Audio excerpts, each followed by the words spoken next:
You lied. You deceived me. Yes.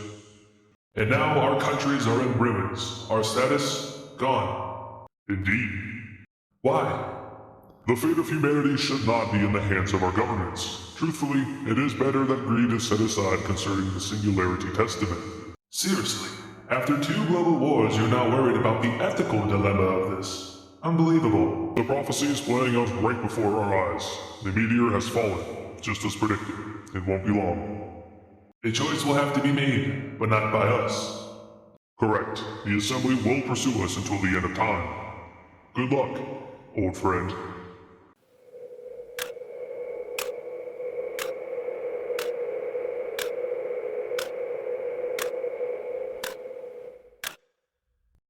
So today we're going to be continuing to take a look at a scenario where civilization starts over. We are now on episode 85 of the series, and in the previous episode we saw the conclusion of the War of the Elites, aka World War V, with both America and China experiencing large revolutions that overthrew both governments and led to multiple states/factions within breaking away. We also saw the peace treaty do some other things. That includes the partitioning of Brazil, and then there was also some major border changes that happened over here in Europe. So if you guys do enjoy today's episode, make sure to leave a like on it and subscribe to the channel if you're new. Anyway, let's go ahead and jump straight into this video. So in the previous video, like I said, World War V ended and we're left with this kind of new world map. A majority of countries in the world are now in the Assembly of Nations, which no longer has a Security Council that has been reinforced by the peace treaty of World War V. So every single nation in the Assembly of Nations is completely even. America has just as much power as the country of Orange Afghanistan, and they have just as much power as their southern neighbor of India. Previously, the Security Council kind of gave their members a little bit of a nudge over them because they too could vote on things. It was kind of like a bicameral legislative thing. The General Assembly could pass something and then the Security Council could veto it. So they no longer have that veto power, and that's pretty huge. Now it's just a popular vote by the entire Assembly. The fact that the Security Council has been abolished means there's going to be more and more countries that are comfortable with joining this Assembly, including these 2 Southern African countries, as well as, and finally, the Purple Team. I kind of feel like Palestine was already in the Assembly, but if not, then they're going to join. Even this communist purple country will join. They're the first communist country to be in this assembly, I believe. And on the topic of communist country, we also see that this Russian communist country joins as well. So yeah, like I was saying, a majority of countries in the world are now represented in the assembly. And as for post-World War V, the world is going to be going into a rebuild period. Now, I did talk about this at the end of the previous episode, but it was at the end of the previous episode, which was like 40 minutes long. So to kind of reiterate, the world is now moving towards a future without this mass wealth inequality. Everyone is pretty equal around the world, no matter what country you live in. You have very similar opportunities. And the whole point of the War of the Elites was to, of course, get rid of the elites in the major countries. And that has had kind of a trickle-down effect into some of the more medium to small tier countries, which are now doing away with the ultra wealthy, late stage capitalism stuff, and instead investing that money into all of their civilians equally. Now, while the world rebuilds, there's not going to be a whole lot of wars going on. I mean, that just kind of makes sense, right? You just got out of a major world conflict, one of the largest conflicts in history. Of course, all of the major powers aren't going to be going to war because they need to rebuild themselves. And even some of the smaller powers that felt the economical impacts of the war aren't going to be doing too much. So what happens internationally while every country starts to work on itself? Well, the Assembly of Nations is going to begin to federalize. Now, what exactly does that mean? Well, currently there are a few major economic alliances across the world. There's the one in Western Europe, there's the one in Mesopotamia, there's India's, and then there's the one in Africa. The leaders of these economic alliances are all major powers, and they're all in the Assembly of Nations. India and South Africa were previous Security Council members. Of course, South Africa has their Triangle Alliance, and India has their Diamond Alliance. So the Assembly of Nations is going to make a decision. They're going to kind of integrate these economic alliances into the general structure of the Assembly. Now, what exactly does that mean? It just means that they are bounded by treaty through the Assembly of Nations. It kind of reinforces it, it holds it together better, it's more stable. And every single economic alliance in the world, every single major one that is presented on this map, will be integrating with the Assembly. Some countries are going to like that, and some countries aren't going to like that. The first economic alliance to be integrating with the Assembly will be the Economic Alliance of Western Europe. There will not be an official leader of this alliance. It is once again integrated into the AN. There's no leader, it's just a council of countries coming together for their economic interests. And these are the founding members of the new Western European economic order. Some countries that may have previously been in it have either left because they feel like they don't want to federalize, or they have left because they need to reorganize some things and may join back later. And maybe some new countries have joined as well. I don't remember because this part of the map got destroyed in World War V. But that doesn't necessarily matter because it was going to be redone anyway. Next up is the Mesopotamian economic order, and every single one of these countries do stay in. So even though it's federalized, every single member decides to go along and stay in the alliance, probably because it's a very strong economic alliance. And just to highlight and demonstrate that thought, we even see the country of Persia go from India's economic alliance over to the Mesopotamian economic order. Now you might be wondering, why would Persia join this thing? Technically, they aren't at Old Empyrean, right? Well, actually, yes, they are. The invitation to the MEO extends to all nations with territory that was a part of the former Old Empire. So, for example, Persia had land that was once a part of the OE. They're allowed to join it because of that. You don't have to be a core nation, you just have to have land from that old empire. Anyway, India's probably not too happy about this because Persia was one of their biggest trading partners. It's not that they can't trade anymore, it's just that it's going to be a little bit more expensive. On the topic of India, their economic alliance is going to change as well. The new Diamond Economical Alliance will look something like this. It includes India, the tip of India, the purple country. Over here we have Bangladesh, the newly released country, orange Afghanistan, and then this part up here. Noticeably, 2 of these Central Asian countries decided not to rejoin, and that could be because they're more interested in the Mesopotamian one. But also, India's government didn't change after World War V. They're one of the only major powers that didn't have a major government change. Like, for example, we saw China and America's government change, and West Africa's government even underwent reform of some sorts. We saw Mexico get a new leader. Of course, Brazil's government got turned upside down. So really, it's only India and Russia that didn't experience any kind of regime change or anything like that. And some countries may still be skeptical about that because the people around the world and even the governments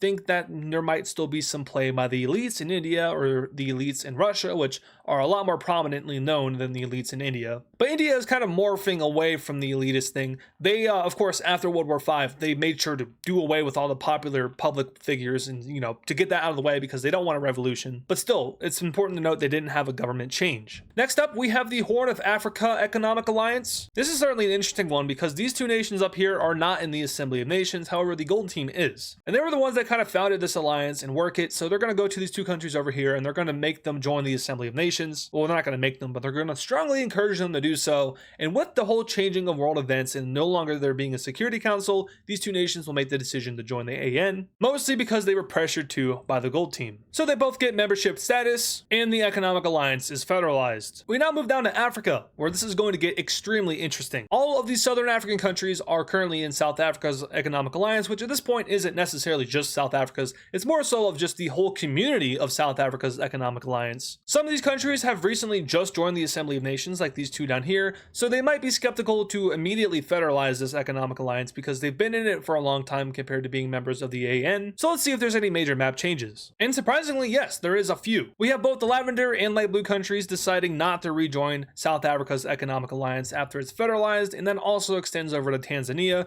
who does not rejoin. Now, there is a star right here, and this is the remnants of the Star Economic Alliance. That alliance fails to be federalized, and it's simply disbanded. Once again, we're not going to say that all economic alliances that aren't federalized just don't exist anymore. That's not what we're trying to get at. What I am trying to get at here, though, is that all of the ones that the AN officially recognizes and integrates will be highlighted on the map. And those are usually all of the major economic alliances. So even if there are some minor scale ones, like say, for example, and this isn't true, but say there's like an economic alliance in Central Asia, but it isn't federalized by the AN. It doesn't have a shape, but it is still there by word of mouth. So the Star Economic Alliance very well still could be kicking, although it's very unlikely. Anyway, we're now heading on over here to North America, where we have one last economic alliance to talk about, and that is the one that the Unitarians hold with their neighbors. And yes, it will be federalized as well. And that will look something like this when it's all said and done. So the members do stay the same: Alaska, the Unitarians, and the Pink Team, and then California is eventually re-added into that. And you might have also noticed that I have finally, 85 episodes in, decided to separate the military alliance layer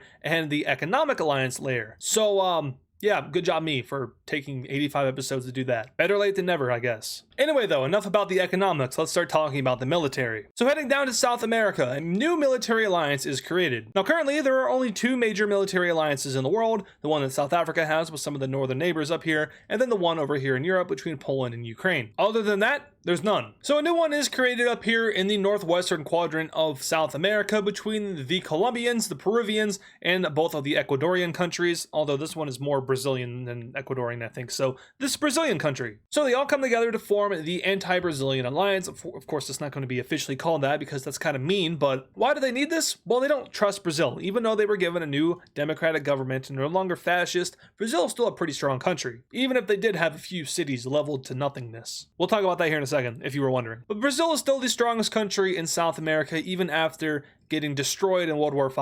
And they don't want a repeat of history. These guys have been through a lot. So they come together to form this general military alliance, and there's even talks about forming an economic alliance. Anyway, as I was just alluding to though, what about the non-nuclear high-radius bombs that America had? Did the AN confiscate them? Yes, they did. Of course they did. All of America's supply of the NNHRBs has been taken by the Assembly of Nations to another country. That country does not have launch authority, but they're not too sure what to do with them yet because they want to study them, they want to understand them. America was the only country that had the technology to create the NNHRBs. They were trying to share it with India. Obviously that didn't go so well, it caused a whole world war. So now the AN takes it to a country that is more likely than not Iceland, where they will be deactivated, studied, and America will be forced to give all of the information they have around those bombs over to the entire assembly floor. So technically the technology is available to everybody, but you're not allowed to make those bombs. One part of the World War V treaty was the banning of city-level bombs. A city-level bomb is something that has the capability to wipe out an entire city, vaporize an entire city. That's what the NNHRBs were. Brazil was the leading country to try to get this passed, and luckily the assembly did pass it unanimously. So bombs that wipe out entire cities are now banned. You cannot use that in conventional warfare. So that is now 2 branches of WMDs destroyed. You can no longer make nuclear bombs, and you can no longer make the non-nuclear high-radius bombs. No weapons of mass destruction here. Anyway, Libya just exploded. Okay, they didn't actually explode. But Libya is now undergoing a civil war. Now this might seem pretty sudden. We just got out of World War V. Libya was just fighting in World War V. Well, that's kind of the reason this is happening. Libya doesn't have an elite problem, but they sure do have a government problem. The people of Libya never wanted to get involved in World War V, however, they did, and that's because America had influence over their government. A lot of Libyans died in their invasion of Egypt. It was one of the most brutal front lines, believe it or not, in World War V, and that's because Libya just did not do a good enough job of training their troops, of having the logistics in place to ensure that the troops were safe, keeping them supplied with resources, including, food and water, stuff like that. Libya was a failure of a country in World War V, and that's kind of why we saw this front line get pushed back by Egypt until West Africa showed up. And while the government has just kind of doubled down, they're not going to do any kind of service honoring the troops that died in World War V,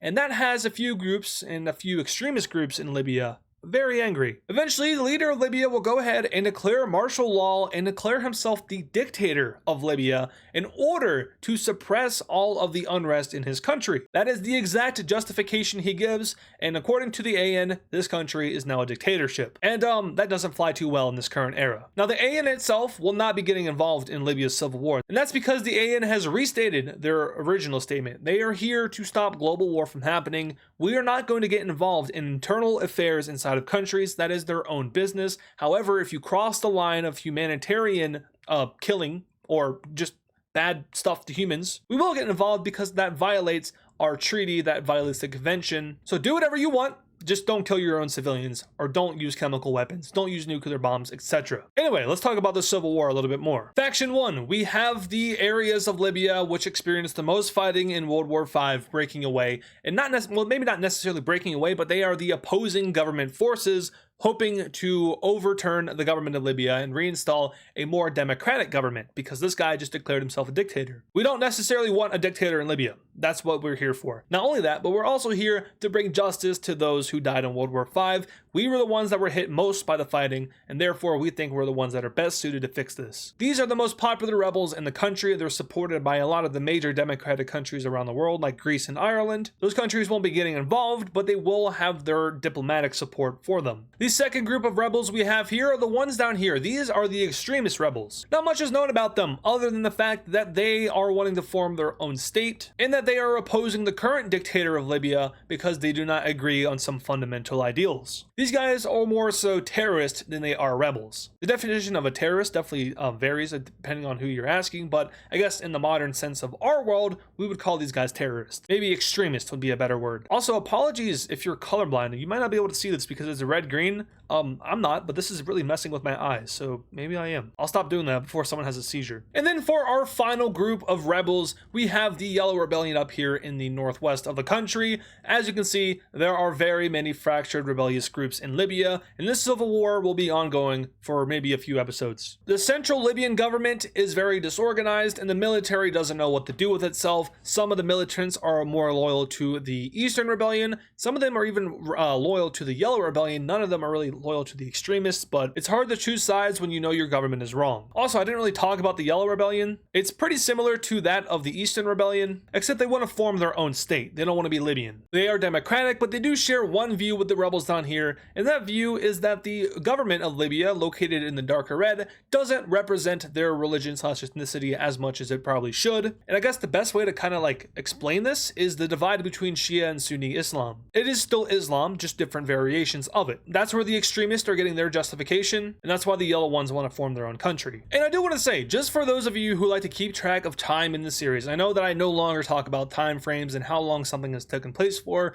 or how long like a time frame between world wars were. I've left that up to you guys for open interpretation, but I know some of you guys still want it said officially. So the federalization of the economic alliances happened within the first couple of months after World War V, and the Libyan Civil War happened around a year and a few months after World War V. So still kind of close to it, just not right after, about a year after the federalization of the economic alliances. So some countries at this point are doing a lot better than others in terms of rebuilding. America and China likely not, and definitely not Brazil. The countries that weren't super involved in World War V but were still fighting in it, like Norway for example, might be 100% again. On that same list of countries doing well is also Russia. Now at this point, the dictator of Russia is getting a little bit old, and when he finally croaks, guess who comes into power? His son. And guess what views that his son has? The exact same views. Kind of convenient for the Russian storyline here, but do remember, Russia is the most nationalistic country in Europe after the passing of Rome. Remember, there was a desire here by the people and government to reform the Russian Empire, as they call it, and they're taking the next step in that plan. The first thing that the former dictator's son does as leader is declare war on the dark gray country. Now you might notice that this isn't a former Russian country. In fact, it was a former Mesopotamian country, but it's pretty simple. The son here is a little bit smarter than his father. Taking all the land over here was nice and all, you know, your country's a lot, oh, that's a crater. But you have a lot more land in your country that could be used for farming, for resource gathering, so on and so forth. But in terms of actual value, there's a lot of other countries that you could go after that would have a lot more value. And the dark gray country is one of those guys. Access to the Black Sea is priority in this war, and Russian troops will begin to move in. Now, the dark gray country is not a part of any military alliance, but they are a part of the Mesopotamian economic order, which is a very, very strong economic alliance. In fact, it's the strongest economic alliance in the world. It's where the strongest currency is. And I guess on the topic of that, just real quick, I'm going to talk about currency. So the old Iberian countries, they all shared the same currency. It was the former old empire currency. They still use that, and the Assembly of Nations recognizes that as an official currency. The South African Economic Alliance does not use a common currency. Neither does the Horn of Africa one. The Western European one does, however. That is recently implemented with the federalization of the alliance. And then there's the Unitarian Economic Alliance. This one does not use a common currency. And then there's India's, which also no longer uses a common currency. So the only two alliances with the same currency is the Mesopotamian one and the Western European one. Back to the war over here in the dark gray country though. This war will be over very quickly. Russian forces have an extreme upper hand even after having to rebuild their country. They are on another level compared to this dark gray country. And Russia at this point is almost close to approaching the status of a top 10 power in the world. Military, that is. This country is eventually split into two. Their capital city is encircled and Russian forces are able to seize it. And not long after, we do see the surrender of this country. The peace treaty is pretty simple here. The dark gray country will cease to exist. Russia now has proper access to the Black Sea, something that the new dictator very, very much wanted for his country, but that did just stir up some tensions with the Mesopotamian countries, who are going to be putting some economic sanctions on Russia. Can an economic alliance do this? Well, yes, of course you can. Any country can do economic sanctions. It's just the efficiency of such depend on who's doing it, and like I've said many times now, the Mesopotamians have a very strong alliance going for them, so this will hurt the Russian economy. That doesn't mean though that these guys have lost a member of their alliance, and they could be looking to make it up elsewhere. Now, while we're still on the topic of Russia, the new dictator makes another decision. This this one is a very interesting one, but it's one that the world is going to be very surprised about, and that is joining the Assembly of Nations. Yes, the Russians will no longer abstain. They will now officially join the Assembly and will be able to vote on all matters of international issues. Simply enough, this is a power play by the Russians. They want a voice in the international world, and this is how they're going to get it. I do believe at this point that they are the only authoritarian country other than Libya to be in the Assembly of Nations. Just because these guys are communist doesn't necessarily mean they're authoritarian, even if in real life most communist countries are. But this isn't real life, so yeah, anyway. We're now going to head over to Libya, where we have some movement on the front of the civil war. The extremists in the south have begun to connect up their borders, as all the groups that were previously not connected are now all connected. They were also successful in taking over this large piece of land down here near the border of the pink team. However, Libyan forces have begun to push them back over here in the far east, heading towards the core center of their little group. Now, these guys don't have a capital city because it's more of a terrorist network. Same thing with the yellow team up here. They don't really have a capital city, but there is technically one, or more so of a base of operations for the rebels over here, and that city is the one right here. So while we're on the topic of that, let's talk about their movement, which has mostly been just kind of reinforcing the area around this city. They don't want the Libyans to just blitz in and take it and throw out their temporary government. That would be very counterproductive. So they will work on securing land up here in the north, heading towards now the capital city of Libya. But of course, that's not going to be met so well. And the Libyans, of course, will be pushing back the rebel forces, trying to do much of what these guys are doing and secure their capital city. Now, Libyans will see a lot of success against this group over here in the middle over here. And the strategy with this is that you want to make sure that these guys never have full linkage, because that would make a very large front line that you don't necessarily want to fight. So the Libyans are kind of focusing their forces on wiping out this central one to kind of prohibit these guys from ever contacting up with these guys. Now, as for the yellow team forces over here, the Libyans will actually have the most success so far against these guys, as they wipe out almost all of this major group right here. In the meantime, while that was happening though, they were able to connect up with the main group on the border of the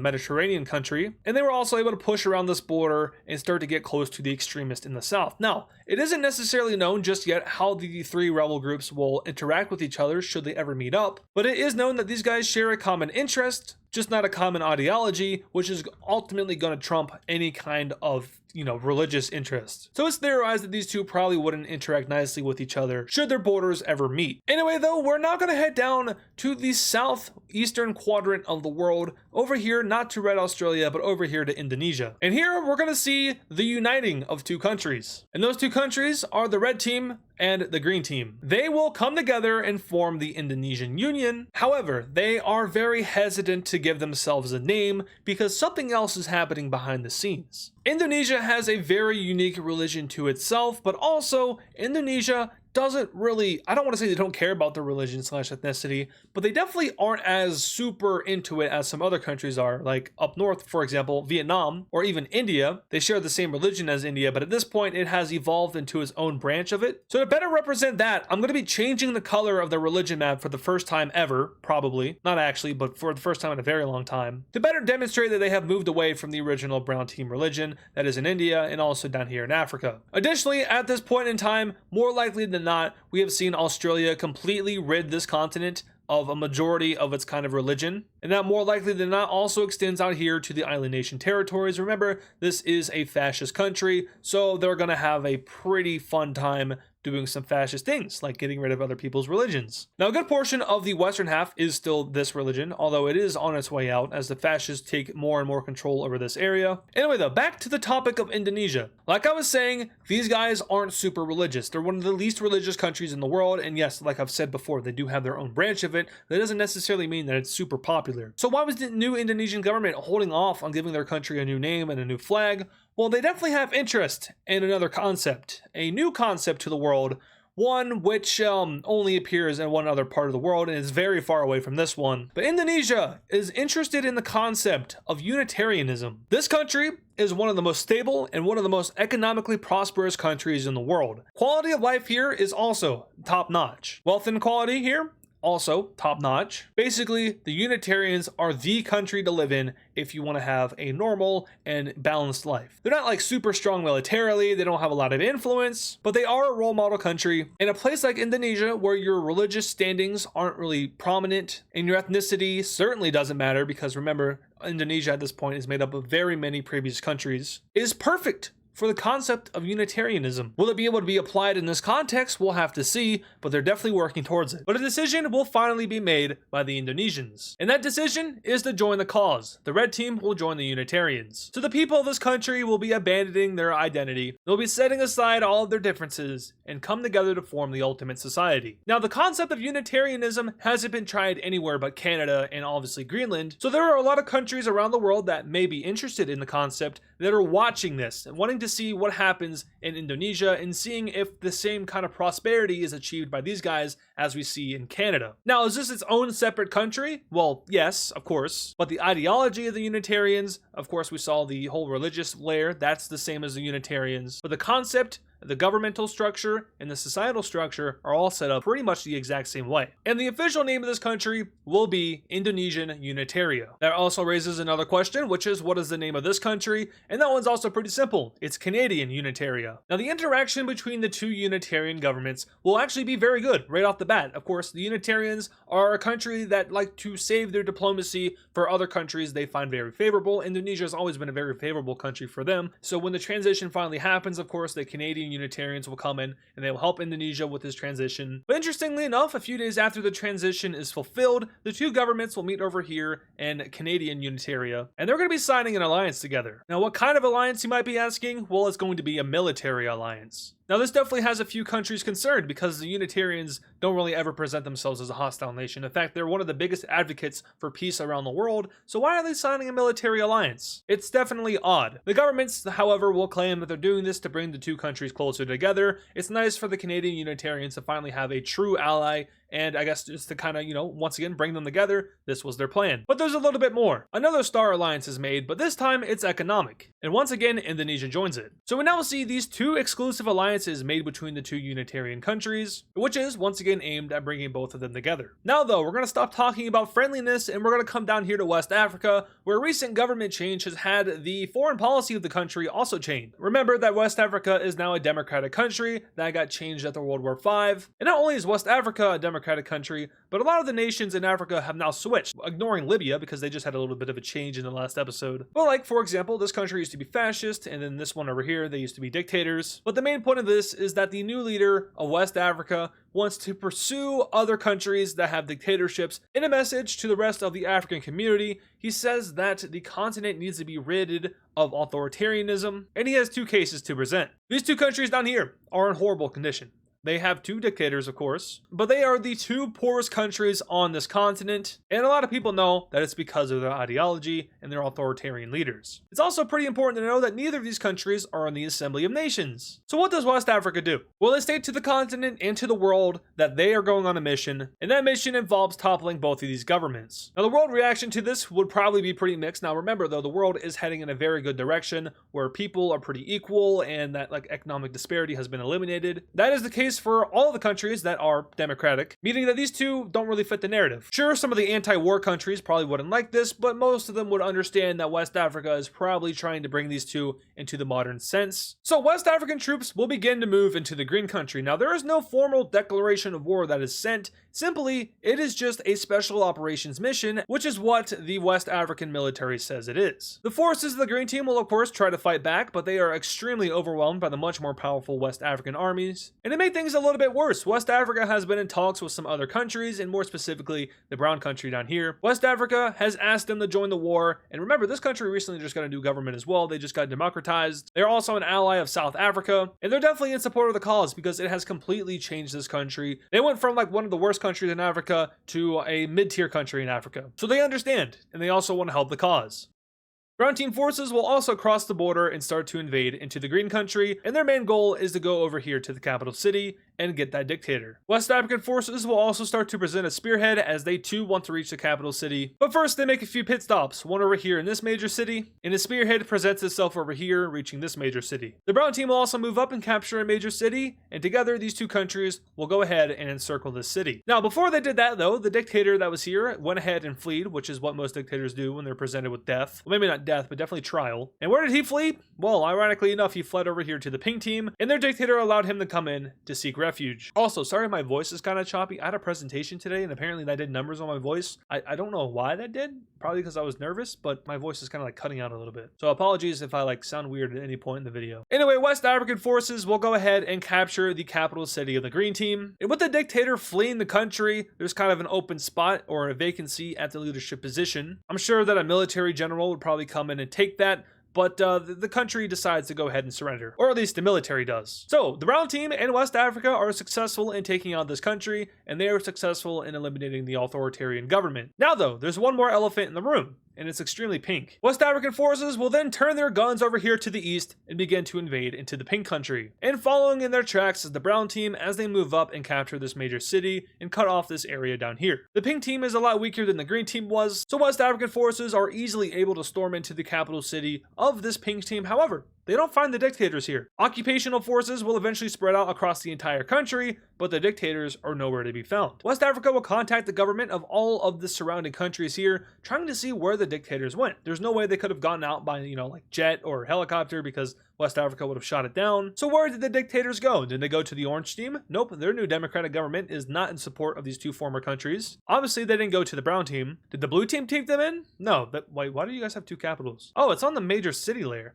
Interesting. Let's go ahead and wipe it off the map. Anyway, though, these guys definitely didn't take them in. Remember, they also got a democratic government not too long ago, and they've been trying to improve themselves. They don't want any trouble with the powerful countries around them. So the dictators went to Libya, didn't they? Yes, they did. They've been spotted in Libya. Ironically enough, the dictator of this country was like, yeah, come on in. You can join our government and you can help us beat back these rebels. That makes West Africa not so happy. Are they going to join the war against Libya? No, that is a mess. We don't want to get involved with that. We're just going to watch that play out for a little bit. Maybe we can get a more favorable government if like the yellow team wins, for example. So warrants for the arrest of these two dictators is issued by West Africa and a bunch of the countries surrounding them that were in support of West Africa's cause. But for now, let's go ahead and take a look at the peace treaty between the Green and the Pink Team in West Africa and the Brown Team. And well, this peace treaty is pretty interesting. So the Brown Team and West Africa both took land from the Green Team, which was not the focus of the war. So a few countries are kind of scratching their head over this. Why did you just take land from the country you said you were going to free? Well, the justification they give is pretty BS if you ask me, but basically they're like, these areas of the country are kind of like out of control. There's a lot of activity there that is very unrestful. So we need to we need to annex this area to make sure that it doesn't go bad in the future. We want to give this new government a little bit of relief. So we're going to take the land for them. We're going to hold on to it for them permanently. Okay, you just want land. Fine, whatever. It's your war. So the two areas of the Green Team will be annexed by their respective holders. Not that much, that's a lot, but that much, yes. And these are our new borders of this area in Africa. Now, of course, these two countries are also going to get new governments. Well, hold on a second. What if they didn't? What if, instead of having these two extremely poor countries being on their own with new governments and being very unstable, what if instead we just had them unite together into one new republic? Well, West Africa and the Brown Team were definitely interested in that. They feel like these two countries would be better off together rather than divided in order to boost their economy, and already the people here are the same group of people, just different governments. So it's not like there would be an issue with these two countries coming together. If anything, they've only been held apart by the fact that they had their own authoritarian leaders. So West Africa and the Brown Team, they're not going to force these two countries into unification. Instead, they're going to hold a poll in both countries, and the people will be allowed to choose whether or not they can unite together or if they want to stay separate. The AN will come in and they will facilitate this to make sure that it is indeed democratic and there's no interference. And the results are as shown. 67% of the people in the Green Team are in favor of unification, and 76% of the people in the Pink Team are in favor of unification. They understand that together these two countries would be a lot more prosperous. So that's what we have happening. The new democratic government will go ahead and move the capital city, not in either of these cities, but to a new city that is located right next to the old capital city. So, I mean, it's really not much of a move, but at least they did move. Kind of neutral grounds, but not really. So here is the new capital city, and here is your new ideology. Democratic. So now there is only one authoritarian country in Africa, and it's one that has been blown up into 4 different pieces, so maybe that will end soon. And in total, there really isn't many other authoritarian countries. Now, do notice that this map is not up to date, so my apologies for that, but you can see that Russia, for example, is authoritarian, and then this blue country down here, they're authoritarian. Other than that, there's Australia, and then there are these two guys down here in South America. Now, all of the communist countries, they are not authoritarian. They are making it work somehow. Anyway, we're not going to come over here to Mesopotamia, where we see their economic alliance slightly expand. So we have two new countries joining. First of all, we have the green one over here that used to be in India's economic alliance. That's a big slap in the face to them. But the second country is this light blue Anatolian country. So they joined the Mesopotamian Accord, or no, it's actually called the Mesopotamian Economic Order. And the most powerful economic alliance in the world once again expands. Now though, we do have to talk about something that is extremely important and about an event that took place a little bit ago, not too long ago, but maybe an episode or so ago in the series. Anyway though, we need to talk about a very important event for this world. The planet of Mars is very close to being explored by a person. Now this world has already had rovers on Mars. They haven't found anything there, but they're now preparing to send a man there. He's currently on his way there, and what country is he from? Well, he's from none other country than the red team over here in Mesopotamia. It was an international effort to get a man onto Mars, and it included works from not only the red team, but the blue team, from India, from Ireland, and also from the Unitarians. The mission is probably one of the most anticipated events in the history of this world. It was set back a little bit by World War V, but the plans were never discarded, and now they have finally been put into action, and the man will land on Mars successfully. And that's all we know. The public is really never told any information about what happened on Mars, but the man will eventually, probably a while from now, will return to the Earth. He, of course, will do his media interviews and so on and so forth. Like, yeah, I was the first man to step foot on another planet. Pretty cool. But as far as like what has been collected, like the information they have collected from Mars, it's not really well known at all. Most people just assume that they visited another planet, they saw a bunch of rocks, a bunch of dust, and they left. Anyway though, we're now going to pop down to the Libyan civil war real quick. Recently, there have been a lot of gains by the brownish red team over here in the top right corner of Libya. Now, there are a ton of Libyan forces that are stationed right here in the middle, so that's not really a priority as of now, especially considering the fact that those forces have just eliminated the central group. We've also seen them have a lot of pressure on the southern group down here, but these guys have also made a little bit of progress, now reaching up to the border of the blue team and Egypt. Now, Egypt is very cautious about this war because they don't want it to spill over into their country. They just fought in World War V. They don't need any more fighting here. Sorry, I kicked my fan. But as for the other side of the country, between the yellow and the green team, things are getting very interesting here. They have finally just made contact with each other. And as theorized in the last episode, the contact probably isn't going to be too friendly. Nonetheless, these two groups will fill in the remaining Libyan era, and then after that happens is when they start fighting each other. Specifically, the green team seems to have a little bit of a hatred towards the yellow team, and it really isn't apparent as to why, because they're fighting for pretty similar causes in the matter of like religious, their government's a little bit different than ours. And we want to make sure that we are properly being represented by, this not foreign, but different government. And the only difference is these guys are like basically terrorists and these guys are, fairly democratic. Those two things don't go along so well. But the green team is pretty much wrecking the yellow team at this point.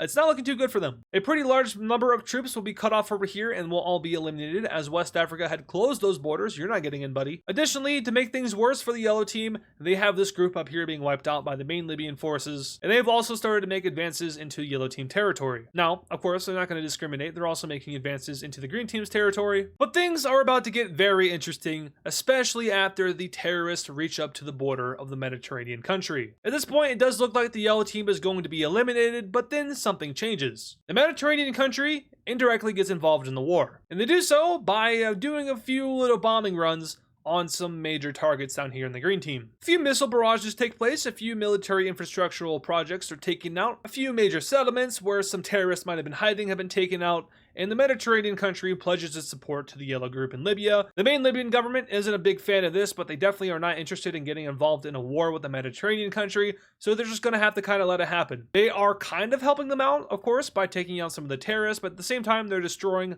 actual Libyan claimed land, so it brings up a pretty difficult thing.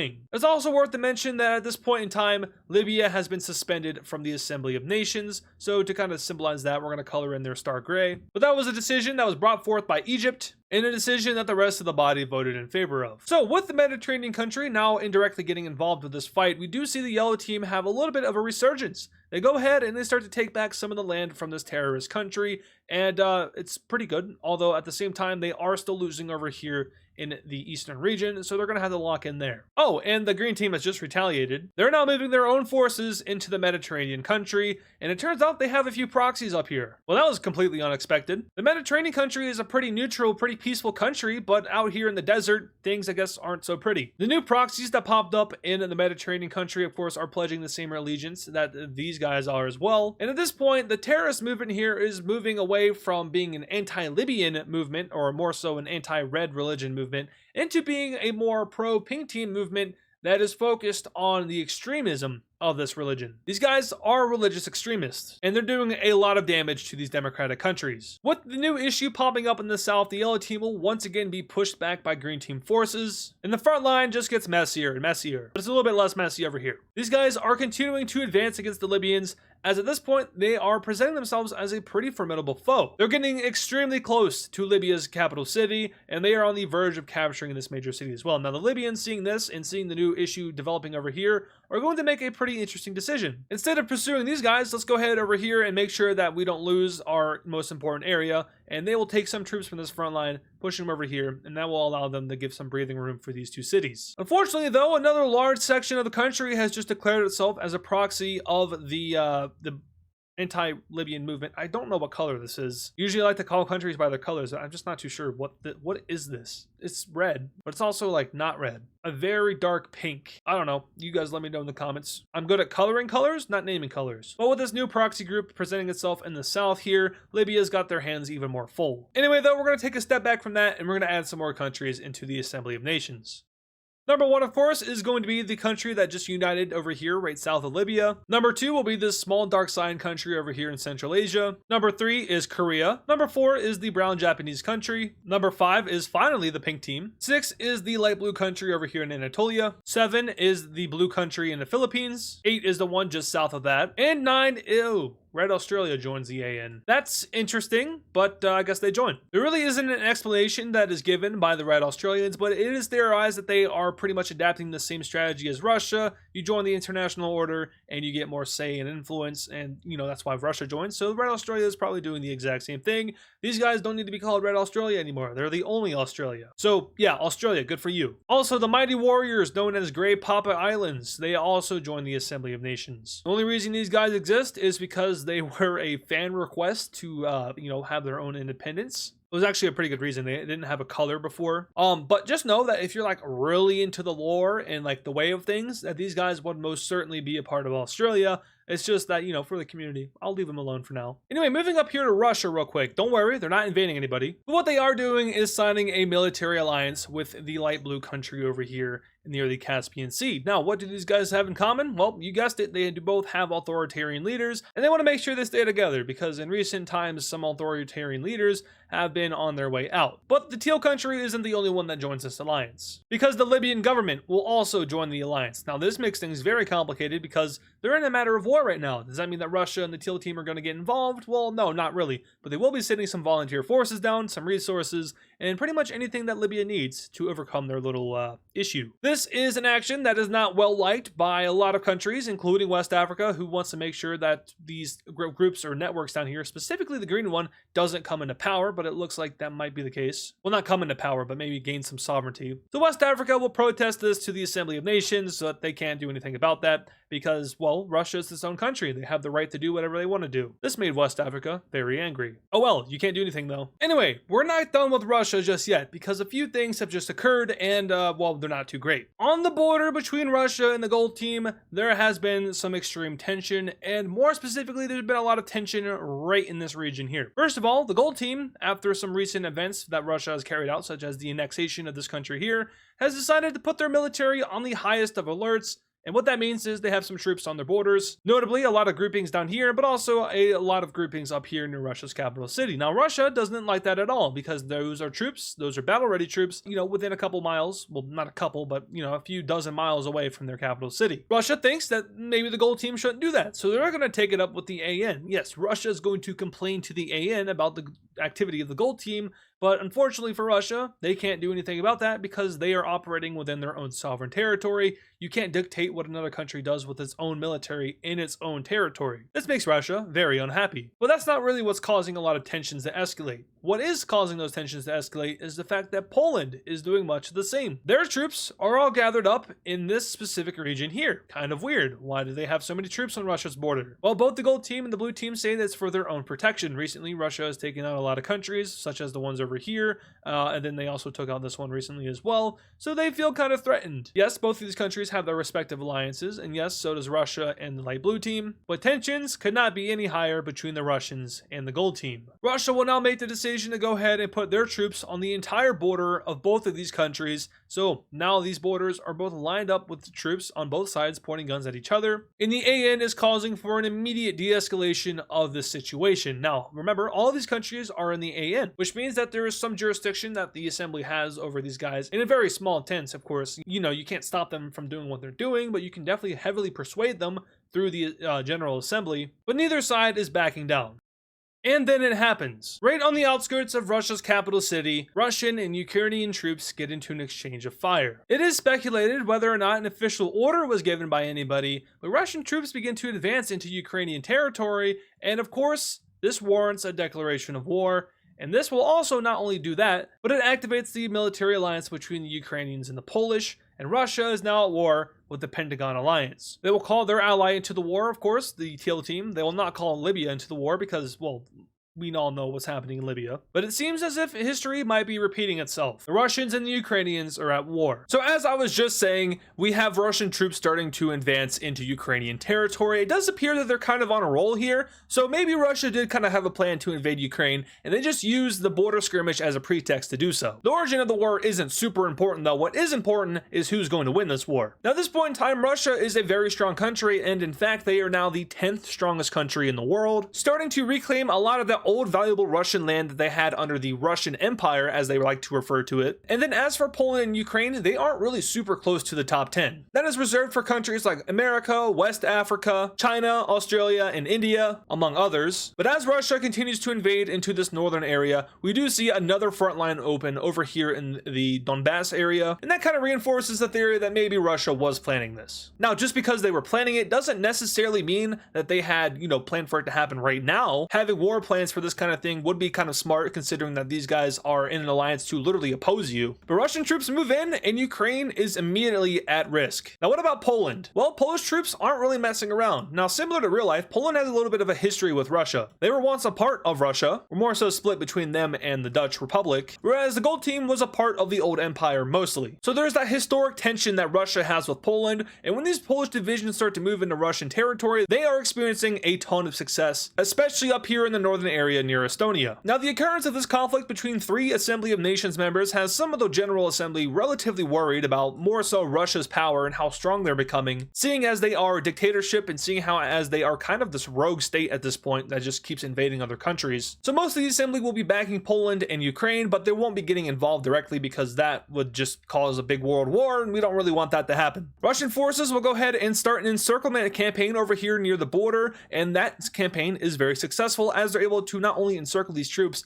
but create a very long distance for the Gold Team to try to get back to these troops. And slowly but surely, Russia will squeeze them out, heavily weakening this front line over here. With the occurrence of that, Russian forces now push through the only remaining area without occupying troops. From here, one whole front line is created. Additionally, down in the Black Sea area, the Russian and Ukrainian navies are going at it. Now, the navies of these two countries are actually pretty comparable, and that's due to the fact that Russia hasn't really historically at all been too concerned with naval war. Now, the last time that was relevant was in World War III, the War of the Greats between them and the Old Empire, and their navy really got beat up by the Old Empire's navy. But there aren't any other powers near Russia that can really rival them, and on top of that, they don't have a lot of coast along the Black Sea or even the Baltic Sea, so Russia isn't too invested in their navy, whereas the Gold Team down here is, of course, also going to be invested mostly in like their land invasion troops. But you'll notice that they have a pretty big coast along the Black Sea, so there's a little bit more of an emphasis on their navy compared to Russia, but even then, they are still pretty hand in hand. Anyway though, Ukraine isn't just going to sit here and get absolutely flabbergasted.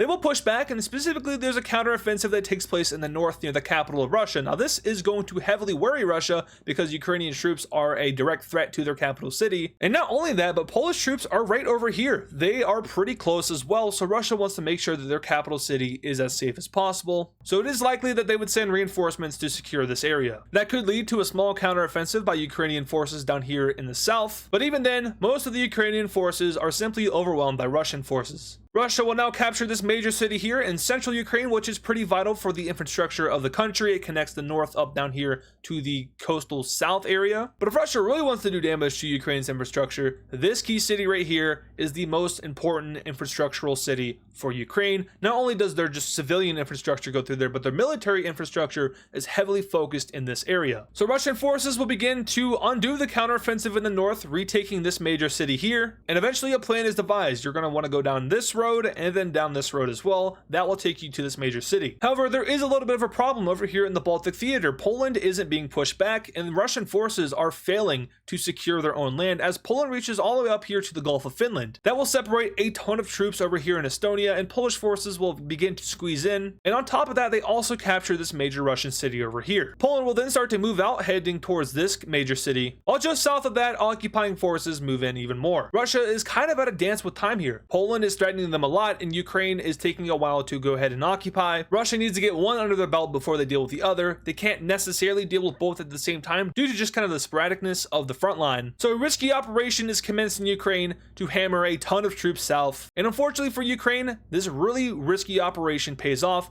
as Russia is able to capture this major city. This is a huge loss for Ukraine and reinforces Russia's occupation of the northern regions. No longer can any kind of convoy sneak up there and supply any troops holding out. That is over. The infrastructure has fallen. We also see Russia start to heavily push back over here in the Azov region, now reaching towards this major city here, which is right off the Crimean Peninsula where Ukraine's capital lies. Back up north, Polish forces are getting closer and closer to Russia's capital city, now on the outskirts of this major city right here. Now though, we're going to take a slight break from the Russian war and we're going to head down here to Libya, where their civil war is having a very interesting development. Now in the last video, I did ask you guys like what color you would consider this rebellion group, and I saw a lot of people saying maroon. Now I don't know if I necessarily agree with that. I feel like maroon is a little bit more defined, a little bit darker, but we're just going to be rolling with it because why not? It's a very light maroon. Anyway, the rebellion in the south here is seeing a lot of success in taking out these kind of outlandish areas of Libya where there's not a whole lot of people. This allows them to occupy a ton of land down here in the Libyan desert as they start to reach down into some of the southernmost regions of the country. Now back up north though, the actual government of Libya has had a lot of success in pushing back the rebels in this area,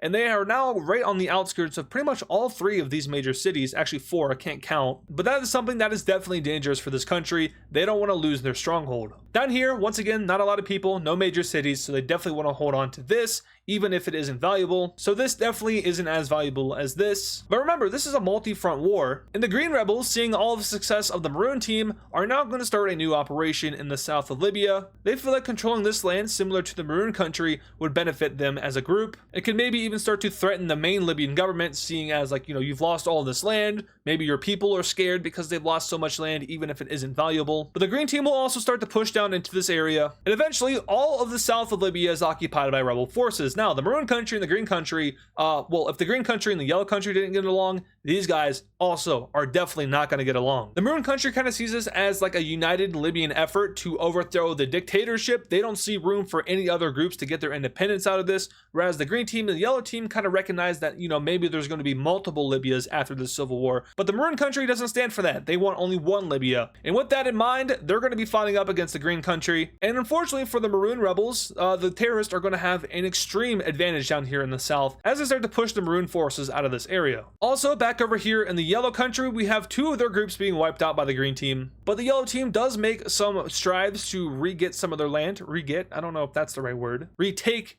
probably works better. They also move out into the red team, pushing back some of their forces. But back up in the Mediterranean country, there is a whole nother front happening up here, and it just isn't going well for the Mediterranean country at all. With the success of the proxies in the south of the Mediterranean country, even more groups will begin to show their faces, which might highlight the fact that the Mediterranean country has had some internal issues that they haven't been completely honest about. At the same time though, it can also stem from like these guys inspiring other groups to rise up and join their cause, so that's a possibility as well. well. But the Mediterranean country is in some deep water at this point, as the terrorist groups start to all link up with each other. Eventually, these guys will meet at the northern border of West Africa, where there are a ton of cities, and West Africa is pretty much going to put their entire military on the border, and they're going to be like, hey, don't do it. We're not going to get involved in this little bit of a skirmish, but if we have to, we will. Don't cross our border, and the terrorists will more likely than not definitely have to go along with that because, well, I mean, West Africa would steamroll all of Libya relatively easily too. But back down to the southern offensive, the Maroon rebels begin to move up a little bit more,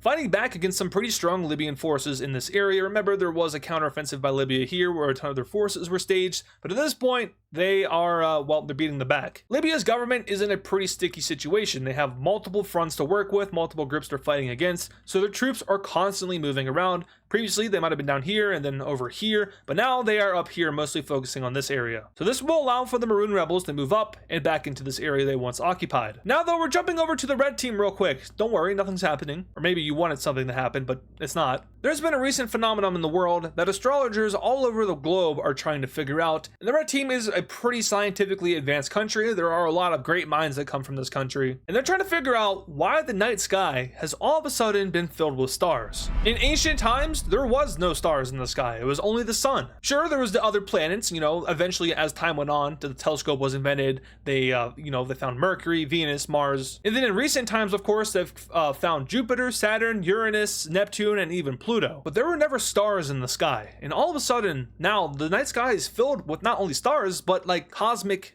things, galaxies, extraterrestrial comets. The galaxy is being discovered by the WICSO world, but they're not too sure what it is. It just appeared out of nowhere, and scientists are scrambling to figure out what happened. So once again, unlike our world, this world didn't have a night sky. It was just the sun and the planets. It was just the solar system. But now everything else has been opened up. Very interesting. Anyway, back up to the Russian war. At this point in time, Ukraine's military in the area between these two front lines has completely collapsed as they fall back to this major city here. Russian forces will attempt to move in, however they are unsuccessful in doing so, and that leads to a very temporary counteroffensive in this region, but it is temporary for a reason as Russian troops move just south of that and now start to threaten to encircle the area which Ukraine has just taken. That's not good. They fall back to the city once again. And to make things even worse for Ukraine, this front line over here is also begin to fall as a ton of Russian troops begin to pour in, once again adopting that logistical plan to just kind of hammer troops in and hope for the best. And well, it's working to say the least. Russian troops will now meet all the way down this river and connect up with the Black Sea in two areas now, which will isolate this part of the country and then more importantly also isolate this part of the country over here. Now back up to Poland, their advance towards Russia's capital city has kind of slowed and it eventually stops right here. Russia's forces are able to hold off the Polish, but not only that, they start their own counteroffensive up here in the Baltic region and now reaching back over to Estonia and pushing back Polish troops. This major city right here will be recaptured by the Russians as they begin to meet the Polish border. Then Russian troops move into Poland. It would appear that they aren't too worried about taking back land. Instead, they're worried about sending a message to Poland like, hey,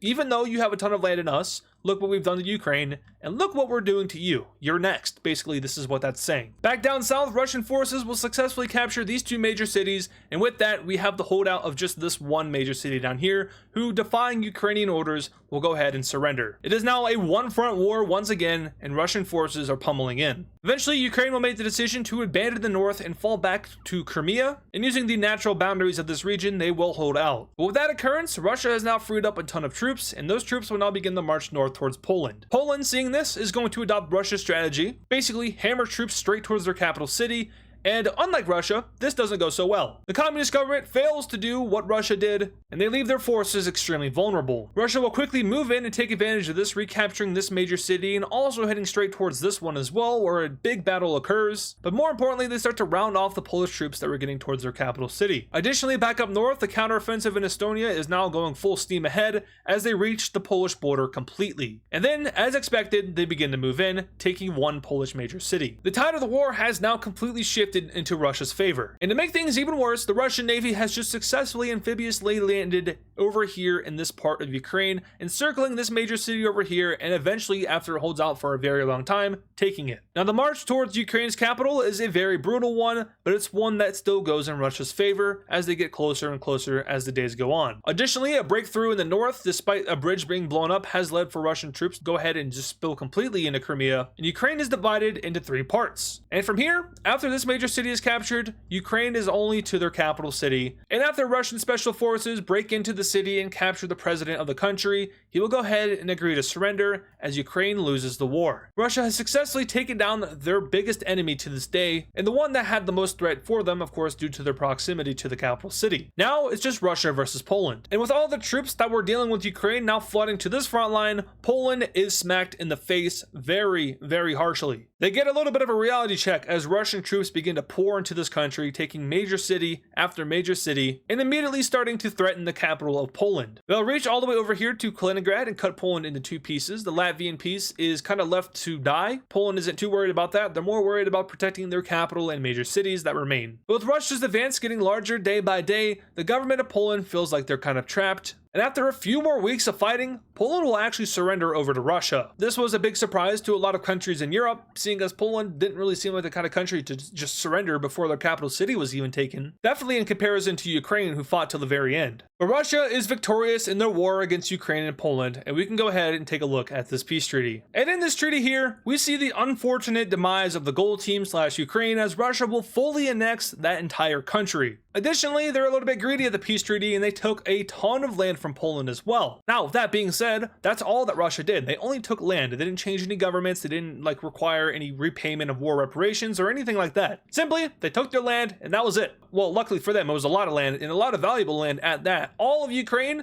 I mean, they were, a mid-tier power. They were pretty strong as a country. So that's now all of yours, and then half of Poland, which, granted, it's not the most valuable parts of Poland, but still, it's a lot of land and still valuable land. Russia is feeling very good after their successful war against Poland and Ukraine, and to kind of demonstrate that, they're not going to put down their arms just yet, because now they're going to shift their focus to the brown country over here. The same troops that were just fighting in Poland and in Ukraine will only get a few weeks rest. Battle plans were already drawn up for the brown team, assuming that Russia was successful against Poland and Ukraine. And at this point, a lot of countries are speculating that Russia has battle plans for most of their neighbors. Now, I know that battle plans, of course, those are pretty common when you have a lot of countries around you that you don't like, but these are more so invasive battle plans, not like defensive battle plans. We know that the family that's been in charge of Russia for a few decades now is, they're a little bit imperialist, they like their land, but this is just flaunting at this point. Russia seems like an unstoppable force, and that is highlighted once again by the fact that they have just defeated yet another country just weeks after taking out Ukraine and Poland. They will fully annex the brown country, and the dictator of this country will declare victory. The Russian Empire has been restored. They have gotten almost all of the land that they've wanted. And that's what he says in his speech to the nation,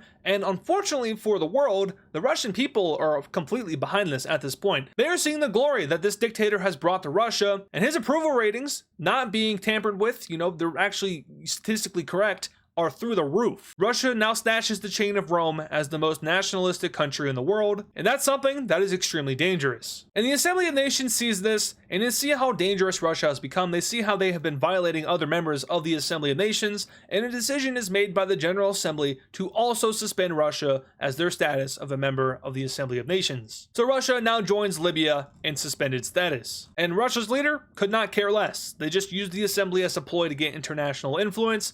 They don't really need it. Heading back over to Poland, just briefly real quick, the government in Poland has collapsed. Not in a sense that the country is falling into civil war, not in a sense that a bunch of rebellions are going to pop up or anything like that, but more so, the actual government has collapsed. Now, in real life, you hear about governments collapsing all the time. You hear about the French government collapsing every other week. You hear that the US government is on shutdown. It's a political collapse, not a full-on collapse of the structure and country. The Communist Party will decide to hold elections as a way to appease the people, and that gets them replaced. Poland becomes a democratic country in full. And when I say democratic country in this series, it now more so refers to liberal countries, like liberal democracies, definitely getting into the spirit of democratic socialism. And that's kind of backed by the whole prosperity thing, the wealth gap being pretty much eliminated. But Poland becomes a liberal democracy, and another communist country falls off the face of the earth. Hey, you guys aren't here anymore. Get out of here. Anyway, now leaving the European region, we're heading on over to South America. And, well, interestingly enough, a coalition has just formed here, and it stems from the nations up here in the northwest. Previously, they created this military alliance as a way to deter Brazil, but it has now found other meaning, and that meaning lies with this country right here. The red team will join the coalition, the purple team will join the coalition, and so do the orange team, the dark red team, the lime team, and even the teal team. This is the largest coalition since the coalition of the willing, but what is the purpose of this coalition? Because remember, it originally, with this alliance up here, was made to deter Brazil and to stop Brazil from ever getting back these lands over here. Well, for the most part, the Brazilian Brazilian government has actually been very friendly with these guys. And on the topic of the Brazilian government, I do know that you guys have been calling me out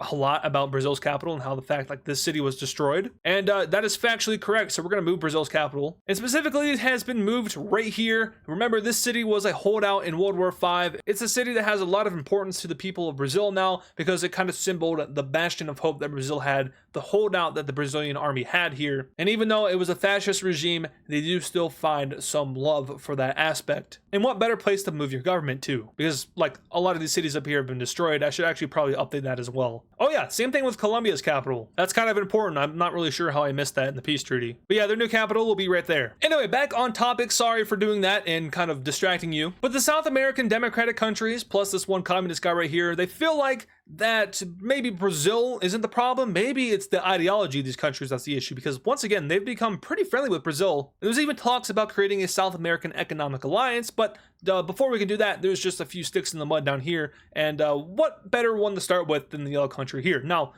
is there plans to also take out the brown country? Maybe, probably, but we'll have to see if this one is successful first. The Democratic Coalition of South American nations now declares war on the yellow team, and their goal is not only to take back historic lands, but also to topple their government and install a friendly democratic one. And the dictator of this country is absolutely terrified. Now, the Assembly of Nations is going to go ahead and like watch over this. They're going to be like, oh yeah, we're going to pretend we didn't see that, because remember, the Assembly of Nations, not a big fan of non-democratic countries, considering the fact that most of the members are all democratic nations. But yeah, the yellow team is in some pretty deep water here. Now, they will go ahead and have some success over here in the far eastern regions, specifically against the lime team here, who is a fairly weak country that isn't going to be doing too much. They kind of serve as a buffer zone between the yellow team and the orange team, who is a lot more stronger than the green team. But even then, when they reach the border of the orange team, it's not like, you know, it's all sunshine and rainbows, because the orange team is just going to start to invade their troops, and well, they're going to get pushed back. And eventually, when the troops from all of these countries start to reach over to this front line, the yellow team's little expansion here is very short-lived. They're pushed all the way back out, and an invasion into their country ensues as the lime team is able to capture this major city down here. Down to the front line between these two countries, remember, they actually used to be united historically. If we take a look at the religion map, we can see that they were from the lime team, and then they split up due to differences, and then one invaded the other, and tensions have been pretty bad since then. But these are a common people, and the red team might definitely be able to use that to their advantage. Now, what does the brown team think about all this? Well, time's a ticking, and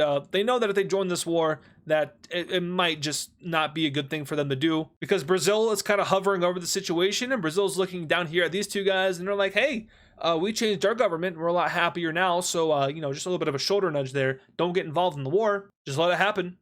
Let it happen. So the brown team's leader is a little bit too scared to get involved in the conflict, because he thinks that maybe he can mend relations with these countries, maybe become friendly with them so they won't invade him. But being jumped by a bunch of weak countries that you used to bully definitely would be humiliating. He doesn't want to risk it. Little does he know, though, that, like, not getting involved is definitely more riskier than getting involved, because like working together with the yellow team, you might have a chance, but on your own, especially after this, if they win this, you're cooked. Yeah, he's a coward. Anyway, the red team is having a lot of success down here in the south. And what is being discovered here is that the people of the yellow team are in support of the coalition against their government. Things could be worse in this yellow team country. It's not like they're the worst off, but they do have a fascist government. And seeing how the world has pretty much democratized and all of this great stuff has been happening for the development of humanity, the people here want some of that, because the fascist regime has kind of like held restraints over the development of their people, and the economics are pretty far behind in respect to the modern system. So hey, they want change. And the red team is only a few hundred kilometers from the capital city of this country. Wait a minute, they got two capitals. Wait a minute. I don't know how that happened. Okay, actually, I figured it out. This used to be the capital of the red team, and the red team never got a new capital. So I guess I neglected this map a lot in South America specifically. So the red team's capital is right here now. This is not the capital of the yellow team. The capital of the yellow team is all the way up here. So kind of just regarding what I just said about the fact that they're really close to the capital city, the red team is actually going to see even more success down here due to the fact they're super far from the capital, and the further you get from the capital, the less control the government has. And knowing that the people here aren't too happy with their actual government, it means that more and more people can join the ranks of the red team, and we see them do things that people didn't think they could do. Anyway, back over to the lime country, they begin to move out even more as well, and the yellow team at this point, they're just kind of cooked. Their whole citizenship thing, you know, the people of the country, why did I say it like that? Their whole population at this point is kind of like not doing what the government is telling them to do. Eventually, a joint civilian and military movement down here in the center of this country will go ahead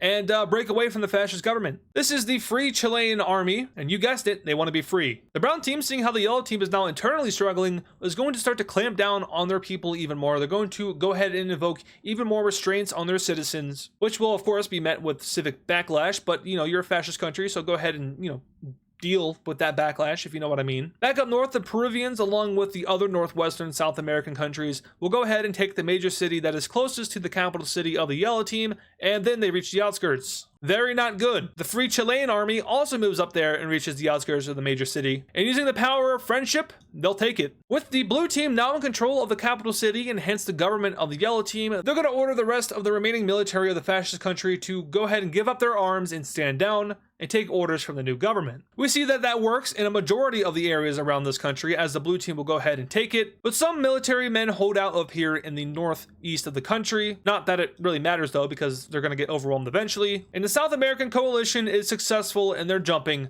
of the northern Chilean country. So let's go ahead and take a look at this peace treaty. Anyway, in this treaty here, we see that the yellow team, first of all, gets all of its borders restored to what it was a few decades ago. I think it was around episode 60 that I pulled it from. So that is, pre-World War IV borders. So at this point, maybe a century ago, actually. But on top of that, the people of this country will be given a decision. Do you want to stay and be a part of the new government in this country? Or do you want to join the red team down here, who is a little bit more stable, a little bit more better off? A majority of the south of the country will decide to join the red team, and then the north will stay on its own. Now, why didn't they just, fully unite under one big country? Remember, these are the same people in both of these countries. Well, that's two reasons for that. So first of all, these two countries have been separate for a very long time, so of course there's going to be some distinctions between the people now. They're not exactly the same. They were derived from the same place, of course, which was Persindia, but as the border between those two countries was established, the people did grow further apart. It wasn't bad enough to where they couldn't unite under one. As you can see here, they've taken a bunch of land from these guys. But that leads us into our second part, which is the fact that the red team is a communist country. Going from a fascist government to a communist government is a very big leap. Complete different sides of the political spectrum, and a lot of people were worried about that, so they decided to stay up north here and form a new democratic government. With this occurrence, we have a few changes actually happening in South America now. First of all, the red team, well, no, that's just a big piece of Brazil, but the red team will make the decision to go ahead and join the Assembly of Nations, and I do believe that they are the last communist country in the world to hold out from the Assembly of Nations, so there are no longer any communist countries that are not in the Assembly of Nations. They have all joined. But on top of that, the new democratic government of the yellow team will make the decision to also join the Assembly, so they join in and get membership pretty easily. But interestingly enough, this little alliance that South America has going, it hasn't disbanded yet. It's still here. So the coalition might be permanent. But that doesn't matter, because Red Australia is going to be going on another conquest. Now, they have been taking over a ton of these Pacific Island nations, but they really haven't accumulated any strength from it, and that's because they're, well, Pacific Island nations. But Australia knows that they cannot go to war with the Unitarians. Not only would that bring Canadian Unitaria into the war, the Assembly of Nations is, well, they're not liking Australia too much, and doing something this drastic could definitely spark some kind of backlash, so they want to make sure to stay clear of that. But a little bit up north from the Unitarians, another country resides here in the southern Filipino island. These guys are Assembly of Nations members, but they're not super important, meaning that this is the perfect country for Australia to go out and invade. This war will start off with the Australian Navy taking over this island just off the coast of this country, and a few days later an amphibious landing will be made in the south of the island, and slowly but surely Australian forces will begin to overwhelm all orange Filipino forces until eventually they're able to capture the capital city. That took them only a few weeks, and the orange Filipino country is in a horrible spot that will eventually make them go ahead and surrender. So another very easy war for Australia, another very weak opponent out of the way. Of course, not as strong as the Great Papa Islands, but slowly but surely they are branching out of Oceania, and now they have made their way over to Southeast Asia, which a few regional powers like maybe Vietnam, South China, or China itself are not going to like, especially considering the fact that these guys are expansionists. And while in this treaty, they no longer exist. Australia will fully annex the orange Filipino country, making their oceanic empire a lot larger and a lot more vast. Now, this event will make the pink Filipino and the blue Filipino countries a little bit worried about Australia's expansion, so they might go out and try to sign defensive pacts with other nations, like maybe Vietnam or South China. Like I said earlier, any of these guys over here, the regional powers, could definitely be interested in protecting these guys to keep Australia away from them. But for now, we're heading over here to Libya. The Libyan civil war is still ongoing. This has been been a multi-year war at this point, but some major events have just occurred. First off, the Yellow Rebellion group has pulled off a massive counteroffensive against the terrorist group. They are having a lot of their old lands retaken, as the Green Team is unable to go ahead and counter against this surge. Now, mostly they're getting help from the Mediterranean country, who has sent down a lot of their troops into this country to help out against the terrorists. And that can be further highlighted by the fact that they are now pushing back the Green Team in their own territory. Remember, the terrorist group had a little bit of a pop-up in this country, and that has gone very bad for the Mediterranean country. But here, they get a lot of land back. Now, as for the main Libyan government, they have also had a lot of regains against the terrorist group, pushing them down in the south. Now, this is not a collaborative effort, but this is more so of a recognition of the true evil in this war. Now, of course, not everyone's going to agree on like who's in the right, who's in the wrong. The Libyan government knows that everyone is wrong, but they know above all else that the Green Team is the most dangerous and the most prone to attacking innocent civilians and stuff like that. So there is just a little bit of an effort here together, just not like collaboratively. They're not actively working together, but they do recognize the true evil. That both of these rebellion groups understand that as well. So we see these huge land gains against the Green Team, and even so, we see that the Maroon country connects up with its former exclave down here. The Maroon Team also has a huge offensive over here, which goes ahead and frees up this entire part of the Libyan country, and slowly but surely they begin to push back the main Libyan forces. The Mediterranean country will be able to cut the terrorist groups into two, so now their proxies up here are completely by themselves. Could be bad, or they could be backed into a corner, which makes them a little bit more dangerous. But for the most part, there's been a few major shifts in this civil war, but none as big as the assassination of Libya's leader. Libya does not have a history of having good leaders that are alive, but this one gets blown up in a car bomb explosion. Pretty gruesome, but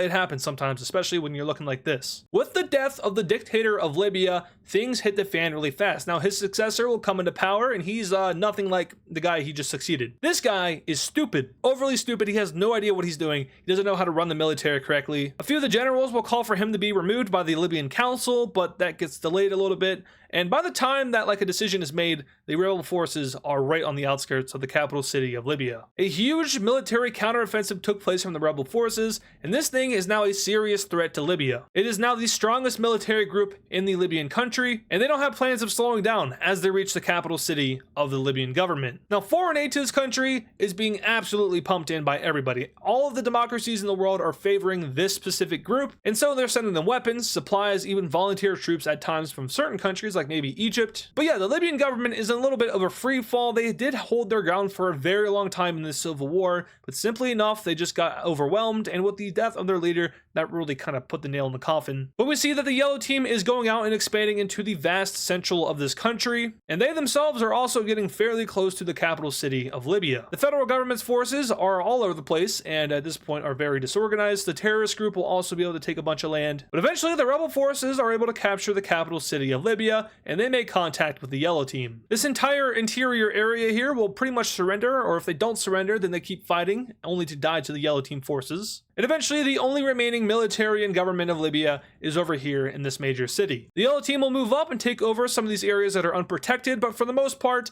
both of these rebellions are unable to advance as a ton of Libyan troops are here. A few dictators that fled here from a few previous countries are now going to flee to another country. This time they're going up to Russia. So Russia is harboring about 2 dictators right now, maybe 3 here in a second, because the guy that just took power, you know, the stupid guy, he wants out. He is a coward. But for some reason, there is now a bigger focus on the war than wiping out the Libyan government, because the terrorist group down here, well, they are absolutely cruising into the Yellow Team right now. There's a pretty good reason why the terrorists didn't fight back against the Libyan government when it was crumbling, and that's because the Yellow Team went ahead and did that for them. The Yellow Team took pretty much all of their forces to invade into the central area of Libya. They even took troops from their defensive border with the terrorist group, and that was a pretty dumb idea, because the terrorist group didn't send any troops into the federal Libyan government territory. They just sat back and let the Yellow Team do it for them, and now that the Yellow Team has done it, they're a little bit vulnerable. So they're getting absolutely blitzed by the terrorists right now. This organization has had a very good resurgence after being pushed back rapidly in this episode. But with the Yellow Team looking a little bit weak, we now see the Maroon forces begin to move into their territory until they too make contact with the terrorist group. Now right now, the Maroon country has most of their forces up north dealing with the Red Team and the Yellow Team, so their southern area is prone to invasion by the terrorist group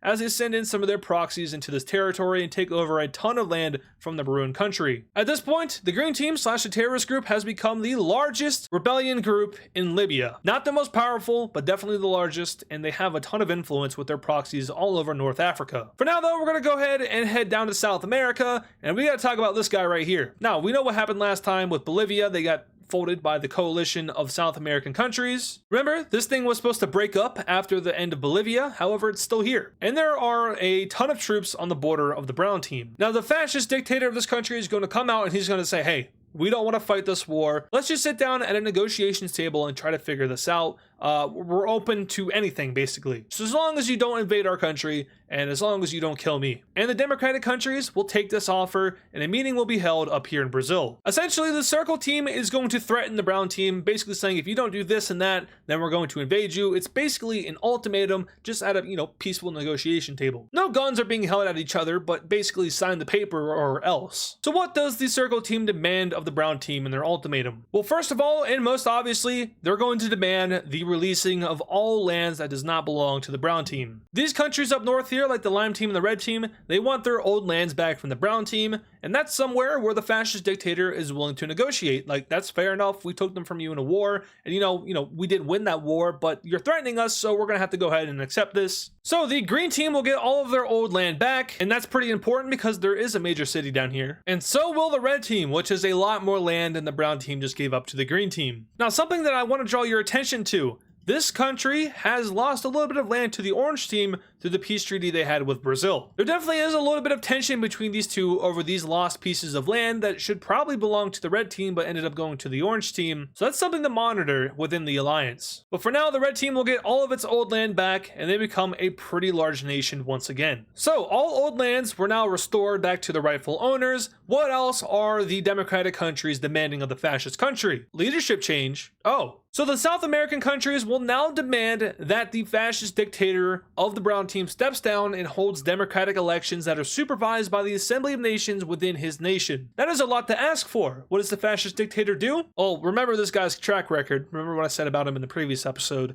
He's going to accept the ultimatum. He's going to step down from power and allow for his country to have democratic elections. The elites of this country are absolutely pissed off, but what are they going to do? If they try to, show their face or move any strings, they're going to get caught, so probably shouldn't do that. Any authoritative figure in the Brown team is going to have to just let this happen. There's nothing they can do about it.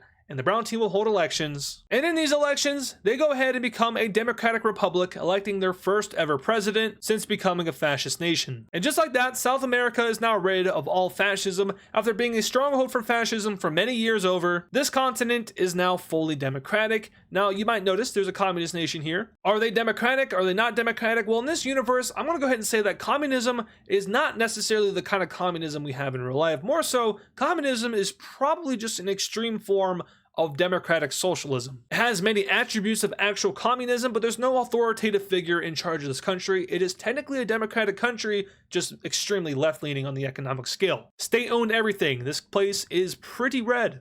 Well, no shit, but anyway. Now we come over here to the archipelago of Japan. There is a major event happening here. One that is definitely going to set a new motion across the world. Now these two Japanese countries, extremely similar. In fact, I don't really know why there's a border between them, because looking at the religion map / the ethnicity map, they are their own unique thing. I think that is different from central China, but yeah, they're their own thing on their own island all the way over here in the Pacific. And at this point, it has been a few years since Indonesia Unitaria has formed, and in those few years, this country has been thriving. Now, not much has changed on the surface other than the structure of government and economy, as well as their cooperations with other Unitarian countries like Canada. But the quality of life has increased, the economic incentives in this country, they have all increased, all of that post-Unitarianism. So what this demonstrates to the world is that Unitarianism is working. It is not just a special case subject over here in Canada, it's happening and is applicable in other parts of the world. That is a very important message to every country in the world. There is this new thing that is working and it's making everyone's lives great. These countries, they're prosperous, they have a lot of money, and it brings the people together. It doesn't divide them. Unitarianism works, and there are tons of countries that are interested. Back to Japan, a decision will be made to become the third Unitarian country in the world. Japan Unitaria will officially form, and together, these two countries will place their new capital city somewhere in between,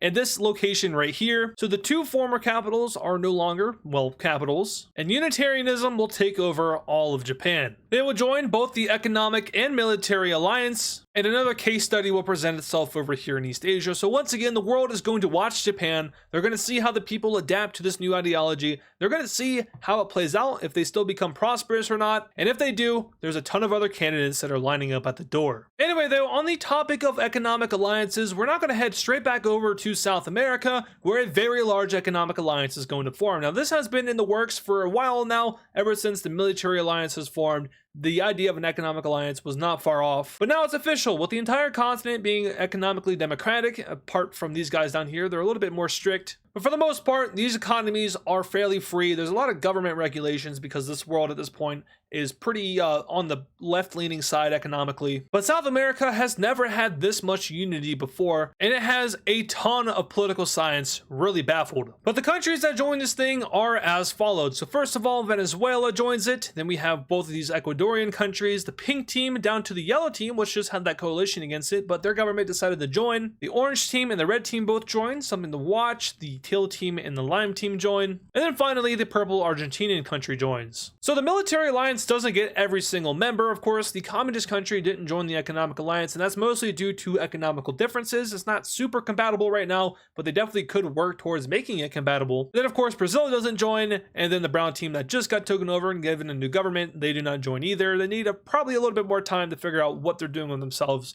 before they join an economic alliance. Like, for example, step one, maybe join the Assembly of Nations. They do, and now South America is full of Assembly of Nations members. Not only that, but all of North America is full of Assembly of Nations members. And not only that, but all countries in the Western Hemisphere are full of Assembly of Nations members. And not only that, but every single country in this world is a part of the Assembly of Nations other than 3 countries. Actually 4. So first of all, we have these 2 Anatolian countries, the lime and the maroonish one. And then we have the teal team, and then the green microstate over here in this part of the Caspian Sea. Those are the only 4 countries in the world that are not a part of the Assembly of Nations. So the AN is as big as it's ever been, but they're losing a member. They're kind of at an awkward time. But coming down to India, there has been a lot of talks about a possible merging between them and the purple country, and this has been ongoing ever since the previous country over here was annexed by India. I think it was the yellow team. Like I've said before, there is very little difference between India and this purple country. The only thing that's different about them is that they have a sovereign border between them. But with the process going on for a few years now, it's finally done, and the purple country will be officially integrated into India. India has now finally taken over the entire subcontinent, and with that, they've also become the strongest country in the world once again. Now, who are the strongest countries in the world? I think it's about time that we do power rankings. It's been a while, World War V is over at this point. So who are the top 10 strongest countries in the world? Well, number 1, like I just said, is India. Number 2, despite a very lengthy rebuilding process where a ton of their cities were destroyed, America is still the second strongest country in the world. And right behind them, of course, is still China. So both of these countries took huge hits. However, they are still some of the strongest countries in the world. At number 4, we have West Africa. Pretty self-explanatory. They've always been a super strong country, and they definitely didn't get too messed up by World War V. There wasn't a whole lot of fighting on their own border other than the Orange country, but that was an offensive war, so not a whole lot lost from within other than this territory down here. But now, though, it might be time to sound the alarms, because the 5th strongest country in the world at this point is Russia. They have come a very long way, and with their victory against Ukraine and Poland,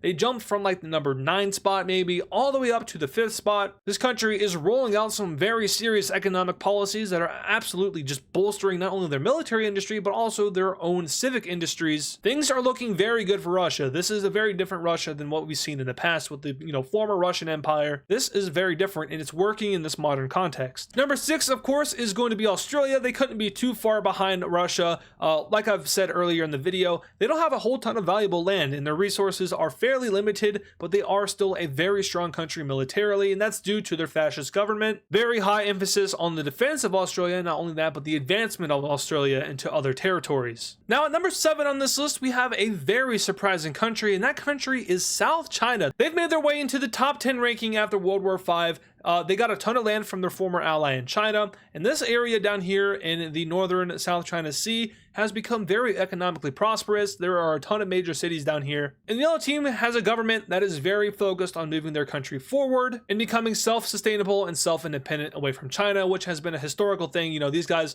have been fairly reliant on China throughout their history, but now they're moving towards their own goals. They have their own economic plan, and it's working very well. They find themselves as the 7th strongest country in the world. At number 8 on this list, we have the country of Ireland. I've heard some people call it Hibernia, so if you want it to be that, then sure, it can be Hibernia. But it started over here in Ireland, so I'm just going to keep calling it Ireland. It does look like the UK. It's not Great Britain, though. It's Ireland, trust me. Anyway, number 9, we have the country of Norway. Now, this was a former top 10 military power. They've had a lot of changes in recent years. They've been all over the place. Within the top 15, I want to say, but they've made their way back in the top 10, especially after World War V, where a ton of strong countries like Brazil are nowhere to be found near the top 10 anymore. Anyway, at number 10, as the 10th strongest country in the world, we actually have Mesopotamia. Now that means the red country. The official name of this country, of course, is Mesopotamia. And then there's the region of Mesopotamia, which I know that like it's very different from real life. The boundaries of Mesopotamia in this world are not the same as the boundaries of Mesopotamia in real life. In real life, it's just this area. But in this world, Mesopotamia looks something like this. So it includes Cyprus all the way up into Anatolia and the Caucasus Mountains. That's where the boundary is drawn. Over to the mountain range between the red team and Persia, down over all the way into Arabia. It kind of includes this. Now, the definition of Mesopotamia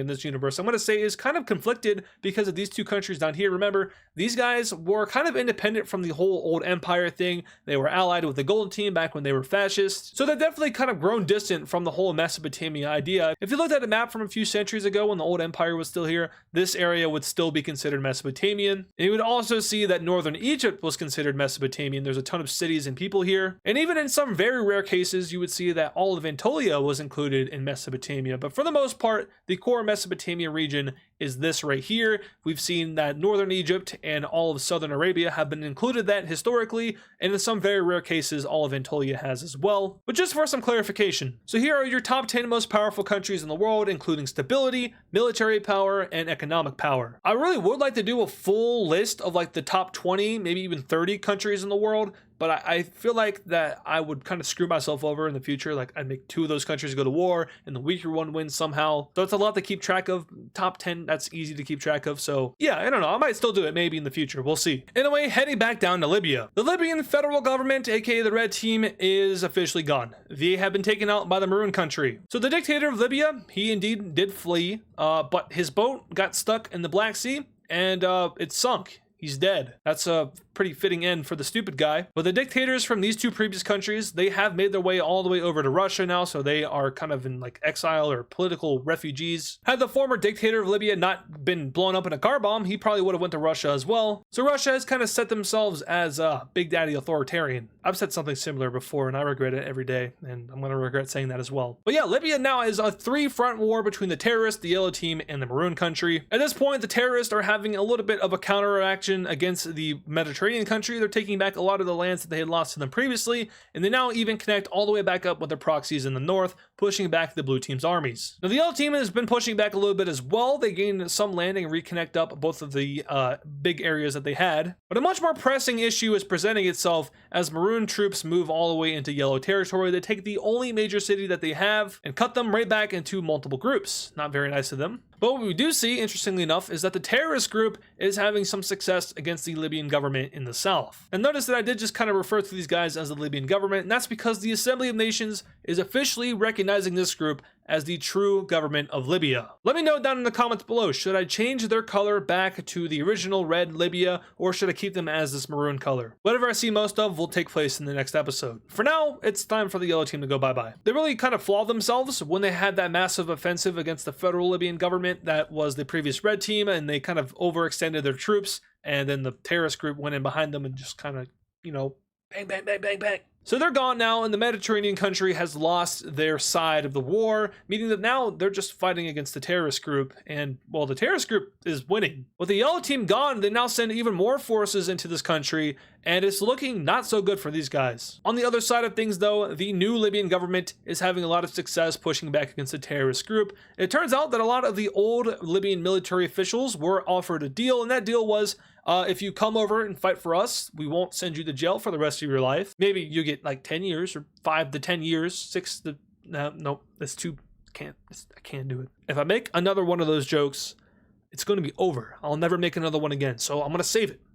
It's dying. It's pretty much dead, but you never know when I might throw one at you. But yeah, 67% of the Assembly of Nations countries are now recognizing this as the official Libyan government, which means they're basically sovereign at this point, but they still have a long way to go. The terrorist group has a lot of power from within. Oh, and also, interestingly enough, Norway has just switched right back into Scandinavian socialism. Now, this ideology was kind of its own thing for Finland for a lot of years, but now it's back, or back in Norway at least. Don't worry, this was democratically done. The people were behind this decision, so it's not like, the democracy just went bye-bye. It's been a few years since they were Scandinavian socialists, but it works pretty good under this new world system, so they go right back to it. Not only do they go back to it, but so does Denmark as well. So this very unique regional ideology is now found in 3 countries rather than just Finland. Anyway, for our last little bit of things, we see 2 countries join the Assembly of Nations. Now, I know I was just talking about these guys earlier and how they weren't AN members. It's kind of convenient that they're just now joining, right? Yeah, don't pay much attention to it, please. But anyway, they both joined the Assembly of Nations after being pressured by countries around them, basically saying, why aren't you in here? We're all one big group now.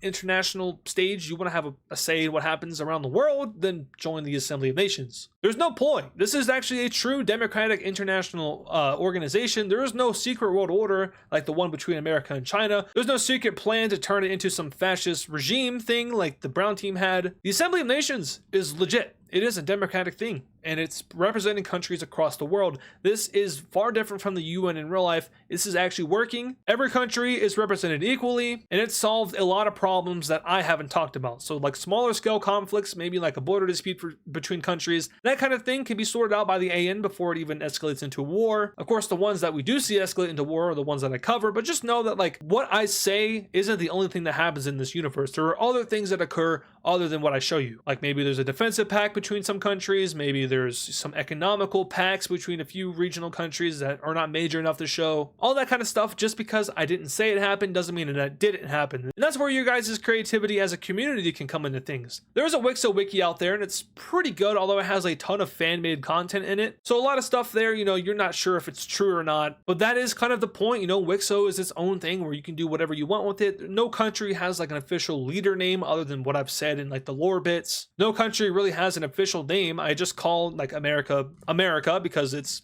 in America where the United States is. Mexico is where Mexico is. Brazil is where Brazil is. So, I mean, that kind of thing is just for your viewing ability. But as far as like details and names and stuff like that, that is completely up to you guys. So that's where the WICSO wiki is kind of interesting because you can do exactly that. It's just not like officially recognized, but I think you guys get my point. So first of all, in the last video, I asked you guys whether or not we should keep Libya's color. And what I saw was that the majority of comments said to go ahead and revert it to its original color. So this is the rebel Libyan government. However, they are now taking the shape of the former Libyan government. And by that, I mean they're now just the same color, but do know that this is a completely different group that is now in charge of Libya. With that though, we're going to see that the international world is going to recognize this as the official Libya. They're not going to get recognition from some countries like Russia and the TIL team, and that's because, of course, the previous federal government was their ally. These guys took them over, so of course they're not going to be too friendly towards them. But now it is solely just the new Libyan government versus the terrorist organization that has a ton of ground in the south of this country as well as over in the Mediterranean country. Now the terrorist group is going to see a lot of success in the southernmost areas of Libya. This is where their military no longer is. There's not really a whole point in defending the desert front. More so, the military is focused on protecting the northern areas, and part of that protection plan is to go ahead and invade into the terrorist stronghold all the way over here in the westernmost point of the country. This is where the terrorist group originated from. This is where they have most of their strength. So sending the military down into here will go ahead and bring about hopefully the destruction of this organization. But the main populated areas of Libya are currently safe. There are no active terrorist front lines near these cities, but that doesn't necessarily stop terrorism from occurring. Because just south of Libya in this blue country here, an event happens in this major city. A large-scale terrorist attack is carried out and there is heavy civilian loss. The blue team, unsure what to do with itself, is going to go to regional allies and they're going to propose that something is done about the terrorist attack that just occurred in one of their cities. There was a lot of casualties, a lot of innocent people died. And the blue team, who apparently has two capitals again, wants revenge. They just do not want to get directly involved in this war because, declaring war on terrorism and going to Libya, that brings up a whole bunch of issues like, are you allowed to do that? Does that not impede on the sovereignty of Libya? I mean, if Libya lets you do it, then sure, but at the same time, these guys don't want to pull their country into a full-scale war. Luckily, though, there is another country in the region that is about done with this, and that is West Africa. West Africa has stayed out of this war, both directly and indirectly. They haven't done anything to subdue the terrorists or subdue any country in this rebellion. Instead, they've closed their borders and they're basically saying, hey, leave us alone, don't cross that border and we won't have an issue. Now though, not only is West Africa growing tired of the terrorists, but the entire world is growing tired of the terrorists, especially with the occurrence of the recent event in this city over here. And so West Africa's leader will make the decision to become indirectly involved in the Libyan civil war. Now this, of course, is with the consent of Libya, who will allow West Africa to carry out bombing runs across the terrorist organization's territory, taking out compounds, military bases, etc. that the terrorists have under their control. So the West African Air Force will mobilize over Libya and they will begin to target terrorist targets. With that being said, however, the Mediterranean country is not complying with West Africa. They're not allowing for their Air Force to fly over their airspace and to target all of the terrorist infrastructure. And it's kind of confusing as to why, but the leader says that it's a sovereignty issue and it's more so of I can do this myself, we don't need your help. The leader is making a case to prove himself as a strong leader. He doesn't want the help of foreign countries to get rid of the terrorists. So he denies West Africa's help and will continue to fight the terrorists on their own. But with West Africa bringing some freedom to the Green Team's territories, they are going to take heavy losses as the Libyan army will quickly move into areas which West Africa destroyed, taking down any terrorists while also taking back their land. The most effective areas of this are seen near the border of West Africa, and that's due to the proximity that they have to the country, but Libya takes back a majority of its territory with the help of West Africa, and now the terrorists are only left down here in the southernmost area, as well as up here in the actual Mediterranean country. Now though, we're going to take a break from Libya and we're going to come on over here to Russia. Russia at this point is a top 10 power. In the previous episode, we looked at power rankings and Russia, I believe, was at number 6. So they are the real deal and they currently have a peace treaty with Poland, so they can't really expand into them, but they definitely do want to expand. And there are a lot of options as to where they could go. First of all, the Farmers' Republic is a viable option, but Russia currently isn't too interested in taking their territory. Of course, they're not going to invade their own ally. Invading the Pink Team could bring some international issues, especially with their connections to other strong countries like America. And invading the Brown Team at this point isn't too viable of an option. First of all, they're a very vast country, and all of the lives that would be lost don't really justify the end goal, which would probably be full annexation, but it's definitely on the table still, just not right now. That leaves Finland and the Caucasian country.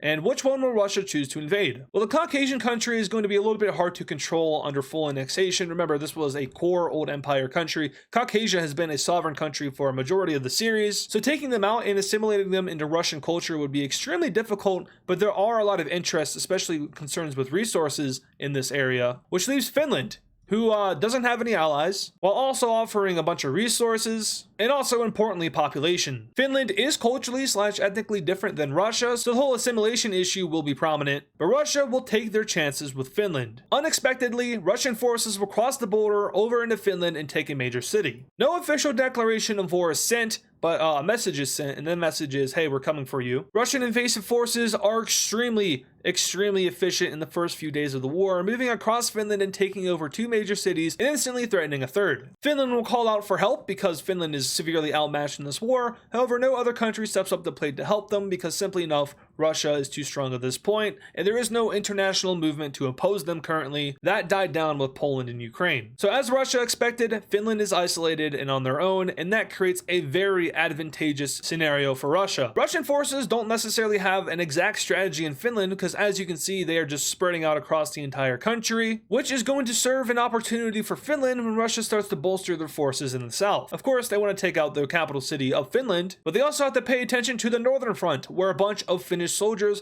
will start a counteroffensive against Russian forces. This counteroffensive is extremely effective, taking back many squared kilometers of land from the Russians. However, like I said though, Russia was bolstering their forces in the south, and that's because they are now marching towards the capital city of Finland, taking over one major city and instantly threatening another one. This will cause Finland to try to pull off a counteroffensive over here that has limited success, but eventually they will be stalemated in their efforts, and Russia will start yet another offensive into the Finnish countryside, now pushing up towards this city over here. This front over here isn't necessarily abandoned, but less of an emphasis is placed on it, and slowly but surely Finland begins to lose a lot more land over to Russia. This major city down here will fall, and Russian forces will approach the outskirts of the capital city, while up north, Finland tries yet another counteroffensive to push back Russian forces. Like previous attempts, it is successful, but also limited in pushing back Russia far beyond the reaches of their capital. It is actually reported that civilian militias have formed up in the north, which is something that we haven't seen too often in modern warfare, but Finnish civilians are taking arms with the help of their government, of course, and are having a real solid effect on the Russian front line up north, mostly due to the fact that Russia probably doesn't have too much personnel here anymore. Those personnel are in a much more important front, but still Russia is suffering a little bit of defeat at the hands of the Finnish civilian population. It makes for an extremely wholesome story in the name of Finland, but still their capital city is taken by Russian forces, and with the majority of the populated areas of Finland now under Russian occupation, the war isn't looking too good for the pink team. Now that civilian militia that formed is being massacred by an actual military. You see, civilian militaries are cool and all until they actually have to fight against an actual military, like full-on, full-grade military equipment, tanks blowing people up. Probably a war crime, but Russia makes sure to hide that. Anyway, Finland will begin to crumble as Russian forces take yet another major city, now completely isolating this one down here, which is where a majority of Finnish military personnel are at. Up over north, Russian forces will take yet another major city, leaving only one, which is the one down here. Their forces will move in and eventually will completely seclude the city, which leads to their surrender. And with the surrender of the last major city in the south, the entire Finnish country will make the decision to surrender over to Russia, and Russia is victorious in their war of aggression. Finland obviously is a pretty large country. They take over all of what is actually Finland, as well as the Kola Peninsula and Karelia. So not only is that a ton of land, but that's also a ton of resources, and depending on what Russia does in this peace treaty, they're definitely in line to get a huge boost. Anyway though, let's go ahead and take a look at the official peace treaty between Finland and Russia. And in this peace treaty here, we see that Russia annexes a good portion of Finland, so all of this land here that you see behind the gray line, that all becomes Russian. These guys get a ton of very valuable land and also populated land, especially in the south of Finland over here. Finland will lose their capital city, so they're going to be forced to relocate that elsewhere. And that elsewhere is right off the border of Russia. Now you might be thinking, why would Finland put their capital city so close to Russia? Well, as it turns out, Finland gets a puppet government. This is the first puppet state, I believe, since World War III, as long as we're not including the World War V stuff with the elites having a ton of influence over other countries. But Finland will also join in on Russia's military alliance, which now looks something like this. So obviously Russia's the huge country that controls everything. They have a friend down here in the Till team, and then they have a force friend up here in their puppet state of Finland. But Russia grows a lot stronger, and they are now a very threatening force to not only Western Europe, but every single country they surround. And some countries, they're starting to pick up on that, and they're starting to recognize that there might have to be a plan of action pretty soon, because Russia is looking pretty unstoppable. Now though, we're going to head over to this region down here right next to Russia, specifically between the orange team and this maroonish color team right here. Now, it's been pretty peaceful over here since the green team fell, and even more so since the old empire fell. There's not a whole lot of action that has occurred, if any, but that changes today, because the orange country and the maroon country are going to war. Their war is over something very simple: a border dispute. The orange team thinks that this should be under their control, as well as another little section up here that isn't as important, but this strip of land they believe should be under their control as well, whereas the international world as well as the maroon team recognize the borders as well without the dotted lines, so they think it should look how it does look, while the orange team thinks otherwise. And yes, the AN did try to stop this from escalating into a war. Like I said in the previous episode, the AN does step in off screen and does things to prevent wars and stuff like that. And obviously I never talk about those things, but this is one of those wars that kind of slips through the gap and the AN is unable to prevent from happening. And it's pretty unfortunate that they were unable to stop it, because the orange team is by far stronger than the maroon team, and their forces will enter into this country and immediately seek and take their capital city. But they don't surrender there, so they keep fighting. They take another major city until eventually all of the Maroon team's forces are either wiped out or forced into surrender, and the Orange team is immediately successful in this war. So let's take a look at the peace treaty, where they should just take the claims, right? They're only going to take the claims, not a whole bunch of other land, right? Yeah, no. So the Orange team will actually fully annex the Maroon country, other than one tiny province all the way over here off the coast of the Caspian Sea. They decide that, you know, you're still allowed to have a country, but we totally just rocked your world and, well, you're gone for the most part. But yeah, the AN is a little bit disappointed in the Orange team here because that was not the goal of the war, but they get away with it anyway because, like I said, the AN didn't intervene, so there's nothing they can really do about it. But as we just saw, this country down here is now in need of a new capital city, and there's only one major city here, so it's going to become their capital city. And now we have dual city-states over here in the Caspian Sea between the Green team and the Maroon team. Yeah, the only two microstates in the world, and they're right next to each other in the Caspian Sea. Now, the only bad thing about this war is that it now creates a little bit of an issue for the Orange team in that they can no longer join either the MEO or India's economic alliance, because both of the leaders of these alliances, Mesopotamia and India, were like, that's not cool, and we're no longer going to consider you for our alliances. These guys had applied to both, hoping to get into at least one, and now they're getting into neither. So laugh at the Orange team, guys. Bunch of losers. Anyway, we now jump straight back down to the Libyan Civil War. This has been kind of like the central point in the last few videos. Not the central point, but definitely like the constant in the past few episodes, because it has been a very long and drawn out war that's happened for over a few years now. But finally, it is getting close to coming to an end, because Libya is now dealing with the terrorist groups all the way in the south, and with the help of West African napalm bombs, these guys go completely bye-bye. And Libya, apart from this area over here, has successfully gotten all of their internal sovereignty back. The new government will be unsuspended from the AN and will now work with said organization to rebuild internally, because this place is a complete mess, while also promoting human rights and de-promoting the policies of these guys over here, who now only find existence in the Mediterranean country. Speaking of them, they're still not doing too great of a job, and at this point the terrorists are right outside their capital city. Furthermore, even more networks from within the Mediterranean country are now declaring their support of the terrorists, and this includes a lot of the provinces over here and the westernmost portion of this. Well, okay, there are no provinces over here, but you can see that like now large portions of these provinces are under core terrorist control. They've declared these regions as their own sovereign state, and that's why you see the darker color here, whereas the lighter color is just the occupied land of the Mediterranean country that they have under their control that hasn't necessarily become core territory. But they should definitely hurry, because they are consolidating their forces very fast and are creating questionable shapes within their country. It gets pretty bad when all of this land is now considered core territory, and even worse as they are now just right outside the capital city. Now, the Mediterranean country will be successful in having a counteroffensive in the southernmost areas. With the collapse of their proxies in Libya, it made them a little bit easier to push these guys out of this area, but they're still extremely strong in the western area. And West Africa is still offering to help these guys out, like, hey, just say the word and napalm will fall. The Mediterranean country is just hesitant to get any other actors involved.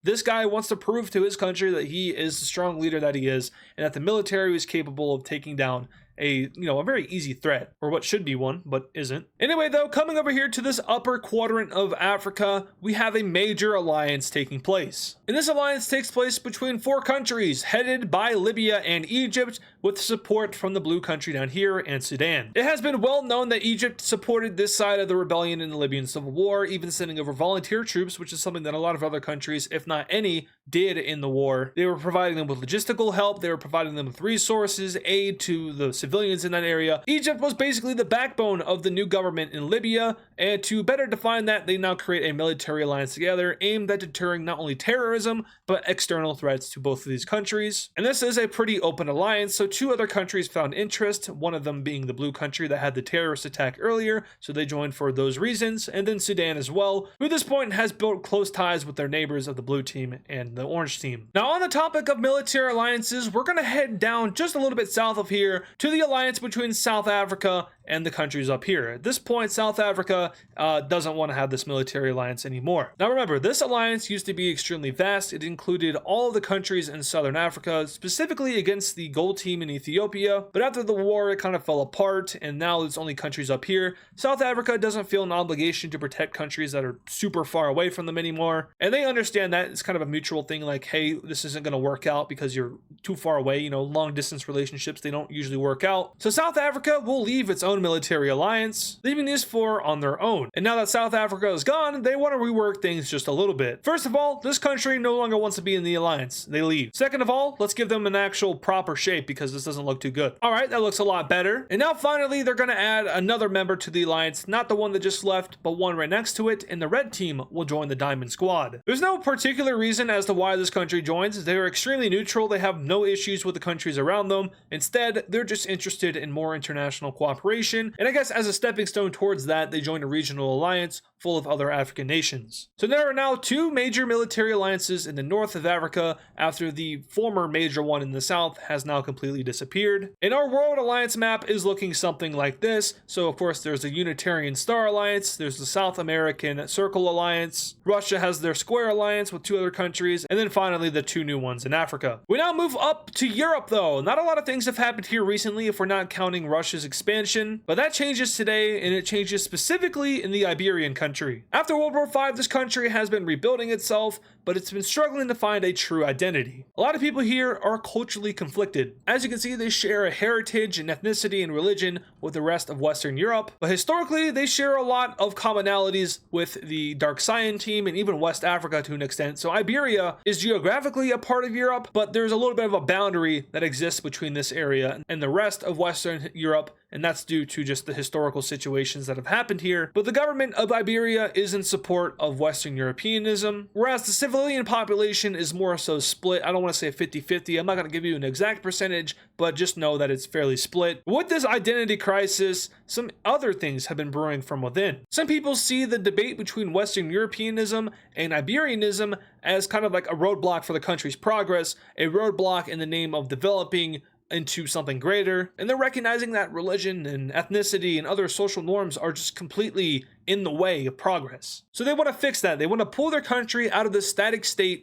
and they want to make sure that this country progresses into something great, and thus a revolution is underway. Now they do make their motives very clear and very well known. They don't necessarily want to use fear as a way to influence people to their side, but instead they want to create a sense that this revolution happening is a result of the government, not like their own personal wants and desires. This happened because the government was static, and thus in the areas of the country furthest away from the capital city, the Unitarian revolutionaries show their face. That's right. This is a Unitarian revolution, something that this world has not seen yet. Unitarianism has been achieved through peace. It's been achieved through unity. Countries coming together and putting aside their differences to form a better society. But here, it's being born in violence. And the world isn't too sure how to deal with this because, first of all, the world is extremely friendly with the Unitarian countries. They're like the Canada of this universe, if they weren't bashing seals in the head with clubs. I don't think the Unitarians do that. I mean, they might. They're in Canada, so it's definitely a possibility, but we're going to assume they're not that bad. But like I was saying, the world is friendly with the Unitarians. They see it as a friendly concept for the most part. There's some like sovereignty concerns. Some countries don't like it because, you know, you get rid of your sovereignty. We don't want to do that, but they're friendly. And seeing them fight with violence in Iberia is definitely a head scratcher. Like, can we actually trust these guys? Are they going to help out the rebellion? What's going to happen here? Well, the Unitarians will come together and they will make a joint statement saying, we welcome the spreading of our ideology to new places of the world, but we do not support violence and the means of armed conflict to achieve those goals. They're basically like the revolutionaries are cool, but what they're doing so violently, that's not so cool. So the Unitarians aren't necessarily going to help out their friends in Iberia, and instead this will be a one-on-one conflict between the revolutionaries and the Iberian government. Now the revolutionaries see a lot of success in their means to take out the government of this country. They quickly spread their ideals to 3 major cities in the south over here, and are very quickly approaching the outside of this one as well. In some cases, what we're seeing here is not a full-on war, but a march of people together just like protesting publicly against their government. Of course, there is still a war happening here, but as far as the civilian population goes,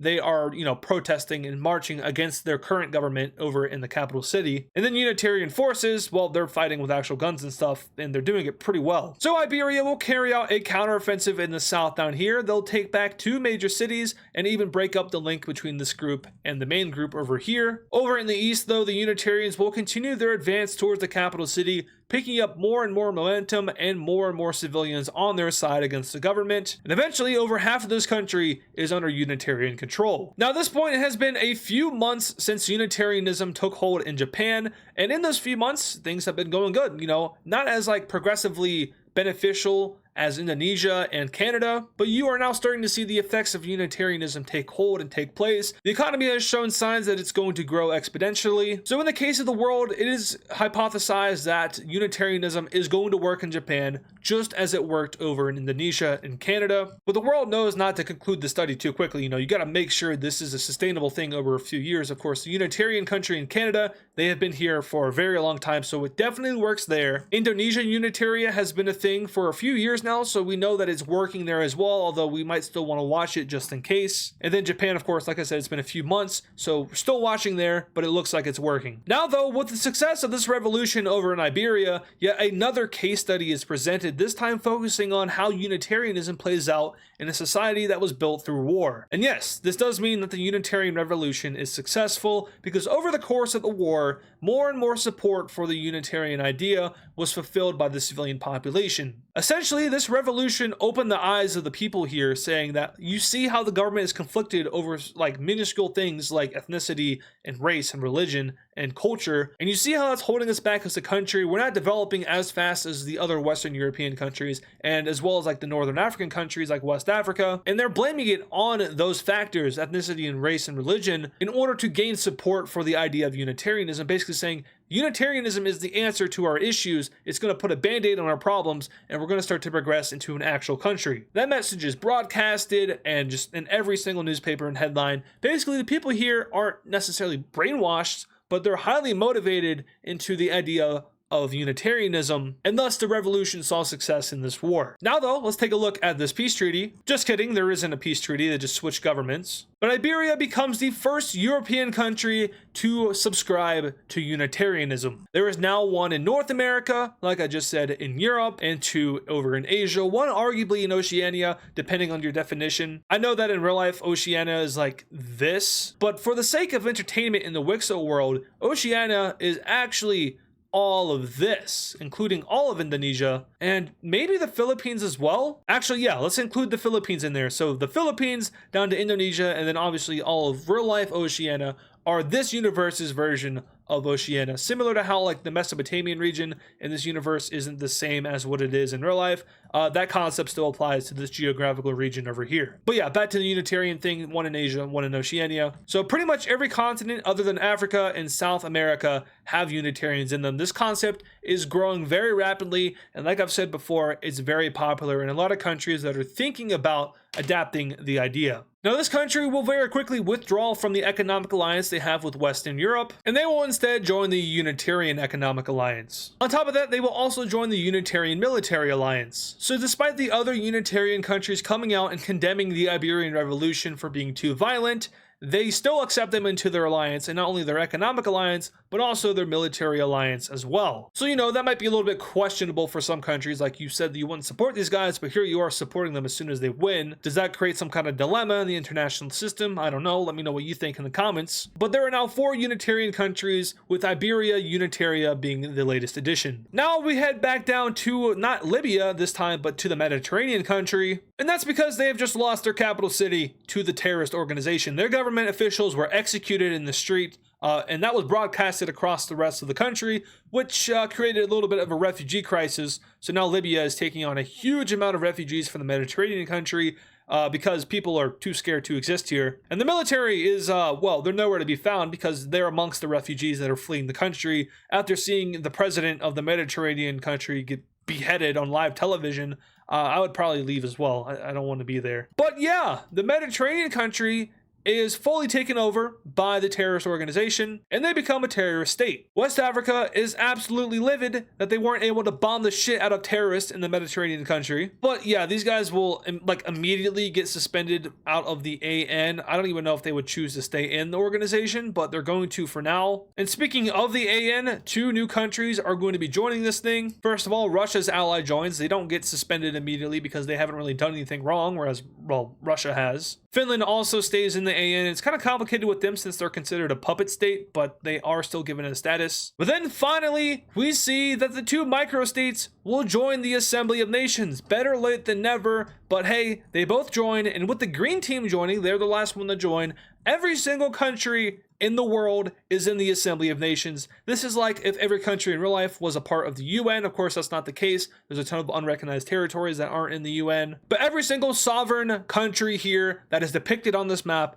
is a member of the AN. This is a very huge feat for the world, which means that every corner of the planet has representation in the international stage. Of course, other than the suspended members, but they're suspended, not banned. But yeah, the Caspian country was the last nation to join the AN.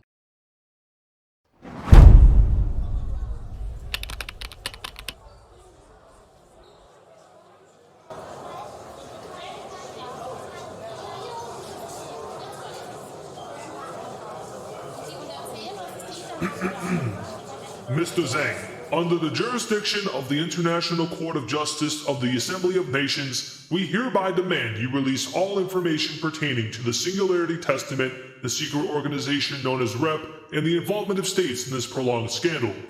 Do you understand? Yes, Mr. Chairman. You may now speak. Thank you, Mr. Chairman, but please caution that what I'm about to tell you will alter your worldview completely. All matters of your lives will come into question, even all matters of the universe as we know it. This is highly sensitive information. Are you certain I should proceed? That is why you are here, Mr. Zhang, to tell the truth. Please begin. The truth, you say? In the early days of humanity up until recently, we believed that we were completely alone in the universe. There existed no signs of other life forms. No signs of anything even outside of our own solar system. I'm sure that you have all noticed that following the impact of the meteor that hit Mesopotamia, the night sky was lit up with stars, correct? That was all predetermined by the prophecy, or as we call it, the Singularity Testament. Mr. Zhang, what exactly is the Singularity Testament? I'm getting there, Mr. Representative. Please do not rush me. On the moon mission from decades ago, we discovered technology that was not our own. Technology that, as we have concluded, came from a prehistoric civilization that also made it to the moon. There is a lot of evidence, even what appears to be the remnants of an ancient flag. We found scarce fragments of nylon to support this theory. Similar evidence was also found on the fourth rocky planet. It overwhelmingly suggests that another civilization did in fact exist before us, one that too was technologically advanced enough to reach other planets. But nothing scales in comparison to what we found in the depths of the ocean.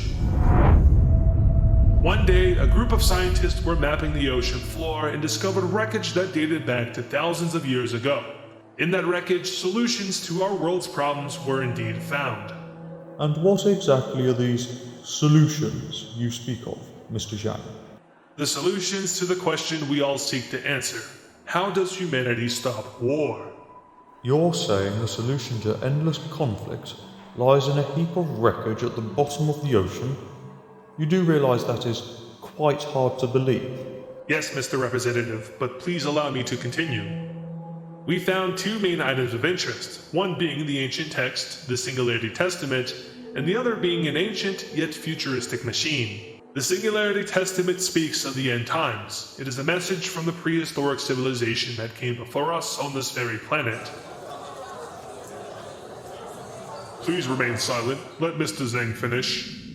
The prophecy is essentially instruction in preparation for the end of the world as we know it. It suggests an invading force from beyond the stars will seek to reclaim the Earth, removing us and re-inhabiting their world. And is there anything we know about this invading force? We know that they will overwhelm us instantly. We are not prepared as of yet. We are doomed. That is, however, where the machine comes into play. The Singularity Testament suggests that we can use the machine to repel the invaders. You sound uncertain, Mr. Zhang. Yes, that is because I am unsure of the machine's location. It was lost during the Fifth World War. You lost it? How? And where was this machine and prophecy even discovered? How long ago? You're keeping important information, Mr. Zhang. The wreckage was discovered southwest of India. They were the ones to find it. Quickly, though, they chose to hide its existence as they gatekeep it for themselves. But during the Fourth World War, the machine and prophecy were stolen. The elites, those who played a disastrous role in the Fifth World War, sought to take this newfound power for themselves. In the Fourth World War, during the Persian Rebellion in India, Chinese operatives, who as we all know were also funding that rebellion, successfully extracted the items from India and transferred them to China. From there, and during the Fifth World War, it was stolen once again. I do not know more beyond that, Mr. Chairman. So tell me, was the American espionage operation in China in relation to the prophecy and this machine? That is correct, carried out by my former partner, William Rothrock. He betrayed me. We agreed that after the Fifth World War we would work together to bring about the teachings of the Singularity Testament, but Rothrock had other plans in mind. I do not believe that he has the machine in his possession, but he may know of its whereabouts. Mr. Zhang, do you know where William Rothrock is? He's wanted by the Assembly. You are aware that covering his location can lead to further crimes, correct? Yes, Mr. Chairman, I do not know of his location. The last time that we met and even spoke was in Australia, and as you know, I was arrested in Vietnam shortly after my time there. William made sure not to tell me where his next destination would be. Okay, so according to you, Mr. Zhang, we are not the first intelligent life form to exist, and we're not even the first intelligent life form to inhabit this planet? What happened to the people before us? I am unsure. The prophecy left no mention of what happened to the presumably billions that lived here before us. What is interesting, though, is that we have never discovered any artifacts on Earth, only on the Moon and other planets. We may end up leaving this meeting with more questions than answers, Mr. Zhang. So what is of this invading force that will come for our planet? Are they human? How does this machine help us from stopping them? I'm sorry, Chairman. I am also uninformed about the invading force. The prophecy is not very detailed in its teachings in that regard. The machine, however, plays a crucial role in the survival of our peoples. The machine has the capabilities, through its futuristic technology, to rapidly evolve the human race into the perfect species. Not only will it fix our imperfections, it will improve our lifespans, our general health, our physicality, our intelligence, and so much more. The machine is the key to the future. A future without war, a future without division and hate. Silence! Mr. Zhang, how does this machine work? Is it functioning as of right now? What if we do not want to be evolved? The machine will encompass the Earth in a veil of sorts. From there, I do not know. The technicians and scientists we assigned to figure it out were unsure as well. That technology is far superior to ours. I believe that centuries of advancement would be required for us to reach that level. Okay, Mr. Zhang, you have told us about the Singularity Testament and the machine that rapidly evolves the human race. You have gave us the names of the countries who were involved in the process of keeping this vital information hidden. You have not, however, told us about the organization known as REP. Do explain. REP, fully known as the Rapid Human Evolution Project, is the group of elites who took the machine into their possession after it was stolen from India. Myself, Mr. Rothrock, and many others from around the world made up the organization. We sought to keep the technology from the public as to avoid backlash for evolution. Even in the face of annihilation, it is obvious that not everyone wants to be evolved. Mr. Chairman, my intentions were always to carry out the evolution for the sake of the people. So then, Mr. Zhang, why the fall through with the rest of your little group? What happened there? William tried to have the machine stolen from China. I do not know his intentions, but I know that around half of the REP group backed him in his efforts. My relationship with REP ended shortly after the Fifth World War. Mr. Chairman, I have told you everything I know at this point. Thank you, Mr. Zhang. Though now we indeed have more questions than answers. The information you gave us has been recorded. You are hereby dismissed. Your officer is waiting for you outside.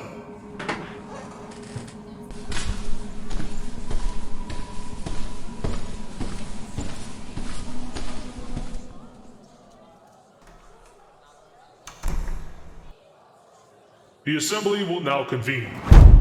With the world now aware of the Singularity Testament, the machine that could rapidly evolve the human race, and the secret organization that goes by the name of the Rapid Human Evolution Project, things will change completely in the WICSO world. It is now known that there is an external threat that is not on this planet, one that comes from beyond the stars that is seeking to reclaim this Earth. There are so many questions by so many people across the world, and the question that the AN is struggling to answer the most is, do they go public with this? The assembly meeting where they interrogated Fu Zeng, that was a private thing, that was ambassadors only, so every single country in the world knows about what is to come, but they don't necessarily know if they should tell their people, and all it takes is one country and the entire world will know about this, so they have to be careful if they don't want the public to know. The numerous military alliances across the world will now begin to work with their members to prepare for whatever is coming. It was said that they would be doomed immediately, but they have no way of knowing this because they haven't interacted with this external threat, and also, as it was mentioned, there's no evidence of prior human civilization on Earth. They haven't found a single artifact that suggests that they were not the first. The only evidence lies outside of Earth, specifically on the moon and also on Mars, since they've recently visited there. But they're going to have to go with that. They're going to have to trust the words of Fu Zeng. They're going to have to trust that there is something coming, and they're going to have to use the evidence that they have found to try to figure out what exactly their story is, because these guys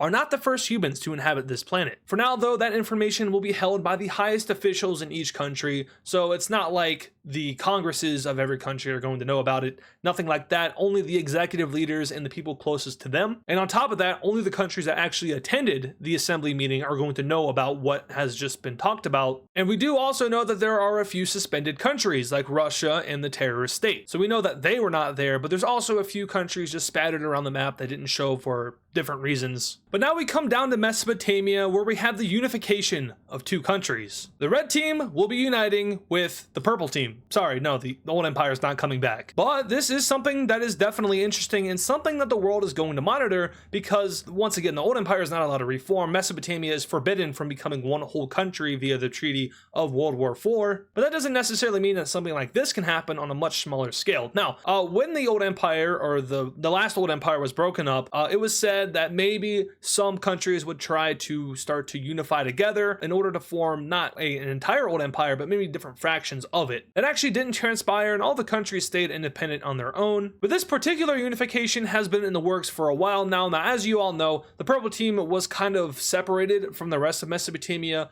right before World War IV because of their ties to fascist Africa. So when they got their independence and they were a democracy again, it was kind of weird for them to mingle back their relations with the rest of the Mesopotamian countries. But over the course of the past couple of years, the red team and the purple team have been in talks to bring their countries together to form one larger Mesopotamian country. This land right here is historically red team territory, so it does make sense that it has finally happened, and the 10th strongest country in the world grows a little bit stronger. But now we're heading on up here to Russia, and more specifically to Russia's alliance, because they're gaining another member. Now, it is pretty surprising to see a democratic country choose to join in on Russia's alliance, since ideologically all of these countries are dictatorships. But this country kind of ruined their relations with all of the democratic powers in the region in the last episode after they decided to take on the Maroon country and annex pretty much all of their country. Remember, they were also barred from joining the Mesopotamian Accord or also India's economic alliance, so now they feel like they're kind of pushed into Russia's corner, and thus they become allied with them. But now coming down here to South America, we have some additional alliance expansions. First of all, we have the Brown team joining in on South America's economic alliance. This has been in the works ever since they had gotten a new government, and now it's finally done, so they join the rest of the continent's economic alliance. But it isn't just them that join, because Brazil also makes an entrance into the alliance, signifying a new era in South America,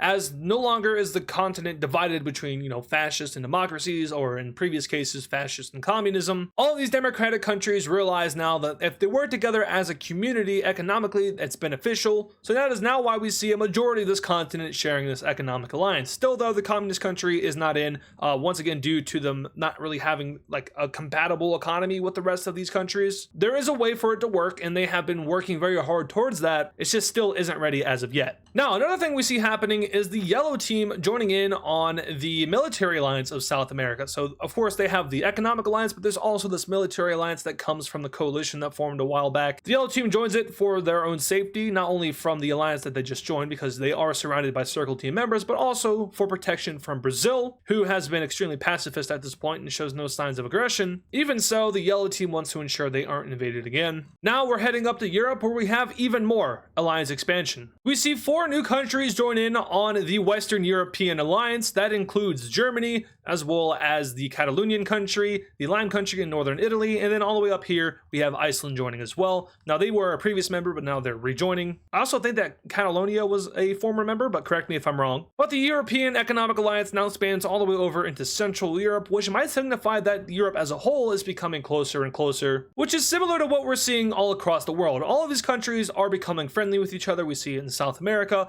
the various Unitarian unifications that have taken place, more specifically in Indonesia and Japan. Those signify that the world is coming together. India's unification, even Mesopotamia's unification, all of this stuff points to a more united future, which might turn out to be a very key factor for this world in the upcoming episodes. Now though, we're coming down here to Oceania, where we see Red Australia start to invade yet another country. They're not satisfied with their oceanic empire just of yet, even though they've taken over all of Australia, New Zealand, all of the very specific islands, even Papua New Guinea and parts of the southern Philippines. They want more, which is pretty greedy, but they're also fascist, so it makes sense. Anyway, their next target is going to be yet another Filipino island country, this time the dark blue team, so they will land troops in the southernmost point of these islands and slowly but surely work their way up. This is one of the weakest countries in the world, so there isn't going to be much of a fight put up, but the Australians will successfully occupy the entire country, and from there they will fully annex it. So they do expand, however now countries are finally going to put their foot down. Red Australia has been expanding way too much.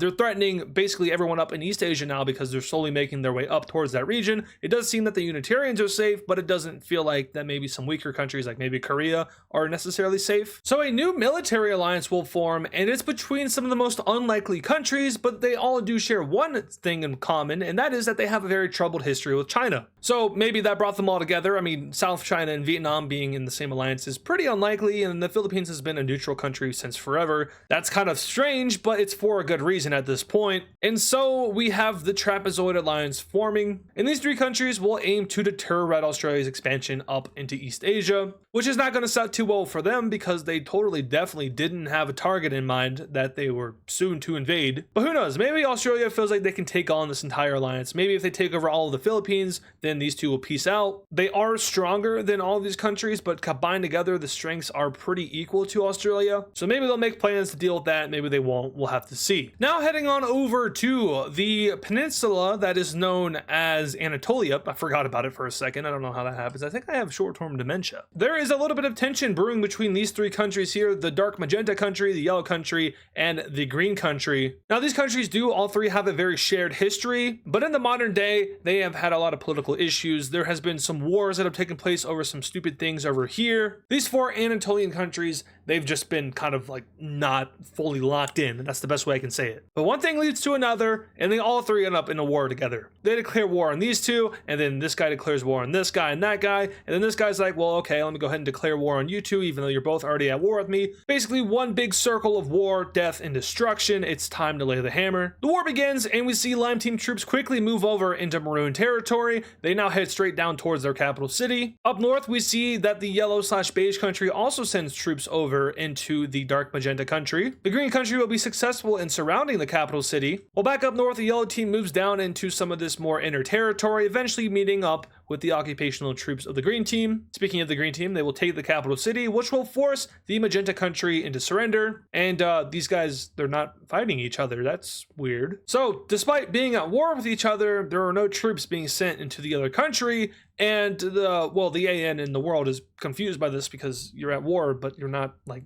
killing each other? Well, as it turns out, that was actually not a real declaration of war. Now, technically they are at war, but they're not actually fighting each other because the leaders and the rest of the governments agreed that this would be just kind of like a phony war. It was all pretend, we're going to have these hostile relations with each other and it's going to boil over. We're all three going to end up in a war. But secretly behind closed doors, we're actually working together to take out the guy next to us. Now, in the realm of politics, this is a very confusing thing, but it works and they successfully take out the Crete country. So let's go ahead and just color it in completely. And we can take a look at the peace treaty of the Phony Anatolian War. And in this peace treaty, we see that the dark magenta country is split between the green team and the yellow team. So they will both annex the entire mainland area of this country. The green team also takes over this island here. And Crete is reduced back to, well, Crete. So they're an island nation now. The green team didn't really see any point in taking over this island because, I mean, really, what is the point in doing so? But this region becomes a little bit more united with one less country gone. And now we're heading right on over to Caucasia. Now this country is very important, and you'll see see why here in a second. But Russian forces have begun to accumulate near these guys' borders.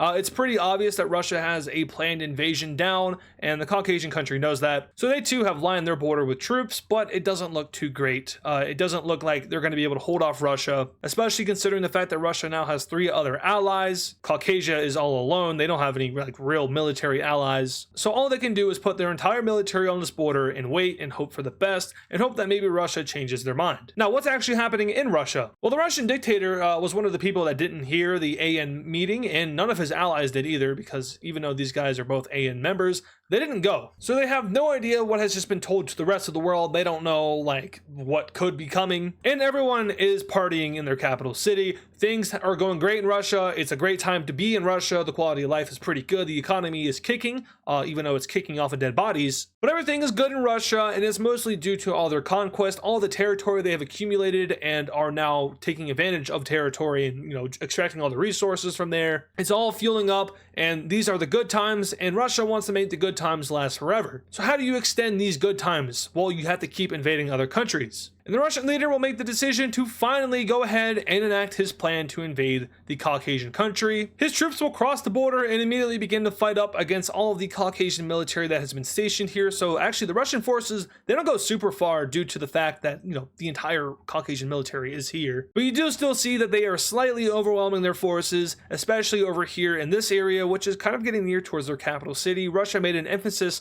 to put a majority of their invading forces over here because, once again, the proximity to the capital city.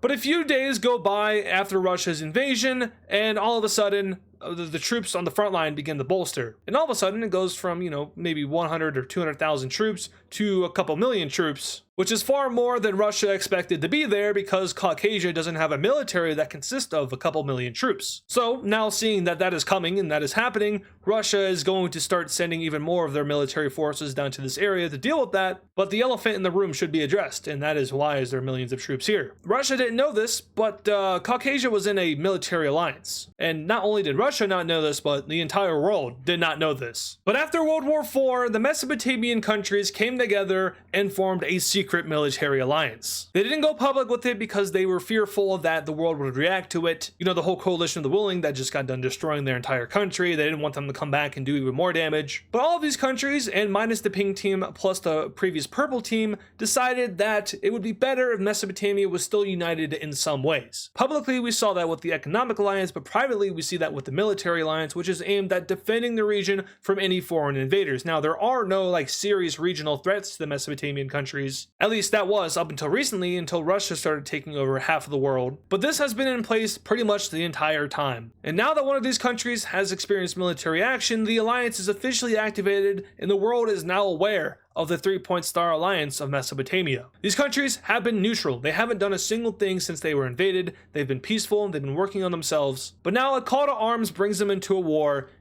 with one of their old rivals and also one of their old allies. Russia and the old Iberian countries fought against each other in World War III, but they also fought together in World War II. But with Mesopotamia now in the war and helping out their ally in Caucasia, Russian forces begin to rapidly be pushed back in this region due to the overwhelming amount of troops that the 3-point star alliance has. Russia will now send a majority of their military forces down to this region to deal with the threat, and they will also call all of their allies into the war. So it's the 3-point star alliance versus the square team, Russia versus Mesopotamia. It's going to be one of the most consequential wars since the end of World War V. 2 top 10 powers are going to war and duking it out. Other countries will watch, maybe even some other countries will get involved.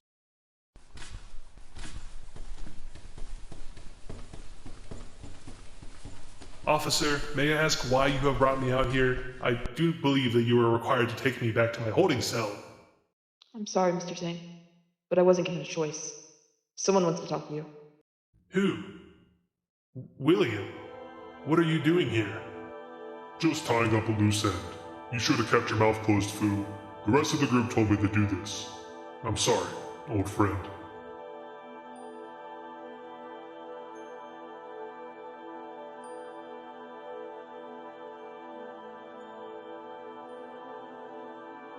Incinieribus belli humanitas gloria.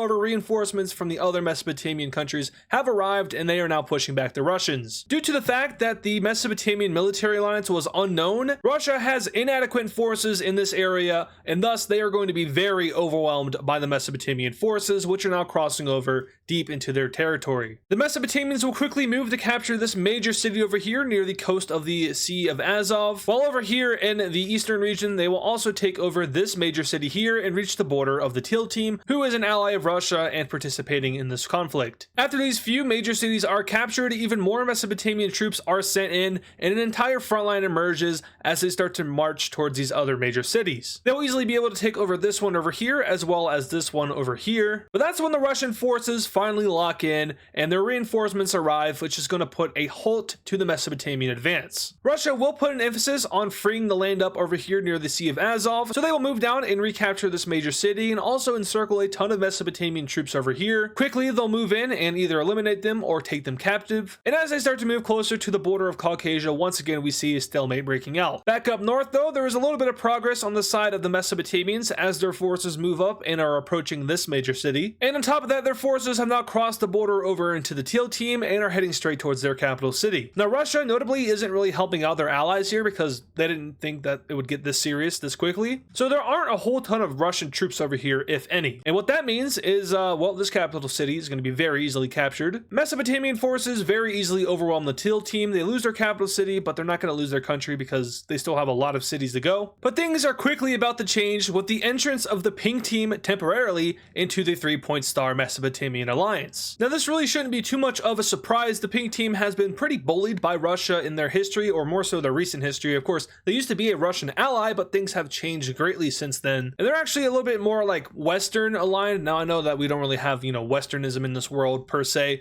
but they're more closely aligned with like the countries in the Atlantic, like Western Europe and America at this point, so actually pretty similar to Westernism in real life, but that concept really hasn't emerged here. Anyway, the Pink team was successful in taking this major city here, but the Mesopotamian countries will tell the Pink team to mainly focus on the Teal team due to the fact that they can handle Russia and they don't want them to, overexpend their forces. This is a very large area over here, so instead, how about you focus on these smaller countries so we don't have to, and we'll deal with the much larger threat. So that is their agreement, and the Pink team will move troops into the Teal team, heading straight towards these two major cities down here. Now, the strength of all of the Mesopotamian countries together is more than Russia, but even so, Russia is a very strong country. They're a top 10 power, and their military is one of the strongest militaries in the world, so they're going to have success in some of their counteroffensives that they carry out. However, these counteroffensives only push back the Mesopotamians for a little bit because once again, overall, they have the military advantage, and every time they're pushed back, they come back a little bit stronger. So the border could look like this, and then Russia pulls off a counteroffensive. However, once the Mesopotamians push back, they are now capturing this major city, pushing the front line way further forward. This is a common trend that we see throughout this war. The Mesopotamians take a bunch of land, the Russians have a counteroffensive,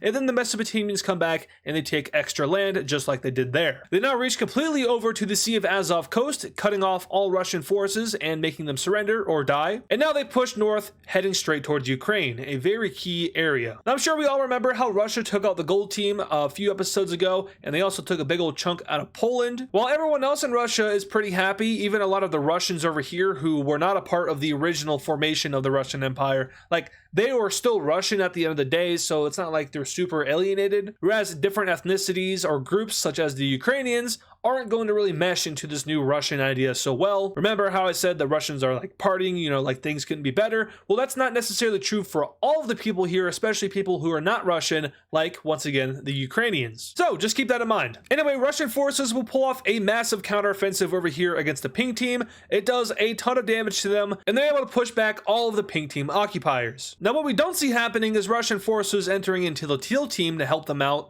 and that's probably for the best because Russia can't really waste any of their forces, especially with what's happening over here. So the Pink team will be able to take those two major cities, and they'll even meet up with Mesopotamian troops, cutting the Teal team into two pieces. This part up here will be occupied by the Pink team while they keep fighting down south. At this point, the Mesopotamians will move further into this region as to allow for their ally to breathe a little bit. They know the Pink team is relatively vulnerable to Russia here, so they want to make it so that they can hold on to this land and then it doesn't instantly fall back over to Russian forces if they wanted to. So they send some divisions over here that capture these two major cities, and that will allow for a little bit of a stronger hold in this specific region. So far, not so good for Russia. They are being overwhelmed, and the Mesopotamian forces are slowly but surely creeping their way up towards mainland Russia. Now though, this war is about to take a very dramatic turn. Yet another country will be joining in on Mesopotamia's alliance once again temporarily, but this country is none other than the Farmers' Republic. This country shares very close ties to Mesopotamia as a region. Historically, they have always been super close,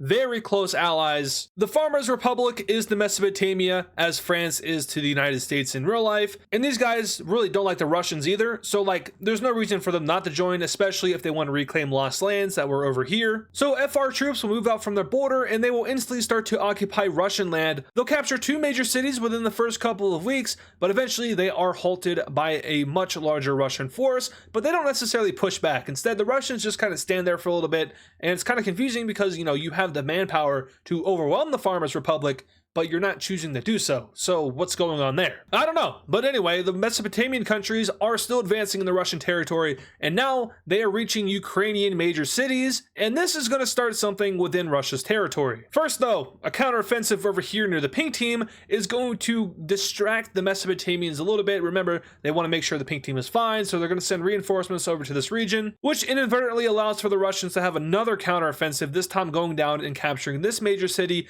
deep into Mesopotamian occupation. They also start to round towards this major city as well, but quickly Mesopotamian troops will work to push back against this counteroffensive, securing their area over here. Quickly back over to the front line with the teal team and the pink team. Orange team forces are now on the border and are helping out their ally, so they will have a slight counteroffensive, one that is good enough to retake this major city here and reach the border of the pink team. But it is eventually stalemated once again, and we even see pink team forces immediately re-enter into this country, so not really much of a counteroffensive, but it does retake one major city, so it can be seen as a success. But now we're going to see one of the alliances in this war gain another member, but this time it's not the Mesopotamian alliance. Instead, Russia gains an ally. In fact, they gain two. Firstly, we see the orange team join Russia's alliance, and secondly, and most shockingly, we see Greece join Russia's alliance. This is a complete shock to the whole world because Greece is known as this very democratic country, very friendly country in most cases. However, when it comes to Mesopotamia, Greece is a little bit more serious. Greece endured old Iberian occupation for a very long time, and they do not like the fact that these countries are all working together as one solid military, and they especially don't like the fact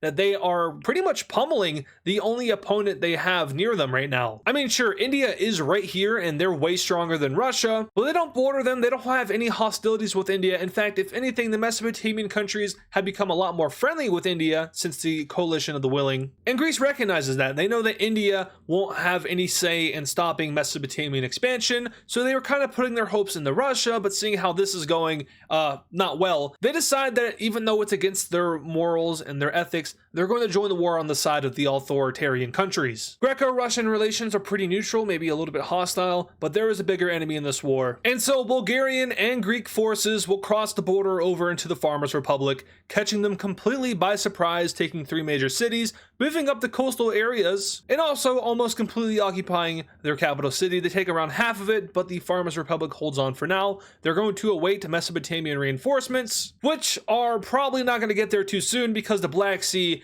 is an absolute battle zone between the Mesopotamian navies, between the Greek and Russian navies. It's just a complete mess here. So those reinforcements, they might take a while to get here. But once again, the world is just kind of shocked by this. Greece teaming up with an authoritarian country in the name of defeating Mesopotamia, and also maybe the Farmers' Republic. These two haven't really gotten along in history. But at this very point in time, the world is just a very confusing place with the whole Singularity Testament meeting that happened and just like the threat of an external force coming. The world has kind of like let go in a very small way. Like they know the world could very well end soon. So it's just kind of like it's set this precedent in a lot of people's minds that like, you know what, screw it, whatever, let's just do it. Like, you know, we don't know how long left we have to live. It's kind of like that mentality. Anyway, back over here, the Mesopotamians will once again push back against the Russian counteroffensive. They still have the upper hand in this war, and they're going to take 2 more major cities. And they're even going to cross over into Crimea and begin to take land over here, and this will spark something to finally happen. With the presence of Mesopotamian troops in Crimea,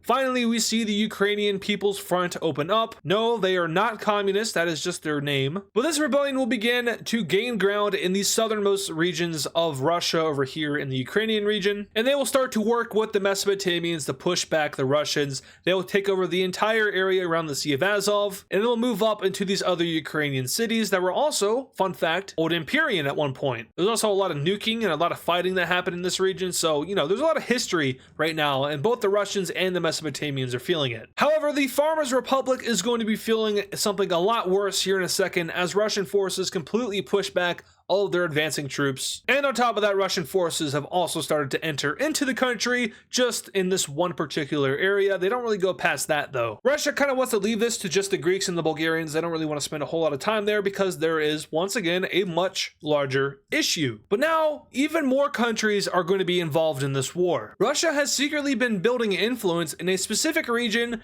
and now things are starting to make sense. Russia has been prioritizing building relations with this specific region, which includes countries like Bulgaria and Greece, who are already in Russia's temporary alliance, but also countries like this one and that one. Okay, maybe I should make names for these countries. North Anatolia and South Anatolia. And Russia is going to promise these countries something. They're going to promise them a ton of land from Mesopotamia, and that's good enough for them.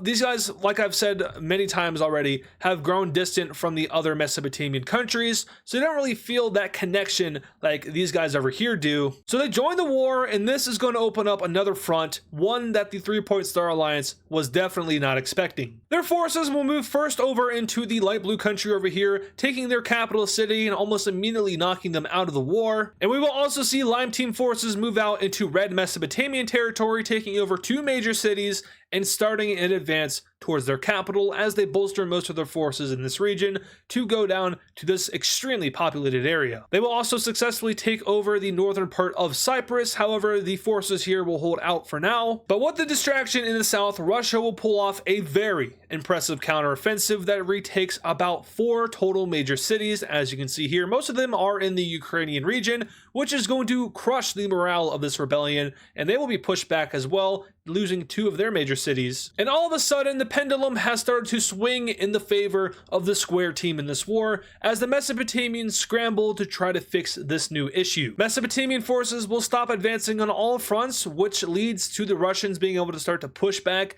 across the entire front line. And the only place we really don't see the square team start to suffer loss is over here in the teal team, where the pink team is still having a very good time. Could have worded that better, but we ball. They now reach very deep into this country and are super close to the border of the orange team. Now though, they might have to start worrying about something else though, because this specific area is being targeted by the Russians. They will meet all the way down to the original border of the teal team, pushing back both Mesopotamian and pink team forces as they begin to liberate most of this area. There will be a slight holdout in the capital city by Mesopotamian forces that are trapped there, but Russia is once again focusing on this specific area over here. So things not going so well for the 3-Point Star Alliance anymore. They had a ton of momentum when this war started, but like I've said, the pendulum has swung back towards the side of the square team. The Farmers' Republic has just lost their capital city over to Bulgarian and Greek forces as they meet up with Russian forces, which are stationed over here in this major city. One very large army group is separated from the rest of the country, and they will try to fight as best as they can. However, they will fall back to this major city here and hope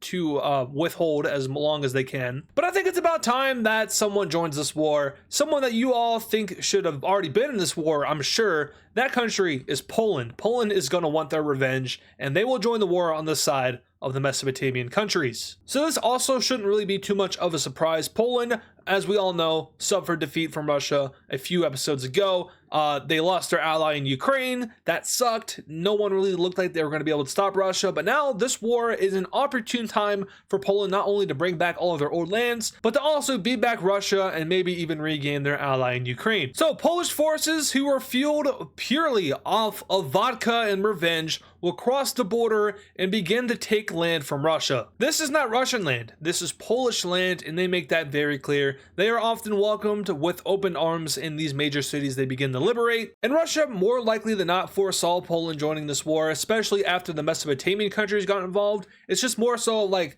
this is way too much, way too fast for Russia to really, prepare for another country to join, specifically over here. So like maybe when the Farmers Republic joined the war unexpectedly, they moved all their forces that were on the border of Poland down to them to deal with that. So they're all right here, which left this area vulnerable. Russia wasn't able to reinforce it because they were too busy reinforcing down here. So this is like the perfect time for Poland to strike, and they have done just that. Their success is very extraordinary, and Russia is going to have to start sending forces over here as well. More specifically, they'll pull the forces that are in the Farmers Republic out, which leads to them regaining a little bit of land, but most of it goes over to the Orange Team. And those forces will now start to fight back against Polish forces, reaching back to their border, but not really pushing them back up in the north, where they are at a disadvantage. Poland actually has the numbers right now. They have more manpower than Russia does in this region, so if Russia wants to stop Poland's advance, they're going to have to pull troops from somewhere else, but that really might not be an option. So Poland will continue to expand, but more specifically up here in the north in the Baltic region. These major cities will all go over to Polish occupation, which will set up kind of like a solid defensive front line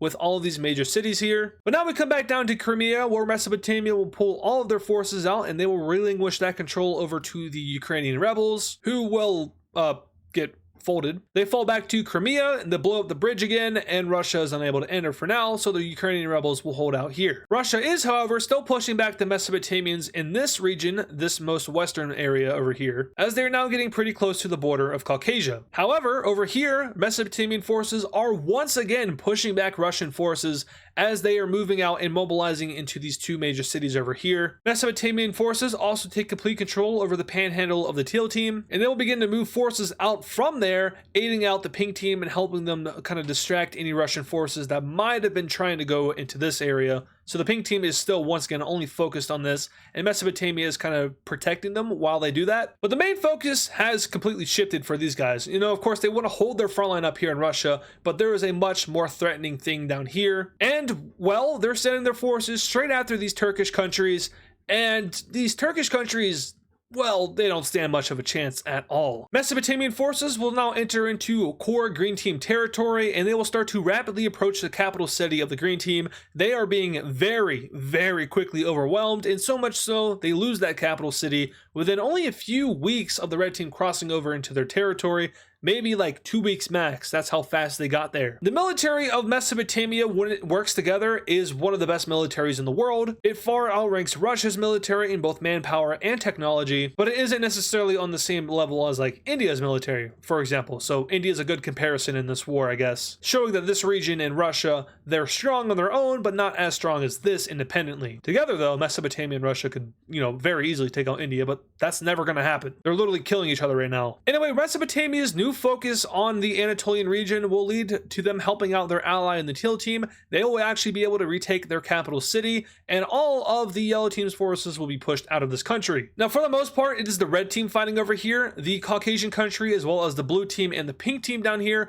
are setting their forces up to Russia. And like I said, it's the Red Team over here, as well as actually Palestine helping them out in this region. And it's going to continue to go well. The Red Team is now utilizing their navy to carry out deep strikes within their territory, targeting military bases and stuff like that. The Mesopotamians have a very clear naval advantage in this area. Of course, Greece isn't going to send their navy down there because they're sending their navy to die if they do that. So that is a big reason as to why we see the Red Team have so much success here as they take out and occupy almost all of the Green Team except for over here, while Greek forces have kind of came in and backed them up. Now the focus over here will also shift to invading the Yellow Team. So this isn't necessarily just the Teal Team doing that because they couldn't do this. This is also their allies helping them out. So red team, blue team, so on and so forth. They are now invading into this territory of the yellow team, and it is going very well as well. Very well as well. We love the English language. Anyway, their capital city will be taken as well, and the Anatolian countries are very quickly, almost completely out of this war. Very disappointing for Russia, who had hoped that this distraction would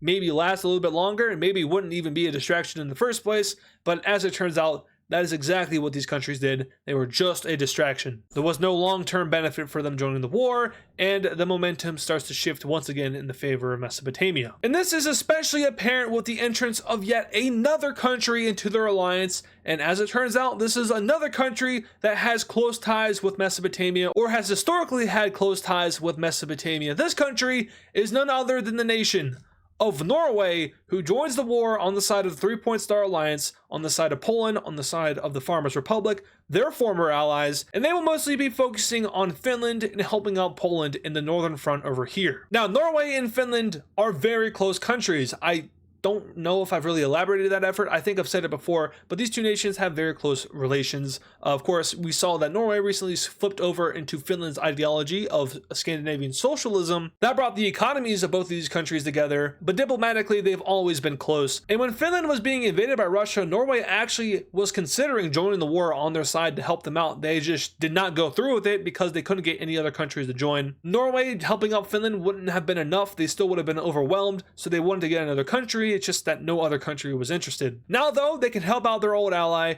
and they will send troops over into that old ally. So the Finnish military will welcome them with hostility. However, the people living here will welcome the Norwegians with care, with trust, with open arms. They're friendly towards them, and the Norwegian military instantly starts to fold the puppet state of Finland. It was not a very strong puppet state because Russia took all of like the valuable land over here. So like there's really nothing else going on anywhere else in this country. And after Norway secures the entirety of like the central region, this area will not necessarily surrender because it's a puppet state. Russia wouldn't allow it to do that. And it also won't come under Norwegian occupation. But for the sake of funny color on map and not having a random pink spot up here, we're going to say that Norway has capitulated the puppet state of Finland, and thus they get full occupation, even though they definitely don't have forces up here in like the Cold Peninsula. They do, however, have forces going into Russia, and the entire Norwegian military is focused on this area. They actually don't have any troops within their own territory, which is very risky, but both the Norwegian and Polish navies will be working together to keep the Russian navy at bay, which they do have the advantage. It's just that Russia is fighting a 4-front war now, maybe even a 5-front war, so they're just kind of like, you know, very disorganized. It's all of these countries coming at them at once. This is like the buildup. This is what happens when you expand too aggressively and you don't try to mend relations with the countries that hate you, and it's coming back to bite Russia now. With Norway's distraction in the north, Poland will have even more success in the Baltic region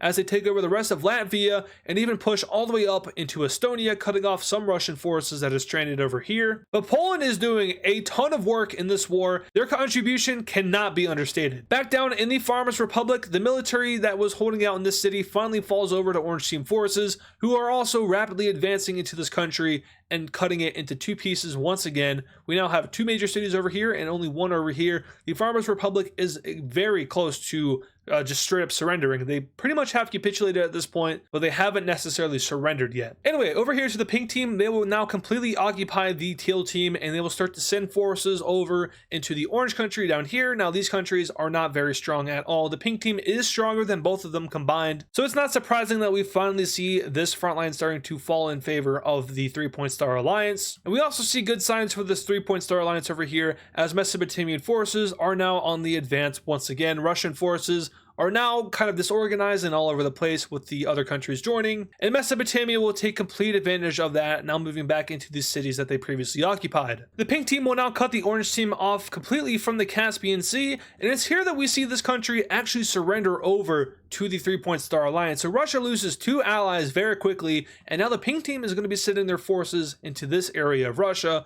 which is not a good thing. Another front has opened up. And like many of the other fronts in this war, this particular advance is being fueled by the desire for not only vodka, but also revenge. Back up north, Norwegian forces will continue to move into Russian territory. There is actually very little presence of Russian military over here, and they're mostly caught up with Poland now. They're having a lot of counteroffensive forces stationed right here, but they're dealing with the pink team, the red team now, the Ukrainian rebels. It's just like, there's so many fronts for Russia to manage. They just haven't really had time to focus on this one, and it's starting to bite them as Norwegian forces are now right here. Like, they're right there, and your capital city is right there. Polish forces are not far, and even to an extent, Mesopotamian forces aren't super far. Now though, down here, we will see the orange team successfully occupy this area of the Farmers Republic, and they'll even start to move further into this area. However, they will be stopped by Polish forces, who are now going to start to help out their ally in the Farmers Republic. Not a whole ton, you know, Greek forces are here and they're kind of hard to push back against, so it's not like a super large counteroffensive,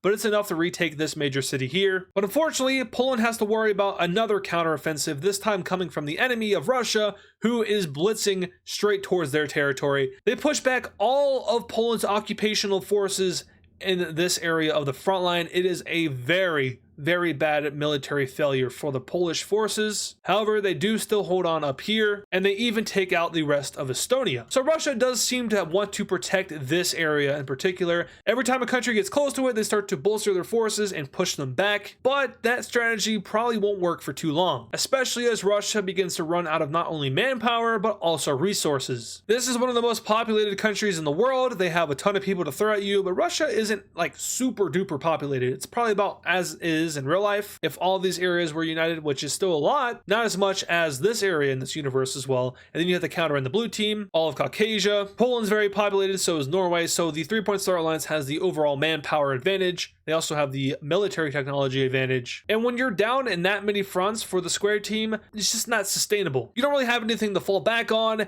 and that's what we're seeing now. Now, Norway is going to stop their advance into Russian territory any further, and instead they will focus on occupying all of this area of Finland. So they take over all of Finland's previous land, and that was like their stated goal in this war. So they're not going to expand much further beyond this unless it's absolutely necessary. Instead, they will stay in the war, and they will just hold on to Finland in order to like demand that in the peace treaty. Like, you can't like not give us Finland back because Norway is completely occupying all of it. That's the logic there. Anyway, the Ukrainian rebellion will do something a little bit risky. They're going to leave Crimea and they're going to cross the bridge and go out into their old territory once again. And this actually doesn't go too horrible for them. They're able to take back one major city, but that's about it, as they are now met up with Russian forces and stopped from advancing any further. Now, back over here in Anatolia, we see that the Mesopotamian countries are now completely occupying all of the Anatolian countries, and even more so, we're seeing these troops now cross over into Greek territory, which is going to be very threatening for them. They have been mostly focused on the Farmers Republic and now Poland, but with the Mesopotamians now taking over the city of Istanbul or Constantinople, which it's not called that, but there is still a city here. The alarm will sound in Greece, like there's a much bigger threat now. We have to stop focusing over here, and we're gonna have to put all of our manpower into this. The armies that are here are already enough to challenge that of Greece's armies, so they want to be extra careful here. They will still be kicked all the way out of Anatolia, but they will hold a defensive over here near Constantinople, and they will not allow for the Mesopotamians to cross over into Europe. But with the 3-Point Star Alliance no longer having to worry about this front line over here, you know, they're not gonna try to push into Greece because there's no need to. The main threat is Russia. They'll now take a majority of the offensive troops that are stationed here and put them back on this front line. And oh boy, is it going to be bad for Russia. They haven't had a fight against the full Mesopotamian army in a long time, you know, ever since these guys joined the war. And in that time frame, Russia has been fighting other front lines. They've been losing manpower. They've been deteriorating in the equipment and resource department, and that is now coming back to bite them fully, as Mesopotamia has taken the two major cities that are on the outskirts of their capital city. There is this like kind of network of major cities here that surround the capital city. They're not super close to the capital city, so they're not like the suburbs or anything like that, but it's probably a part of like the metropolitan area. But yeah, the Mesopotamians are right there. And with this front line now extending all the way up there like this, the Ukrainian rebels will begin to push back, and they will retake 3 major cities this time, and their rebellion starts to pick up momentum as a lot of the people in these cities start to rise up against the Russian occupiers. And Ukraine is now an actual country in this war. They have reestablished their government. They are back, and they too want revenge. It's just that like this country is completely destroyed by the war, and they don't have any resources or manpower, so they're probably going going to take a backseat to this. Anyway, Polish forces are taking advantage of this as well. They're now taking back these major cities, but more so they're helping out the Farmers Republic push back against the Orange team, who is now pretty much occupying this area by themselves as Greece prepares for Mesopotamia, who, as we know, isn't coming. So bad speculation there by the Square team. It allows for the Polish forces to help out the Farmers Republic, take back and reestablish their country. Also, Pink team is just rolling through this area. There is absolutely nothing happening over here because Russia has little to no forces over here. They're now all near the capital city trying to protect that. And, well, the spearhead has officially formed and it's going straight there. With the forces being so close to the capital city, the Russian dictator is going to start to panic because their little empire that they formed is all of a sudden starting to come crashing down. This region down here is the owner of this region up here, apparently. That's not necessarily true. They kind of destroy each other whenever they get the chance. But he will demand the military in this region to focus on stopping the Mesopotamians, which is not the greatest of ideas because the order was to only focus on the Mesopotamians and not the Polish, who have been very closely monitoring the moves of the Russian dictator, trying to figure out what he's going to demand next, what he's going to order his military to do next. They caught whiff of that, and they're now sending their forces straight to the capital city as well, which is a little bit vulnerable on this side and very protected on this side. So as Polish forces begin to approach, Russia will move their military around, allowing for the Mesopotamians to also push back and towards their capital city. So the spearhead once again starts to form, and the Russian dictator is like, it's over. Of course, he doesn't publicly say that because that would incite panic in his people and all of a sudden their military would start to degrade. But deep down inside, he knows that this war is cooked. He probably should not have declared war on the Caucasian country, and even more so, he shouldn't have brought all these other countries into the war, because now Mesopotamia is going to gain probably land and also way more influence in the Baltic Sea area. Russia's influence will be gone if they even still exist. Farmers Republic forces will retake their capital city, and at that point, the Russian dictator realizes that it's probably time to call it quits. And just as the Mesopotamians reach the gates of the capital city, the dictator of Russia will call for the leaders of all participating countries to meet over here in the capital of the Dutch team, where, as he says, they will negotiate peace terms of this war. That's right. Russia will surrender over to the 3-Point Star Alliance, and the dictator knows that he is on his way out. He knows that he will no longer be the ruler of his people. He knows that Russia is probably going to become a democratic country, so in his speech to the public in front of all of Russia, he will tell his people that he is surrendering for them. He doesn't want this empire that he has built to all of a sudden just crumble and disappear. He wants it to be sustained. He wants it to last. He wants his people to have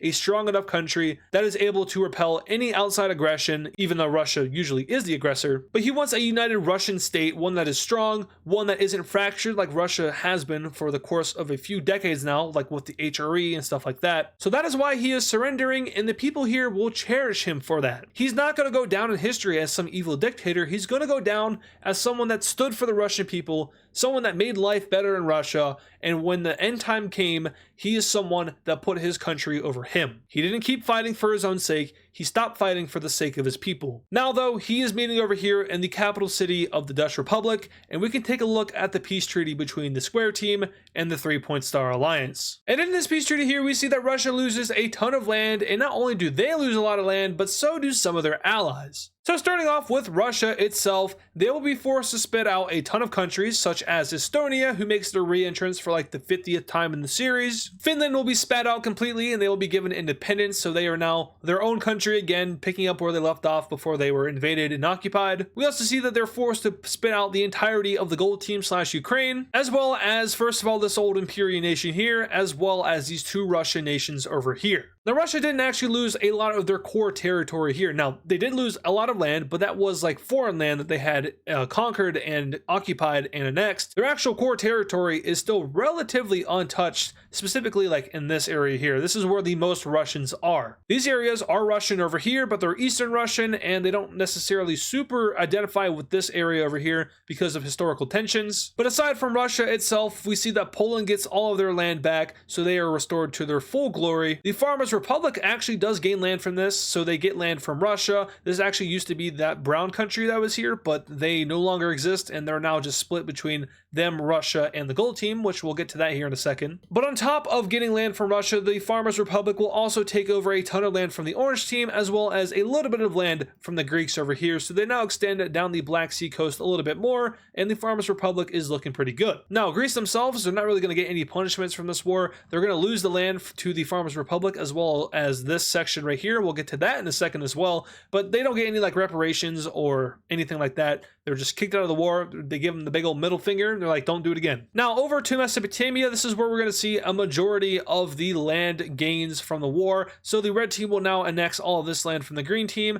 and the teal team will annex all of this land from the yellow team, and this land from the green team. So they become a very large country, pretty much doubling in size. And then something very interesting is going to happen for the rest of the Anatolian countries here. Their governments will be gotten rid of, and they will be forced into one united state, which is the purpose of this blue color here. So that Greek land and these two countries will all unite into one new country that will be aligned with the Mesopotamians. So the red team is trying to get their influence back over here, and this will pretty much do it, as they're going to install a pro-Mesopotamian government in this country. Now, we already saw that Ukraine is back, but they will be getting this additional land from Russia that was also a part of the former brown team, which no longer exists, and like I said, has been divided up between everyone around it. And then finally heading over here to Central Asia, we don't have too many changes happening here other than the pink team restoring all of their old land. So just to give you an idea, this is what the old map looked like and what the old pink team looked like. They're now getting back all of their historical lands, and they're much larger, and in addition to that, they're also getting back the northern part of the teal team,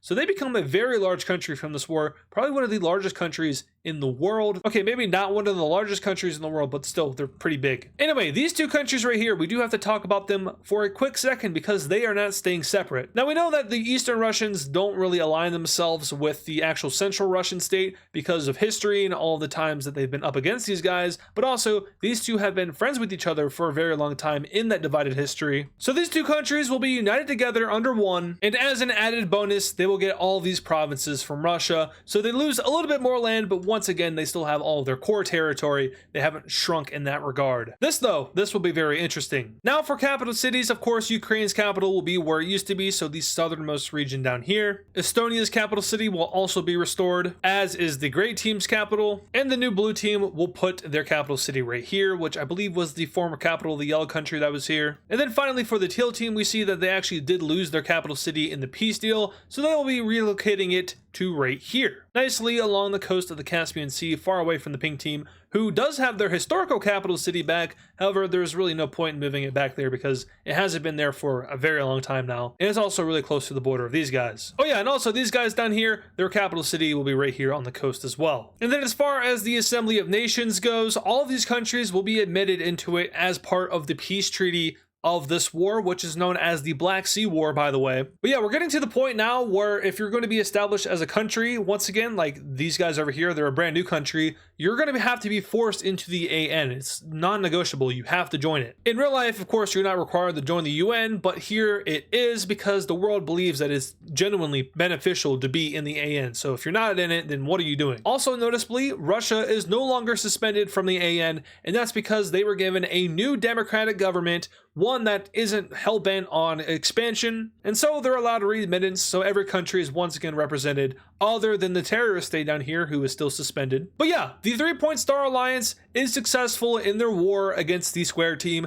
which no longer exists. The 3-Point Star Alliance, of course, still does. That's Mesopotamia's not so secret anymore military alliance. They also add a new member, which is the new country over here in this part of Anatolia. They also join in on the Economic Alliance, so if we take a quick peek at that, we can see all of the members that are in it. Notably, the Gray Team will rejoin this Economic Alliance as well, so the MEO is as strong as ever. But now we're going to see the creation of a new alliance. First of all, Poland and the Gold Team will be reforming their previous alliance, and this is a strategic military alliance meant to deter any powers from impeding on their territory. Now, these two countries will not be the only two countries to join, as they're going to be getting another member, this time Finland. Now, Finland was in the previous alliance between Poland and Ukraine. However, they did leave because they were worried that they were going to get drawn into a war. Turns out that wasn't the best of decisions because they got invaded and made into a puppet state. But now that they're officially back, they're not going to be taking the chance again, so they rejoined this alliance. And now they're going to be getting 2 new members, one of which is Estonia, who has constantly been invaded by Russia, but now they want to put their foot down and continue to exist. And the other country is the Farmers Republic. Now, these guys are actually more interested in joining Mesopotamia's alliance. However, this is a regional alliance strictly for Mesopotamian countries. The Farmers Republic is not Mesopotamian, therefore they're not allowed to join it. So more likely than not, they just have a separate document with these countries that is like military agreements. But this is their actual official attack one, attack all alliance that they are in with these other countries now. In the Eastern European Military Accord is officially formed. Now though, we're coming down to Southern Africa, where we have a huge world-changing event taking place, and that is the formation of South Africa Unitaria. These 3 Southern African countries will all be coming together to form one united country that is under the ideology of Unitarianism, and they become the 5th Unitarian country in the world. So as we all know, the first one started over in Canada, but then we saw the one that formed in Indonesia, followed by the one in Japan. A revolution brought about the existence of Iberian Unitaria, and now we officially have an African Unitaria. These 3 countries all share something very similar in common, and that is that they are of purple religion, ethnicity, or just heritage, whatever you want to call it, which makes it a lot easier for them to put aside their differences and come together to form the ultimate society that is not worried about things like ethnicity or religion or anything like that. They're only worried about progressing the human race forward. The capital city of this country will not be any of the previous capital cities. Instead, it will be placed all the way over here on the coast, and that technically isn't really a neutral site because it's still within the territory of this old previous country, but at least it's a different city, so it's not like the exact same government. But yeah, these guys will make an official exit out of South Africa's economic alliance, and instead they will join the Unitarian Economic Alliance as well as the Unitarian Military Alliance. So now Unitarianism finds itself in 5 of the continents of the world out of 6: North America, Europe, Asia, Oceania, and Africa. The only continent that doesn't have Unitarianism at this point is South America, and it's pretty hard to see that coming about because these countries are very big on their own sovereignty. Remember, when they wanted to all break away from Brazil, they were called the Sovereigners. So Unitarianism is unlikely to appear here because these countries want to remain separate and as their own thing. In other continents and areas of the world where there's never really been a whole lot of occupation or even military activity, Unitarianism is a lot more popular. Now, the other nations that are around this new country are kind of curious about it. South Africa is an area that hasn't experienced a lot of fighting. If anything, they've experienced a lot of unity in like economic alliances and even military alliances. On top of that, this region is pretty consistent with like the characteristics of the people here, other than over here where there's been some historical issues, but I'm more so referring to the purple areas of this continent. But yeah, like I was just saying though, they are in favor of Unitarianism. So they're just gonna kind of watch and see how this country develops. And some of these other countries north of here are interested in joining. They're not going to be doing it yet. They have to hold like public referendums, you know, seeing if the people want to do it. There's a whole process in becoming a Unitarian country. There's a lot of things you have to do, but just note that the purple and the yellow countries are both interested. And even to an extent, this pink one is as well. However, due to like the 2 main groups within this country, the brown and the purple groups, there's a tiny bit of ethnic tension, which is going to make them joining this a little bit harder. But yeah, for now, these 3 countries are going to watch and see what happens with this one. So far, none of the Unitarian countries have collapsed. There hasn't been any issues in any of them, so it's just a matter of seeing if it's still applicable here, and if it is, more likely than not, Unitarianism will explode across the world. That is just a theory though. Anyway though, we're now coming back up to Europe, where we have a very small scale war occurring between 2 countries, and these 2 countries that are going to war are the purple Roman country as well as the orange Bulgarian country. Now, in the previous episode, orange Bulgaria was involved in the war between Mesopotamia and Russia, and they did a really good job at invading the Farmers Republic, but once reinforcements arrived from Poland, it did not go so well, and this country ended up losing land. Fun fact, Purple Rome was very close to joining the war on the side of Mesopotamia. However, they held out because they were worried that they would be overwhelmed by Greece and that Greece would end up fully annexing them. So they did stay out, even though they really wanted to get involved. But the main objective of this country is to retake historical Roman lands. This is a theme that we see reoccurring in any Roman state that exists, such as this one, as well as this one. But if we take a quick look at the religion map, you'll see how the ethnicities have changed over time. Now, the yellow one is actually belonging to Rome, who actually started out over here in Anatolia, but they were kicked out because they were a nomadic tribe. Still though, they did possess these lands at one point, and still though, they want them back. So Roman troops will cross the border into this previously war-tarnished country, and probably still is, and they're going to have absolutely no issue walking straight into their capital city and forcing this government into surrender. The Orange team is not a very strong country, and the fact that they had so much success in the previous war is mostly due to the fact that Greece was right below them. But yeah, we can now take a look at the peace treaty between Rome and the Orange country. Now, in this treaty, 3D, the purple country is going to target this specific piece of land and a little bit more, but this is a part of that yellow heritage that they want, so you can see all the countries that are within that group. But the border will be drawn right here, and the purple team will get all of this land from the orange country, so they do still exist. It's not full annexation, but they lose a lot of important land and become a much smaller country. Now we shift our focus down to Northern Africa, where we have to talk about the terrorist state that was established here a few years ago. Now, as we all know, this organization started down in Libya. However, they were kicked out of there and instead took hold of the Mediterranean country, and since then they've established themselves as a state. It's not a very good state. In fact, it's a horribly corrupt state where people are not valued at all, and the government is more so focused on building proxies and just retaining their political power and acting on the international stage, trying to present themselves as like an actual figure who has say in world politics. That has not gone so well with the rest of the world. First of all, they are suspended from the Assembly of Nations, so they can't even really speak on the world stage. And second of all, the world doesn't like them because they don't value their own people. Now, the terrorist state is, of course, a terrorist state, and within this terrorist state, there is a lot of terrorist activities. More specifically, the government uses their forces to target any rebellious forces that belong to the Mediterranean country, so there's still fighting happening within this territory, just on a very small city level scale. So these guys are like,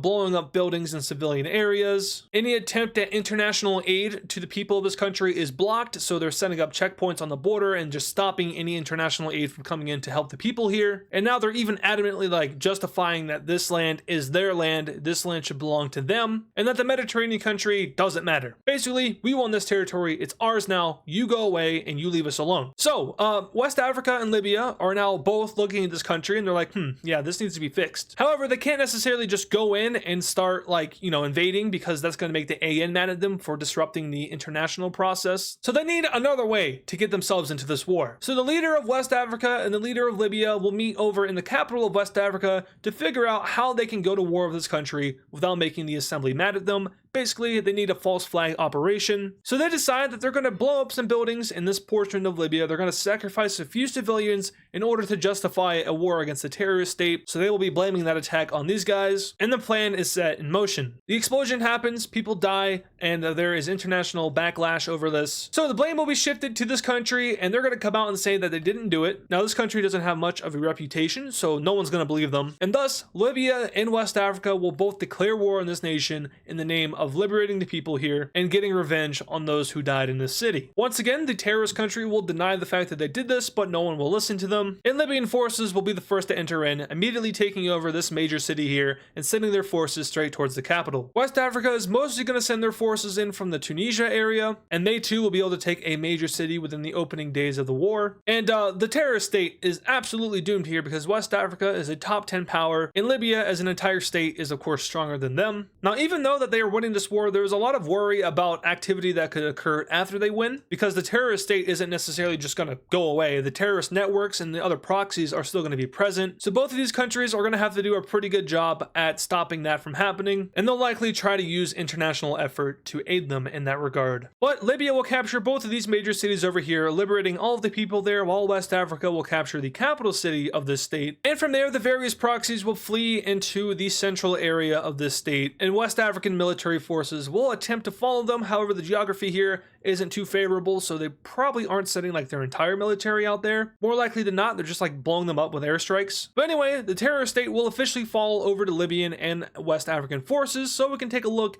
at what this is going to look like after the peace deal. And in this peace deal, we have the resurrection of the Mediterranean country, as well as a few land gains by both Libya and West Africa. So West Africa will create a new province up here. They will fully annex said province, as well as this major city down here. And Libya will get this entire province, which holds this major city. So the Mediterranean country is officially back. Now, they did lose a little bit of land, which is probably not to their likings. However, West Africa and Libya felt like they should have some kind of trophy from the war, a little bit of land, so to speak. And they took two major cities, so this country is going to be hurting a little bit, but they get to rejoin the Assembly of Nations, meaning that now officially every single country on this map is in the AN. No suspended members, no one that isn't involved. Everyone has a say in any international matter. Now, coming over to Mesopotamia, though, we have to talk about these two countries right here. Now, found out that these two countries are pretty estranged to the rest of Mesopotamia. They have a recent history of more aligning with the Horn of Africa than they do with the rest of this region, but more so, they're very interlinked with each other. They share a disdain towards the other Mesopotamian countries, they share close ties with the Gold Team, they share a language, an ethnicity, religion, all that stuff. So after years of enduring difficult times with each other, a decision will be made to finally unite both countries into one, not under Unitarianism, just under a new government. And this is a decision that is cherished by both the people here and the governments here, because once again, they have this very shared history with each other,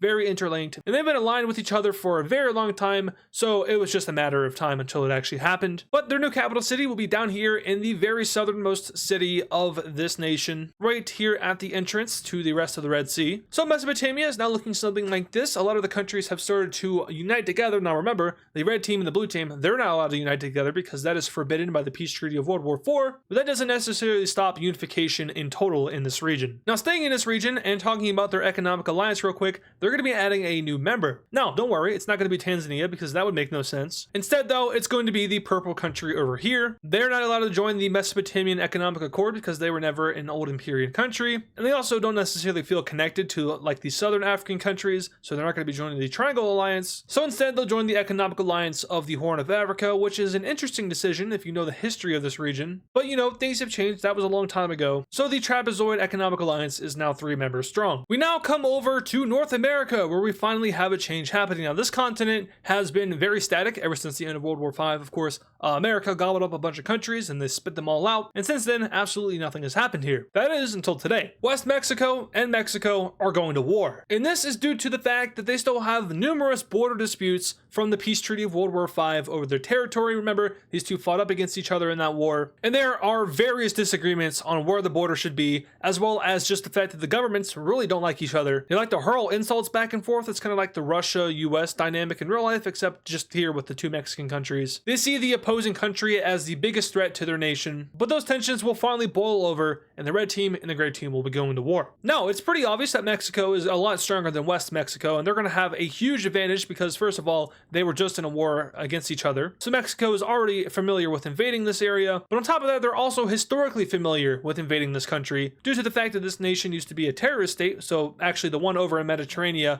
that wasn't the first one. The first one was actually over here. But yeah, that was a long time ago. They've changed since then. They're now just a fully functioning democracy. That doesn't matter though, because Mexico is coming crashing in, and West Mexico is about to lose their capital city. Now, West Mexico has allies. They're not necessarily this hermit state country that just doesn't interact with anybody. They were previously affiliated with China, however, that's no longer the case because the elites in China are out of power. So they now just share a regional alliance with another country that is just north of them, and that nation is, of course, California. They fought together in World War V, and they will once again be fighting together in this war. So Californian forces will reach the front line, and when they do, they begin to push back the Mexicans. Now, this isn't like a super earth-shattering entrance into the war. This isn't going to necessarily change the outcome of the war as it seems right now, but it will push Mexico back considerably from the capital of West Mexico, causing them to have to rethink their strategy. Down south, they will officially eliminate this holdout, and they will begin to bolster their forces in the center of this front line. But unfortunately for Mexico, there are a few other countries that are around them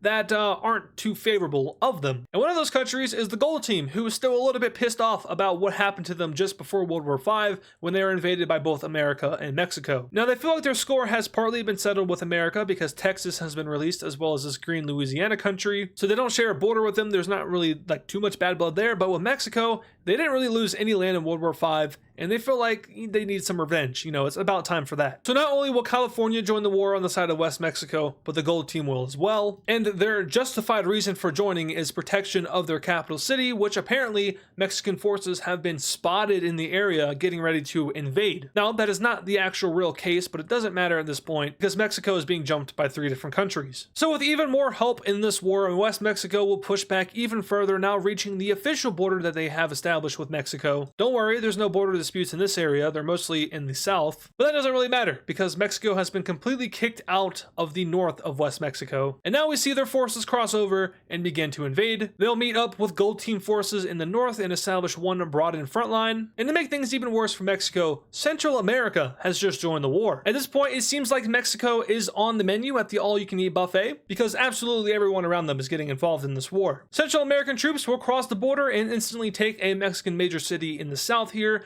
There are no defending forces here because Mexico has been allocating them in the north. So Central America will have a pretty easy time invading until those forces are back down to reinforce this front line. But yeah, two-front war now for Mexico. That's not good. Up north, the gold team will sweep across the border that they have with the green team, and they'll begin to move down the Mexican coast, which is very important for their country. They'll even be able to take this major city here. However, back over here on the front line with the West Mexican country, things aren't going so well for the multiple countries that are fighting for them. Mexico has reinforced their troop numbers in this area, and they're once again heading straight towards the capital city of West Mexico. The forces here are trying to hold back, however, it's just a little bit too overwhelming for them, so they will now solely focus on holding this front and keeping Mexico out of the capital city. In the south, Central American troops will resume their push into Mexico, now reaching over into this broadened Guatemalan area, and their main focus right now is actually just to hold this front line. They don't believe that they can get to Mexico's capital city because Mexico is a little bit too strong for them. Even with them fighting all the invading forces up here, Mexico would overwhelm the Central American country. So they just really want to hold on to what they have,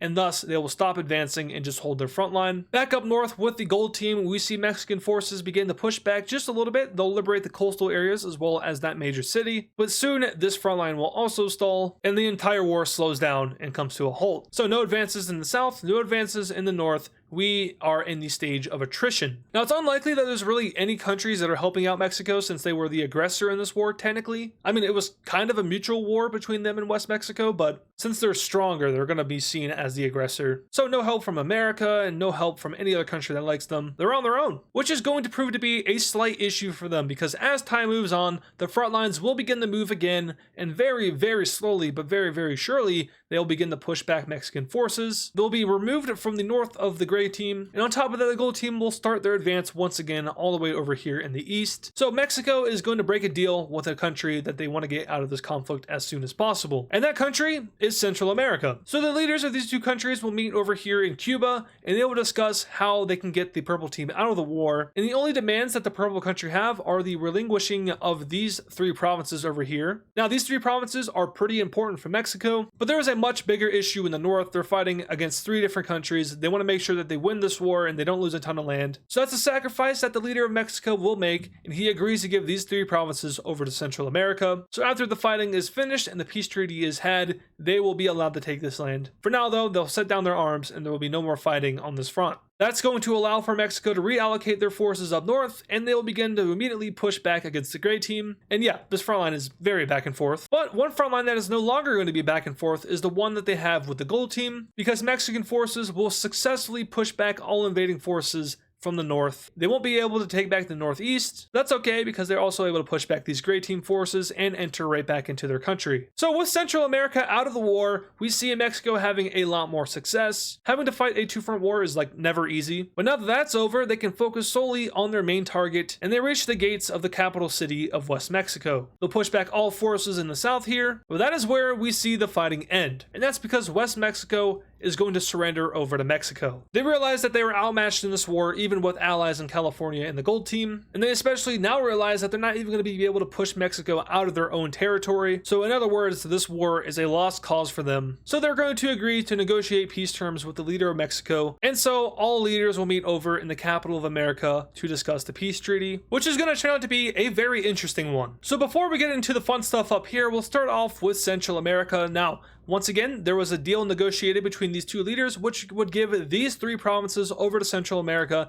in exchange for them leaving the war. So that is still fulfilled here. They hold their word, and Central America will gain all of this land. They become a little bit stronger and a little bit larger. But now moving up to the northern front line, where we have a ton of different things happening. So most notably, there are a ton of land exchanges here. But before that, Mexico will fully annex this coastal area. This is where a majority of those border disputes were, but they're no longer there anymore because Mexico has just came in and kind of annexed it all. So no longer an issue there, but now coming up here, we see that Mexico will annex all of this land from West Mexico. Also this, I don't know why it wasn't colored in. And that's all of the land that West Mexico will lose from this war. Now, over here, there's actually some interesting things happening. Now, the gold team did successfully hold on to this entire region up here, but they also know that Mexico could have very easily just taken it back, so they propose a deal in which they exchange land. Basically, the gold team wants access to the ocean, and in exchange, they're willing to give up this piece of land to Mexico. Now, I know that this is like a lot more valuable than this, but you know, the gold team held on to this, so I think they're allowed to have a little bit more valuable land. Anyway, Mexico gets that, and the gold team gets that, and these are our updated borders of North America. Now, if anyone is like interested in the provinces, there were a ton of changes, a ton of new provinces drawn up to make this possible. If I hadn't done that, you would have seen the worst border gore of this series so far, so you're welcome. But heading down to Southern Africa, we are going to be starting here. Now, the war between Mexico and West Mexico ended around 2 years ago at the start of this video, meaning that some time has passed since the creation of African Unitaria. And unsurprisingly, like much of the other Unitarian countries so far, this place has been a massive success. Society is moving forward. Things that divide us are no longer dividing people here, and instead they're bringing everyone together and they're working to progress their society to the ultimate level. Now, there could be a ton of different definitions of what exactly that means, so I'll leave that mostly up to you guys, but the quality of life here is very good. These are some of the most democratic countries in the world. Honestly, this is the place to be if you want to live in the WICSO world. The Unitarian countries are almost perfect. Seemingly, though, it's almost too good to be true. We'll see, though. Anyway, though, since this country has been so successful, and as I alluded to in the previous episode, there are some other countries that are interested in joining, and one of those countries will be joining today. That country is the dark purple country all the way up here in the north. Taking a look at the religion/ethnicity map, you can see that this country is kind of the boundary between the purple and the pinkish religion. So there aren't going to be many issues there. You know, it's a pretty homogeneous group. But once again, that kind of stuff doesn't matter to Unitarians because they're only focused on the good of the people. And now we see that African Unitaria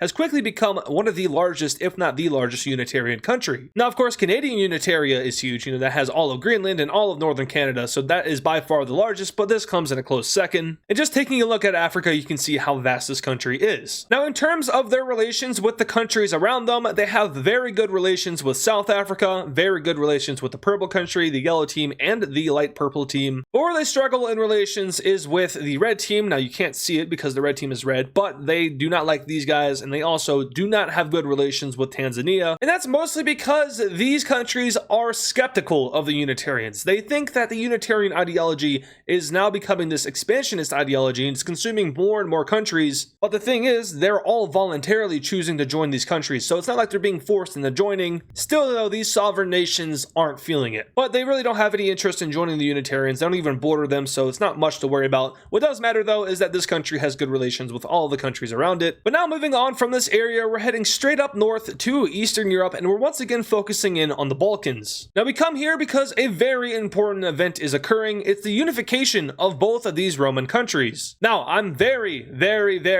aware that everyone wants Rome back. And I'm not saying that this is me bringing Rome back, because technically it isn't, but the name of this country is the Eastern Roman Republic, so do with that what you will. But there was no specification in the peace treaty that got rid of Rome that said they couldn't reunite. These are both nations with a very high Roman population, if not, 99% Roman. And the governments, although sovereign and separate, they never really kind of unrelied on each other. They're very intermingled. Now, though, they officially reunite into the Roman Republic, just the Eastern version, with a slightly darker purple color. Now, the reaction of the other countries around the Roman country are not going to be so happy, especially Greece, who never has been a big fan of Rome. But the orange team doesn't like it either, nor does the dark blue team, and as you can imagine, all of the Italian countries hate it as well. The only country that is relatively happy about this thing coming back is the Farmers Republic. These guys have had good relations before, and they will maintain them here. And there's even interest by the Roman government in joining this Eastern European military alliance. I think I called it the Eastern European Accord. I actually cannot remember. I'll have to go rewatch the last episode. Which, by the way, just saying real quick, you guys should all watch Alternate Future Season 1 and Season 2. You might want to know a little bit about those series when it comes time for the ending of this one. But yeah, all of my mapping series so far on this channel are connected. Alternate Future Season 1, Season 2, and What If Civilization Started Over. Those are all the same connected timeline and lore. And I'm not saying anything definitively, but the lore from the first two series could have a role in the lore of this series and its ending. So go watch Alternate Future. You can find it very easily on the channel by looking at the playlist. And there's also 2 mega movies that are made from both of the series. They have a very small amount of episodes compared to this series. It shouldn't take too long, but once again, I just recommend watching it before you watch the ending of this series. Anyway, the Eastern Roman Republic has formed. It's officially back. You can stop asking me. please. Anyway, now we're coming over here to the east, and we're more so going down to these two city-states over here. Now, you can't even see them because the capital city dot takes up all of their land, but if we go ahead and get rid of that, you can see both the dark green team as well as the maroon team. And what we have happening here can be described as city-state on city-state crime. The green city-state will be invading the maroon city-state. This is a very minuscule war that a lot of people don't even realize is happening because, like, really, I mean, this is a very small plot of land. But over the course of a few days, the troops from the southern city-state will move into the northern one, and they will completely annex the thing. And just like that, the green team has suddenly doubled in size. They are now officially noticeable on the map when you zoom out. It's no longer just the yellow dot. You can actually see land that they have, and technically this wouldn't make them a city-state anymore, more so of a micro-state. But this thing has two cities in it, so I don't know what you would call this, a double city-state. I don't know the classification, but anyway, we're staying in this region, and we're going over here to the dark purple country. Now, notably, this is one of the only remaining communist countries in the world, and in a very sudden turn of events, this country will succumb to Unitarianism. Yet another Unitarian country has appeared, this time in Central Asia, but this one is slightly different. It's under the ideology of communism. Now, Unitarianism is a democratic ideology, which means you have to be a democratic nation to, undergo the process of Unitarianism and to successfully carry it out. So this country will actually ideologically transform into Unitarian democracy, a very sudden and very strict change that happens here, and one that isn't going to go so easily within this country. The government is essentially trying to force Unitarianism on its populace, and the results of doing so are right now unknown, but not theorized to do so well. We'll come back to these guys later and see how they're doing, but for now, we have yet another Unitarian country on this map. That is now 6 with the creation of Uzbek Unitaria. But now we're coming right back over here to Europe, where we have a very important event happening. So before, I've mentioned that the Assembly of Nations has done a very good job at stopping wars from happening, but I've never really elaborated what those wars were, so I thought that now would be a good time to do so. First of all, coming over here to the Manchuria region, the Assembly of Nations has stopped the war between the yellow team and the purple team. Both of these former Korean countries have their very stark ideological differences, and that has led to a lot of hostile relations between the governments, and war has almost broken out before. However, the Assembly of Nations came in and they put an end to that. A deal was drawn up, overseen once again by the AN, and no war happened. And stuff like this has happened in many other regions across the world, such as over here in Central Asia with the light blue team, the dark cyan team, and the gold team. There has been some border disputes over here. Previously, they had also stopped a war from happening between the orange team and the country they annexed recently. As we saw, that former deal eventually fell through and the orange team went to war with that country and annexed them, but they had stopped that war from happening earlier on in the series. There was a period right after World War V where Mexico and West Mexico almost instantly went straight back into war, but the AN stepped in, they stopped that from happening, and as we know, that eventually fell through, but once again, they stopped that war from happening earlier on in the series. But no region in the world has had as many AN interventions as Central Europe, and more specifically between the Dutch Republic and the German Republic. Now, it's probably really shocking to hear that both of these countries have bad relations and have almost gone to war multiple times, but once again, the AN has stopped that from happening every time, and that's part of the reason why you don't know. It's also probably surprising considering the fact that both of these countries share an economic alliance, but there are a range of issues between these two countries that include border disputes. The brown team claims a lot of land over Germany that Germany doesn't recognize. There's also historical disputes since this country used to be a Russian puppet. They don't really like the brown team, even though a majority of the population of this country comes from the Dutch Republic. There's disagreements over the economic alliance and how the money should be moved around, as well as who should be producing what and selling what to other countries. There is a ton of issues, and most of the time the AN steps in and stops it from escalating, but today the line was crossed and the AN was unable to broker a deal, and the brown team and the gray team are going to war. For the first time in a very long time, the Dutch Republic will be going to war, and it's against a country that at this point has become relatively strong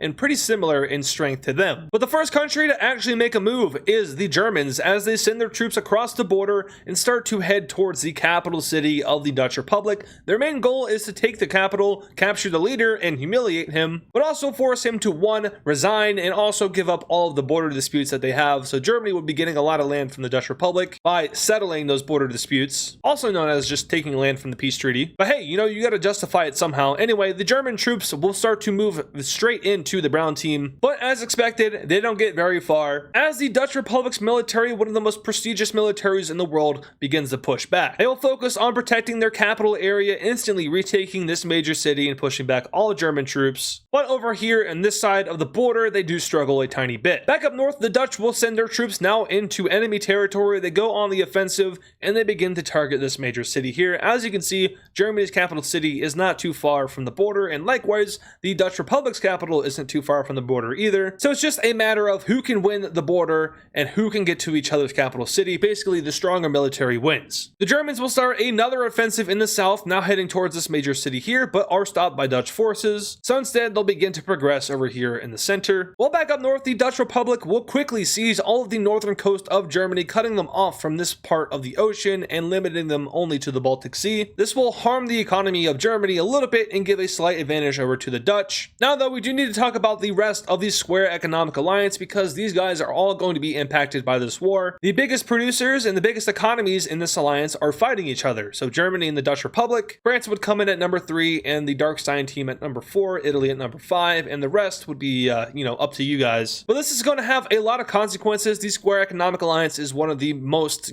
valuable economic alliances in the world, right behind the MEO, as well as the NATO alliance. That's in terms of like strength of currency, of course. Most countries at this point are sharing their currencies, other than the Triangle Alliance. That is not a shared currency. It's actually kind of interesting for the Unitarians because they're in 2 shared currency alliances. The Unitarian Alliance is in the process of becoming a currency alliance. It's just kind of challenging for that to happen with how spread out these countries are. It's not very feasible either because they don't border each other. So there's a draft to make the Star Economic Alliance into a shared currency alliance. It just isn't right now. The NATO alliance, however, that is a currency shared alliance, but the Unitarians don't necessarily fall under that. It's like when the British were in the EU, they still used their own British pound. They didn't convert to the euro. It's that exact case here with the Unitarians in Canada. But back to the war in Europe, we finally see that the Dutch are starting to push back the Germans. They're now reaching all the way up to their border and starting to threaten this major city here. They will start to take even more land along this area, so they cross the border in the German territory, and they have a major victory as they capture this major city right here. Now though, a major shift is going to occur in the war as another country will be making an entrance, and that country is the newly formed nation of the East Roman Republic. That's right, this thing is brand spanking new, probably only a few months old at this point, but they are showing some tendencies of the great Roman Empire as they seek to reclaim Roman land once again. Many countries now are accusing just the Roman populace in general of being an aggressive expansionist populace, which, that's kind of racist, and they'll call them out for that. But the Roman people feel as if they were betrayed by everyone in World War V. They don't really understand why their country had to lose so much land when there was other similar countries that didn't lose any land. But now this is the perfect opportunity to get their get back. They're going after the southern Germans, and they're teaming up with a very unlikely ally in the Dutch. Ancient enemies now join forces to take on a common enemy. But unfortunately, it's not that easy, as another country will join this war, now being the Dark Blue Team. Central Europe has erupted into war, as the 4th country joining sends their troops straight into the territory of Rome. This is to be expected. The Dark Blue Team does not like Rome. They have a very, very troubled history with Rome. They have at times coexisted, however those times were very hostile. But they have a surprise invasion of the Dark Purple Team, sending their military in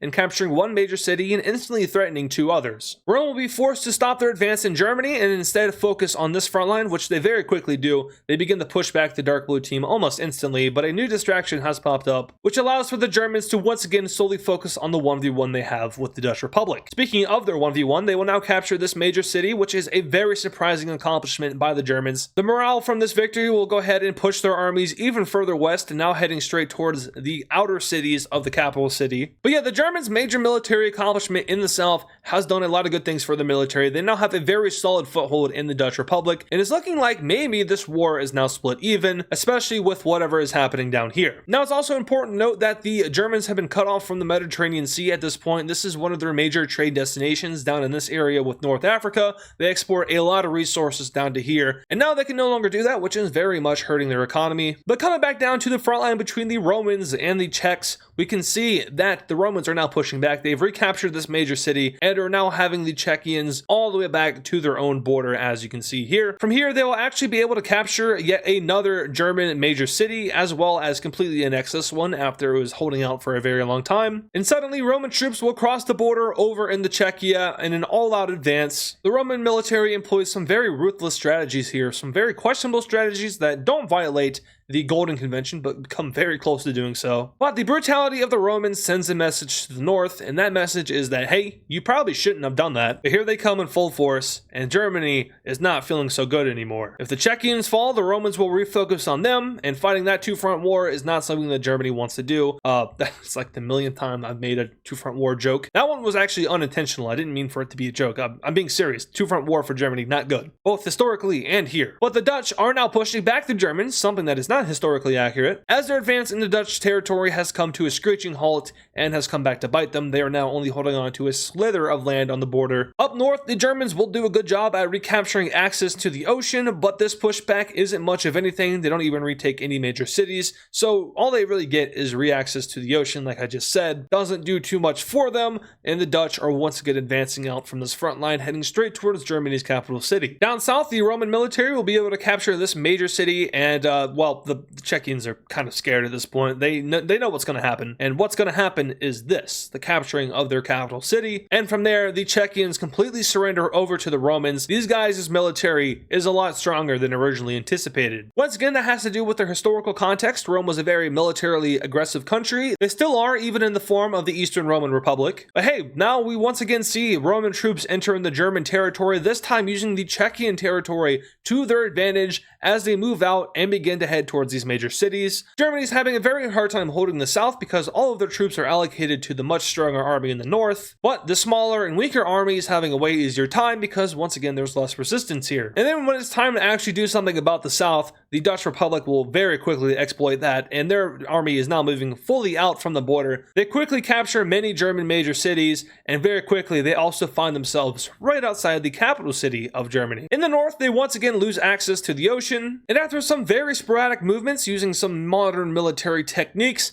we see that the capital city of Germany is captured by Dutch forces. The German state will actually continue to fight after this, but not for very long at all. After the Germans make contact with the Baltic Sea and start to threaten this major city, we have the official surrender papers signed by Germany, and they surrender over to both the Dutch Republic and the Eastern Roman Republic. So that is the end of this war, and we can now take a look at the peace treaty between the unlikely alliance and the Germans and Czechs. And in this treaty here, we see that there is a lot of land grab by both the Dutch and the Roman governments. Czechia lost a ton of land over to Rome, so once again, if we fill that back in, you can see how much larger Rome becomes from just that, but they also gained land from the Germans over here. Much to their dismay, Rome now once again shares a border with the Lime team over here in the north of Italia. And this country was very small at the start of this episode, but now has all of a sudden become one of the larger countries in Europe. But now over here to the Dutch, they'll be annexing all of this very valuable land away from the Germans. This is a lot of their core territory that they now get back. They also regain access to the Baltic Sea over here in this very northernmost point, and Germany is reduced over to this part of Europe in the more eastern area. Actually, I think I made a mistake. That's not supposed to look like that. Yeah, I actually had to redo this multiple times because I couldn't get the shape right, but these two provinces, they were a part of the last peace treaty I made, which is not the one that I ended up going with. But yeah, I wanted these two to be a part of the new thing, so here's an actual correctly updated version of the new borders. Germany is still reduced. They lose even more land, but they do still play a very important role in keeping the Dutch and the Romans separate. But over to Czechia, the results of this war have brought about some very, very bad political environments, and it's completely unsustainable, and the country collapses. Yeah, the war really messed them up that bad, but with this country collapsing, it is now apparent that the actual people here are more so not aligning with the ideology of Czechia. That was actually more of a yellowish religion, but as you saw, that was all annexed by the Romans. And I guess also as a bonus, the Romans got back a lot of their, core ethnic territory. But back to the main point, the Czechans now more so align with the Lime ethnicity than the yellow ethnicity, which that ethnicity is the ethnicity of Eastern Europe / Russia. Also, Poland, who will be getting a lot of the land from this country. The decision was made to just simply partition it, so Poland will get these 2 provinces over here, and Germany will get the rest, which I think was around 3. So Czechia ceases to exist, a very historic country, one that has been around for a very long time and has done a whole bunch of nothing, but now they're gone. I don't know if there was any like fan clubs for the Czech country, but if there were, they're probably not too happy now. However, the Roman fan club is rejoicing. And in regard to the economic alliance, just real quick, the Germans are still in it, just now more so under the thumb of the Dutch. They're a little bit more obedient towards the Dutch. So this is essentially the Dutch's economic alliance, just not really, more so shared with all of Europe. But they are the top economy in the alliance, so they're kind of the most important if you're picking up what I'm putting down. Anyway, though, we are staying in Europe for this next event,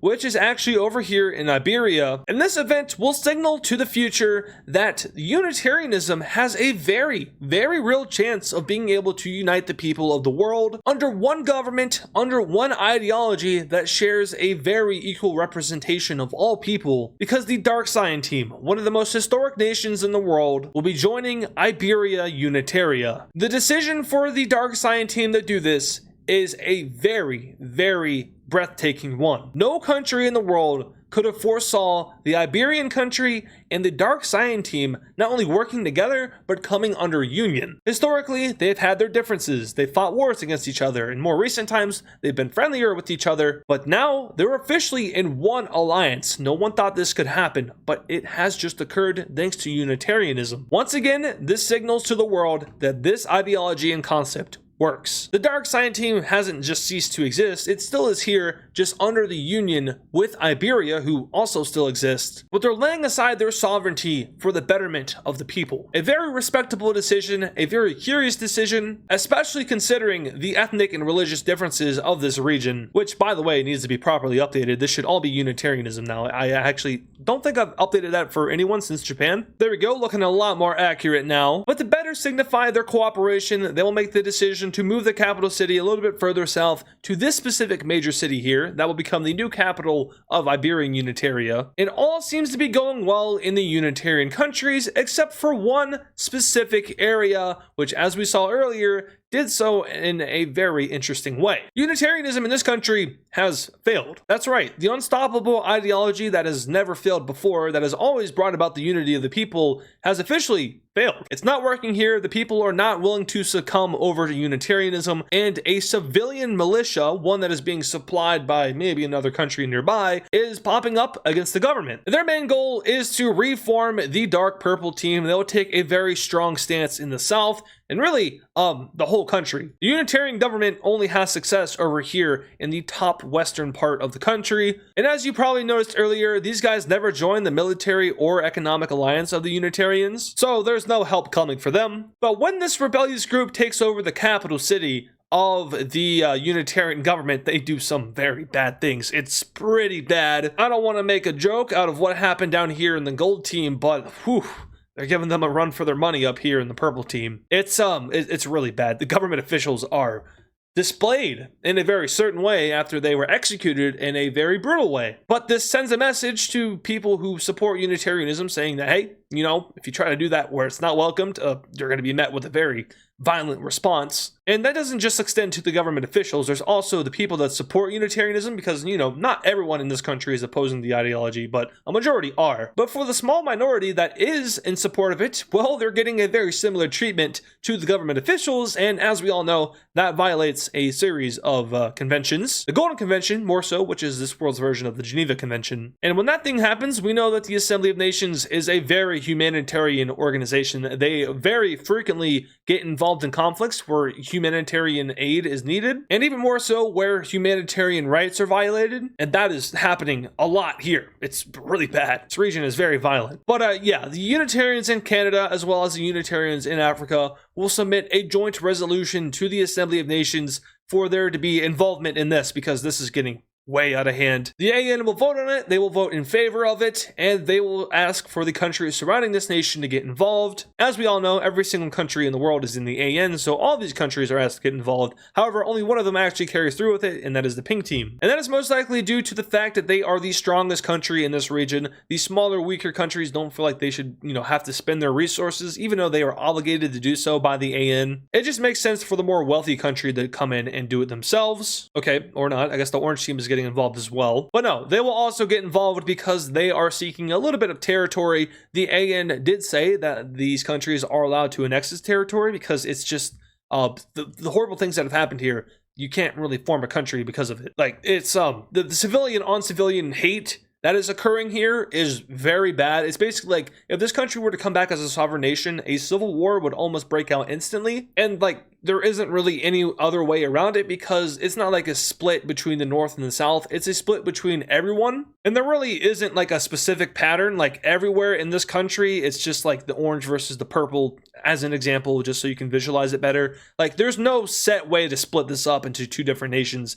It's just way too all over the place. So the resolution is actually in favor of annexing this country and making it cease to exist. So in this peace treaty, the country is split evenly in half. The pink team does get the slightly more valuable north, but the orange team will still get a lot of land in the south. So the updated borders of Central Asia are looking something like this. But yeah, they're wiped off the map, they cease to exist, and both of these countries get land. Now though, we move over to the westernmost areas of North America, where we have possibly the largest unification event happening in history. Three nations will be coming together to form a new government centered over here in the western portion of North America. That includes Alaska, California, and West Mexico. We know about the close relations between California and West Mexico. Alaska also shares very close relations with California and some warm relations with West Mexico. That is not the point though. The point is though that these are some very similar countries at the end of the day. They were mostly all colonized by the same country. I'm more so referring to the Californians and the West Mexicans here. They were both colonized by the Dutch team over in Europe. But like, in fact, all of North America is pretty much the same group of people all the way down to Mexico, where there were some differences. But like, you know, New York, America, California, technically they could all unite into one country because it's the same group of people. It's as if America were actually divided like this. Same people, you know, same kind of culture, same heritage from the Dutch. Anyway, though, that's why California and West Mexico are able to easily unite, as they will here in a second. But throwing in Alaska, this country is just kind of large and empty and vast. If you remember from earlier on, these guys will not be joining the Unitarians because of the issues that were persistent over here in central Canada.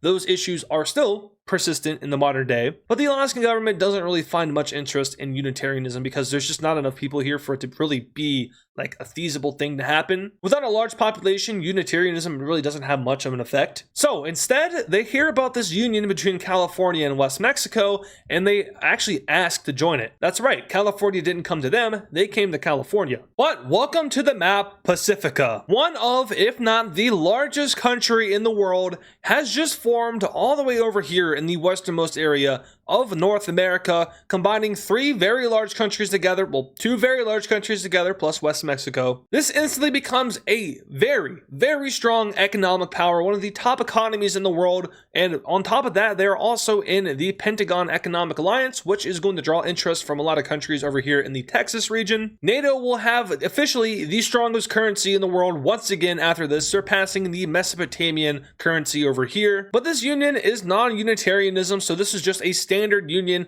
the largest union of any country in history, regardless of ideology. But yeah, this is a very, very ground-shaking event over in North America. This country is ginormous. Now, I'm not gonna lie, I don't know if I necessarily like this color, so more likely than not, I'll probably tweak it, so don't think that this gray is, permanent. It's just kind of hard to find a color that actually fits with the rest of the very wacky colors in North America. There's a lot of blue over here, and I was thinking about making it purple, but if we go and take a look at that, not that purple, but like a darker purple, like that kind of. I don't think that looks too bad, but just let me know in the comments what color you think this country should be. I'll let you guys decide that. But yeah, a lot of very ground-shaking things have happened within the span of this episode, which is, of course, over the course of a few years. The resurrection of the Romans, the fall of the Germans.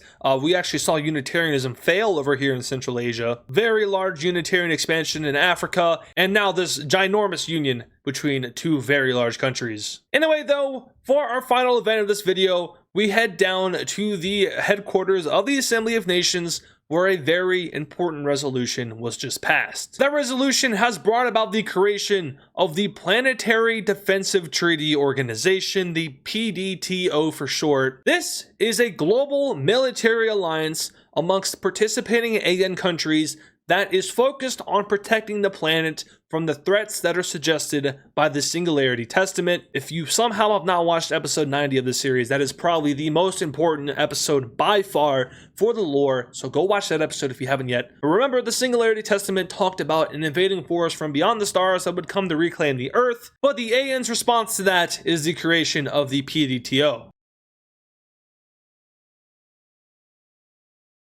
This is a global alliance, a global military alliance that is created for the sake of defending the planet against any extraterrestrial threat, and more specifically, any threat that was mentioned by the Singularity Testament. Remember back when Fuzon gave the whole briefing to the Assembly of Nations, he mentioned that there was a foreign threat that could come back to Earth and try to retake it. This is the AN's solution to that, the creation of a worldwide organization that is made up of some of the best militaries in the world, and it will be the largest military alliance in history.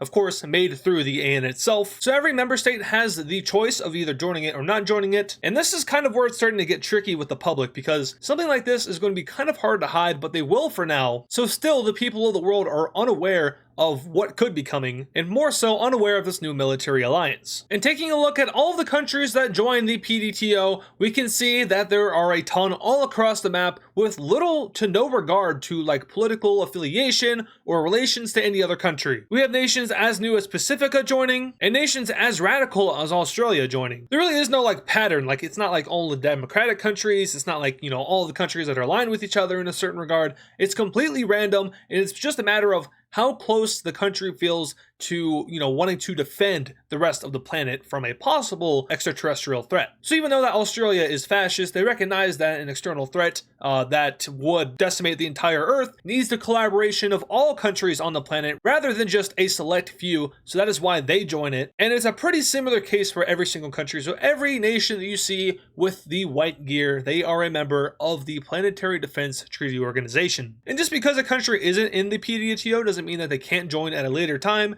There might have been some domestic issues that either slowed down the process or delayed it. And another important note about this alliance is that it is not a like domestic planetary alliance that defends countries from one another. It is only activated when an external threat comes to Earth, and at only that point will all countries work together to respond. This is the most united Earth has ever been under any circumstance. It's a major accomplishment for this world, but now we're coming down to Central Europe where we have a war happening. So while everyone is celebrating the creation of the planetary organization, Germany wants revenge. And don't worry, I'm talking about this world's Germany, not the real Germany. More so, actually, Germany wants to take out their anger on another country. In the previous episode, of course, we saw that they were invaded by the Dutch and the Romans. They lost a ton of land, but now they're taking it out on one of their neighbors, and honestly, probably one of their allies, as they send troops over into the Red Danzig country and begin their invasion. Now, notably, these guys are not a member of any organization other than the Assembly of Nations. But this was a surprise invasion, so there really wasn't much that the AN could do to slow it down or stop it. Nonetheless, though, Germany will completely occupy all of the Red Team. And in the peace treaty, we have Danzig being completely annexed by Germany, so they get back a little bit of land, but some countries around them are not so happy that they have just done this, more specifically Poland, who shared pretty friendly relations with the Red Team, but they're gone now,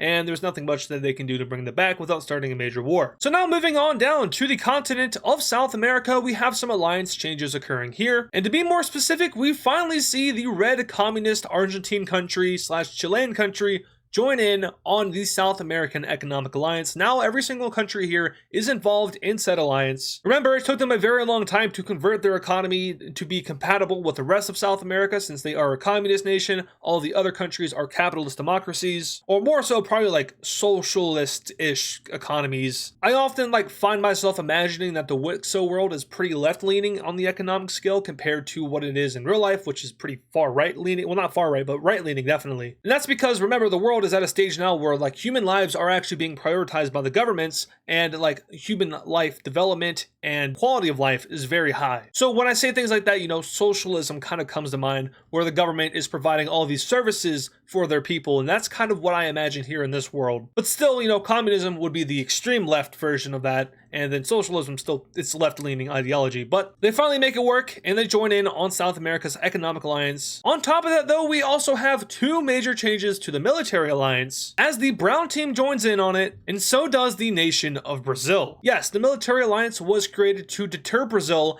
and to keep it in check, but Brazil has found themselves in that very alliance. So what we're getting from this actually is that all of South America is now united in a sovereign state, but economically and militarily it is one country. Don't take that too literally because obviously it's not, but in a sense it kind of is. This is the most united continent in the world now, and it's kind of crazy how far it's come from being divided between communism and fascism, to having a lot of involvement in multiple world wars, World War IV and World War V, and to mellowing out into one of the most peaceful continents with really no violence or anything like that, other than like, well, not violence, but some spite towards Brazil because of the past and like the history. A lot of the people in these countries down here still aren't too favorable of Brazil. Same goes for these guys over here. But the governments are working together. They're collaborating together. These are completely new governments that have no connection to the historic governments. So that is why this collaboration effort is actually possible. But now moving straight on over across the Atlantic Ocean to Africa, we are once again going to be talking about African Unitaria. And that's because they are going to be adding yet another country into their Unitarian Union. And that country is none other than the yellow team. I've said this before and I'll say it again. A lot of the countries in South Africa are very interested in Unitarianism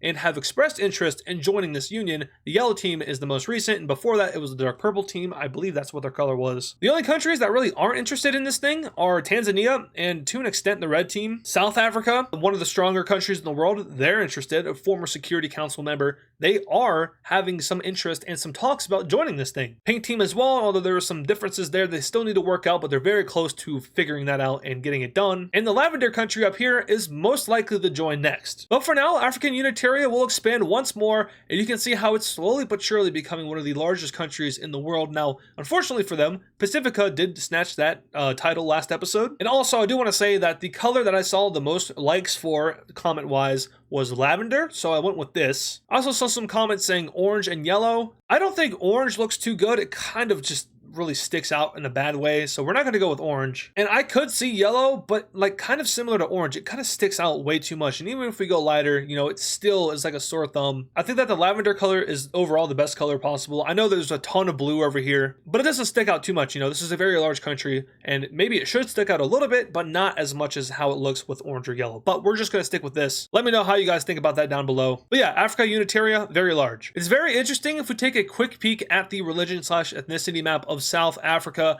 You can see that the purple ethnicity is almost completely gone. Not gone, but more so assimilated into Unitarianism. But South Africa is one of the only purple countries remaining, as well as parts of the pink team over here. Those parts of this country are the ones that are mostly driving the desire to join in on Africa Unitaria. Now moving on over to Central Asia though, we have another war occurring here, and this one is between the orange team and the teal team, two countries that have recently been involved in war. But this one is simply just about the expansion of the orange team, so they send troops straight on over into the teal team. Once again, another surprise invasion. The assembly couldn't do much to slow this one down either, and that's because, of course, they didn't know this was happening until there was boots on the ground over here. But the orange team's military has been built up a substantial amount recently, and this is mostly because the leader desires to expand the territory of the orange team. So that's why we see this happening here. Their troops will quickly move up, capture this city over here on the coast of the Caspian Sea, while a specialized division will be sent straight towards the capital city, disconnecting it from other large areas of the country. Over here, we'll see orange team troops also move up, going towards this city up here, and really the blue team just kind of fails to push back completely. Surprise invasions, usually they go pretty well for the one that is attacking, but in some cases they can't go well. Usually that only occurs though when you're attacking a country that is way stronger than you. However, at this point the orange team is way stronger than the teal team. That's why we see so much dominance here. Although we do see the teal team push back in some very small ways, they are able to liberate almost the entirety of this coastal area, but as the second wave of invaders come, they will fall short in their goals of pushing back the orange team completely. They lose another major city up in the north,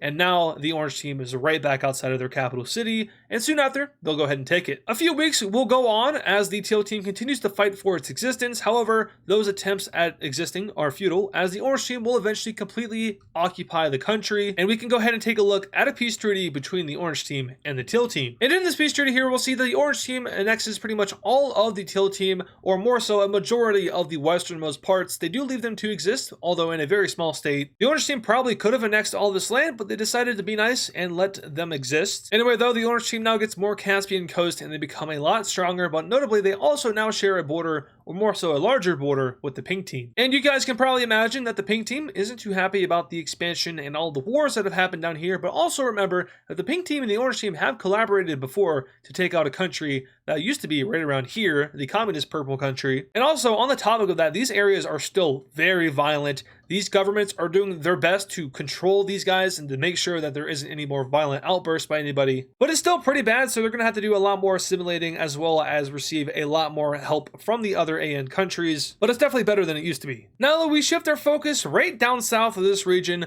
to the Mesopotamian countries, and it's for a very, very important reason, but also a very suspicious reason. Palestine will be uniting with the red team. This event is kind of out of nowhere. The AN, as well as any countries that surround these guys, they didn't foresee it happening. They thought that Palestine was now its own thing, but no, they decided to reunite with the red team. And as you guys have probably started to notice, Mesopotamia has slowly but surely become more and more united. In the Anatolia, there's only 2 countries here now. All of the countries that may have previously existed in this red country are now all a part of one under these guys. These 2 countries even united. So yeah, there's less and less countries here, and the world is watching Mesopotamia, and they're like kind of observing what is happening here. This very slow but very sure buildup of unity in Mesopotamia. And remember, the peace treaty of World War IV says that the old empire, aka the unification of the red team and the blue team, is forbidden. That cannot happen. It doesn't prevent other countries from joining those 2 countries, so the pink team could even unite with the blue team,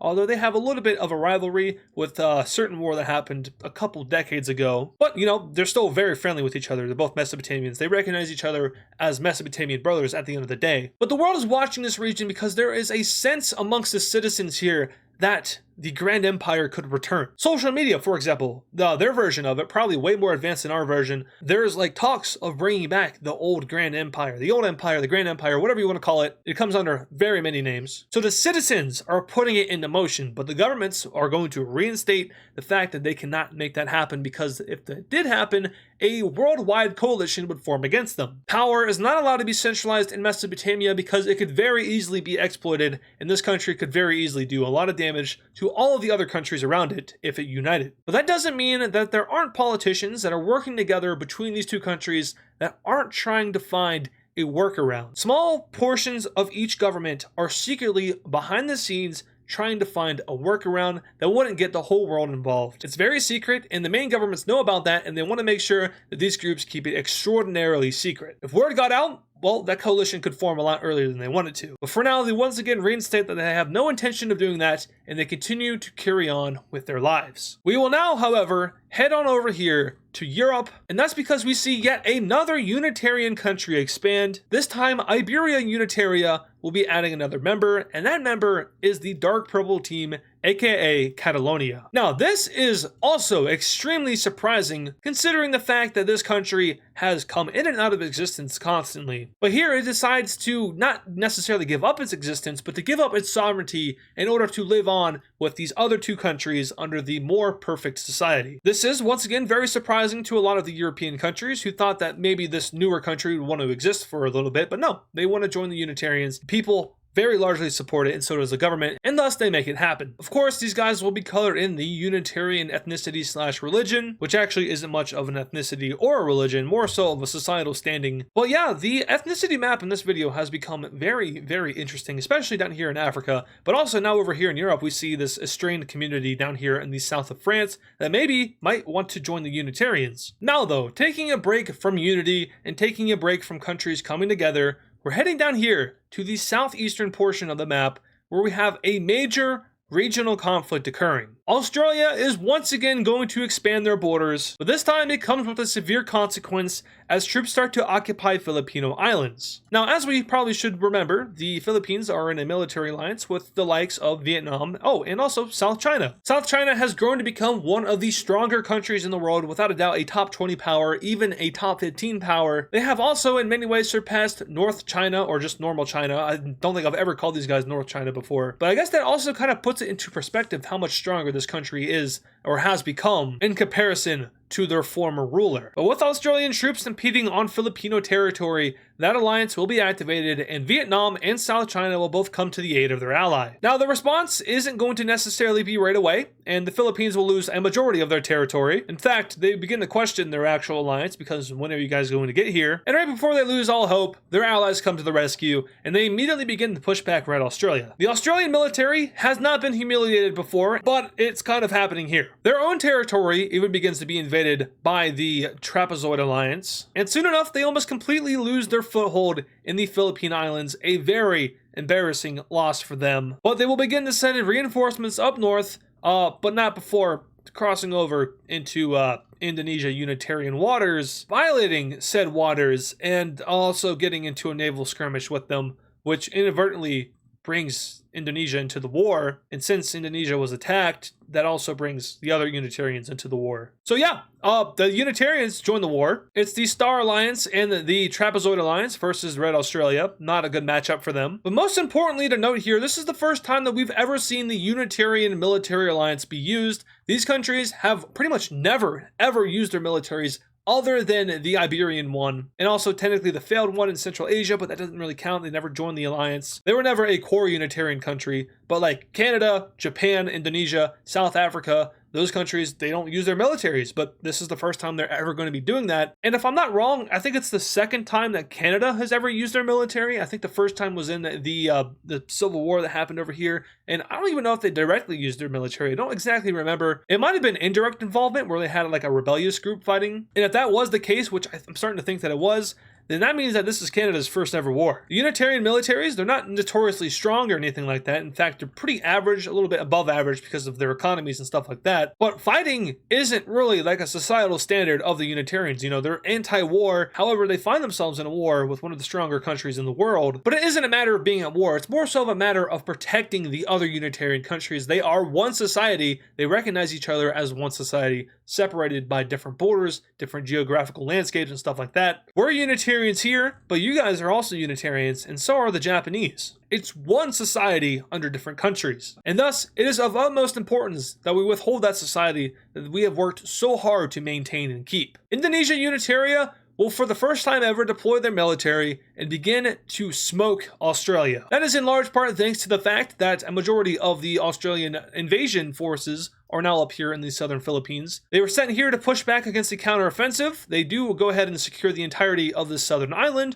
but immediately they're withdrawn once again to protect against this upcoming force, which has already made its way into Papua New Guinea. Now, Australia doesn't have any allies, which kind of sucks for them. There isn't a single soul in this world that wants to help them out. So they're going to have to use their own military, and finally they will be able to deploy it over here and halt the expansion of the Unitarians. But they also know that as time goes on, more and more troops will flood into this country, and the chances of them losing go drastically up. Right now, the armies of Japan and South Africa are more likely than not reaching Indonesia. But soon after, we could see the militaries of Canada and Iberia joined over there, and these are the two stronger militaries in the alliance. This is kind of random, but if we were to do military rankings for the Unitarian alliance, the strongest country in that alliance is actually Iberia, followed by Canada, followed by South Africa, then Indonesia, then Japan. So yeah, even though that Iberia is one of the smallest, it's also the strongest. What does that tell us?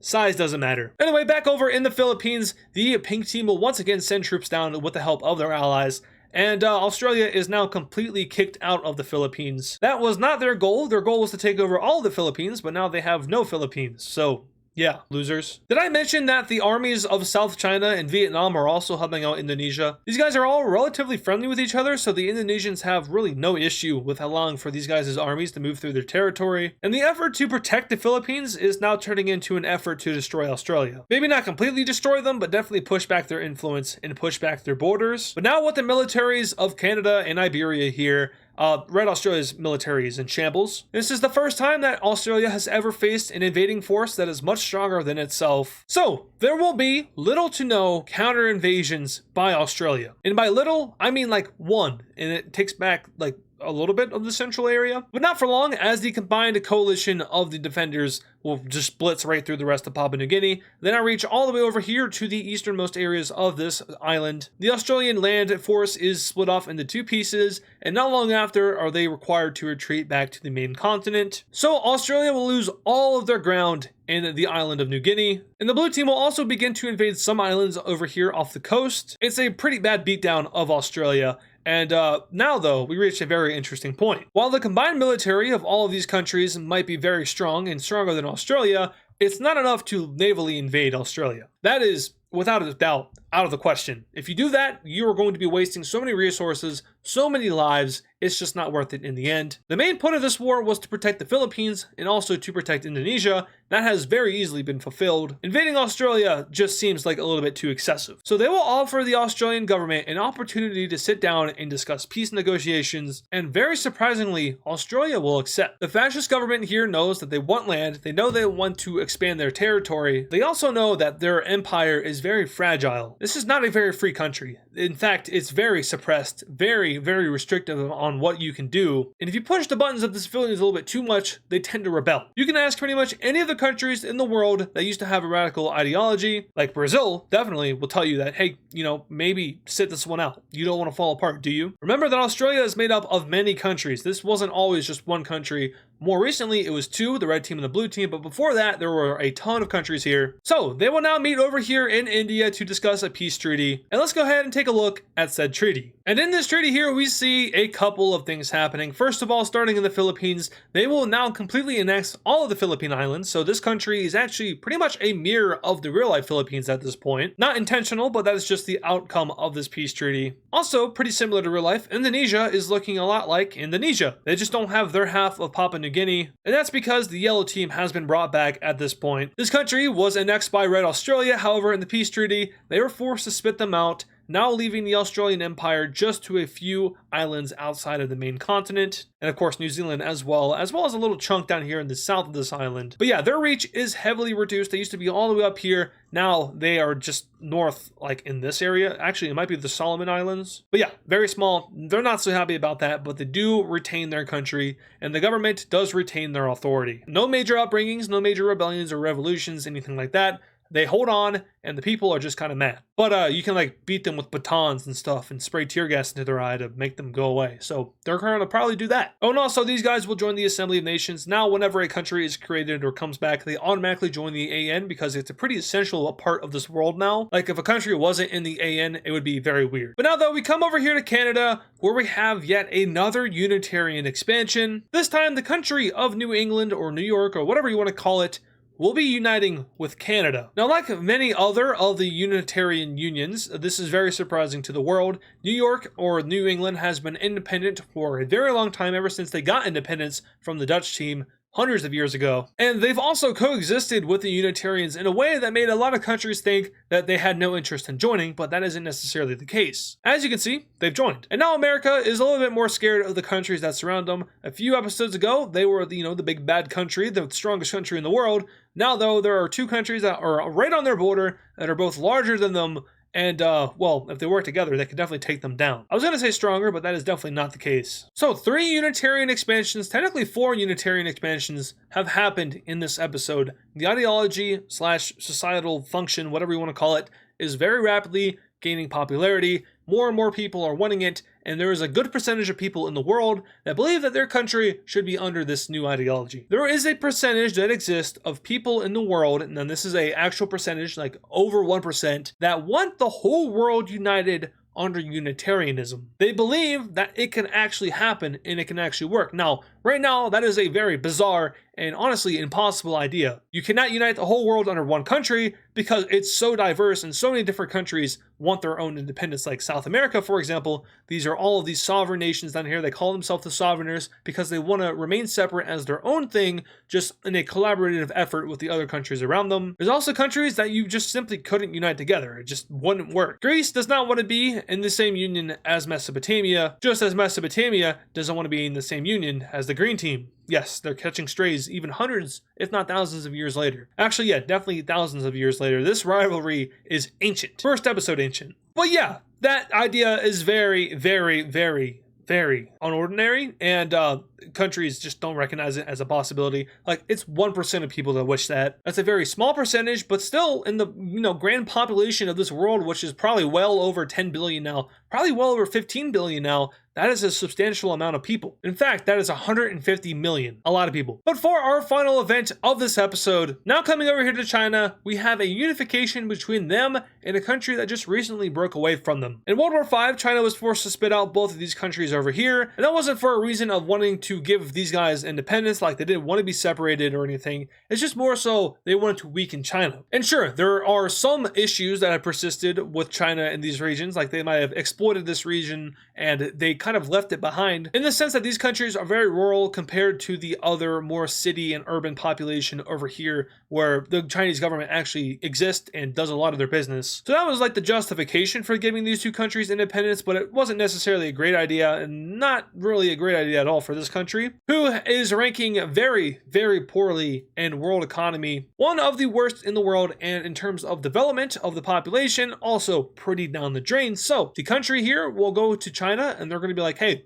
can you annex us? And China's like, no, because of the peace treaty. And then they're like, okay, maybe let's ask the AN. So the green team will bring it before the AN, and the assembly's like, interesting. But since we are desiring to improve the world and improve quality of life, we will allow this to happen. So they changed the peace treaty to allow for the green team to once again become part of China. It's a peaceful annexation, and a majority of the people here are happy that it happens, and the government here is very, very quickly disintegrated. Yeah, they didn't really do a good job, and the people are just happy to be a part of the mainland once again. But yeah, China will now peacefully expand their borders, and a lot more people are happy.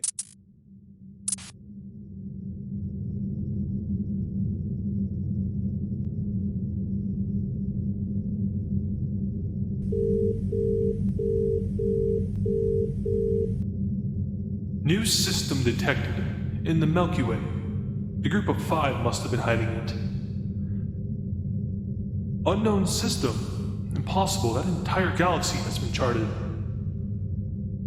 No, it can't be. Earth? After all of these millenniums? God has finally returned to us.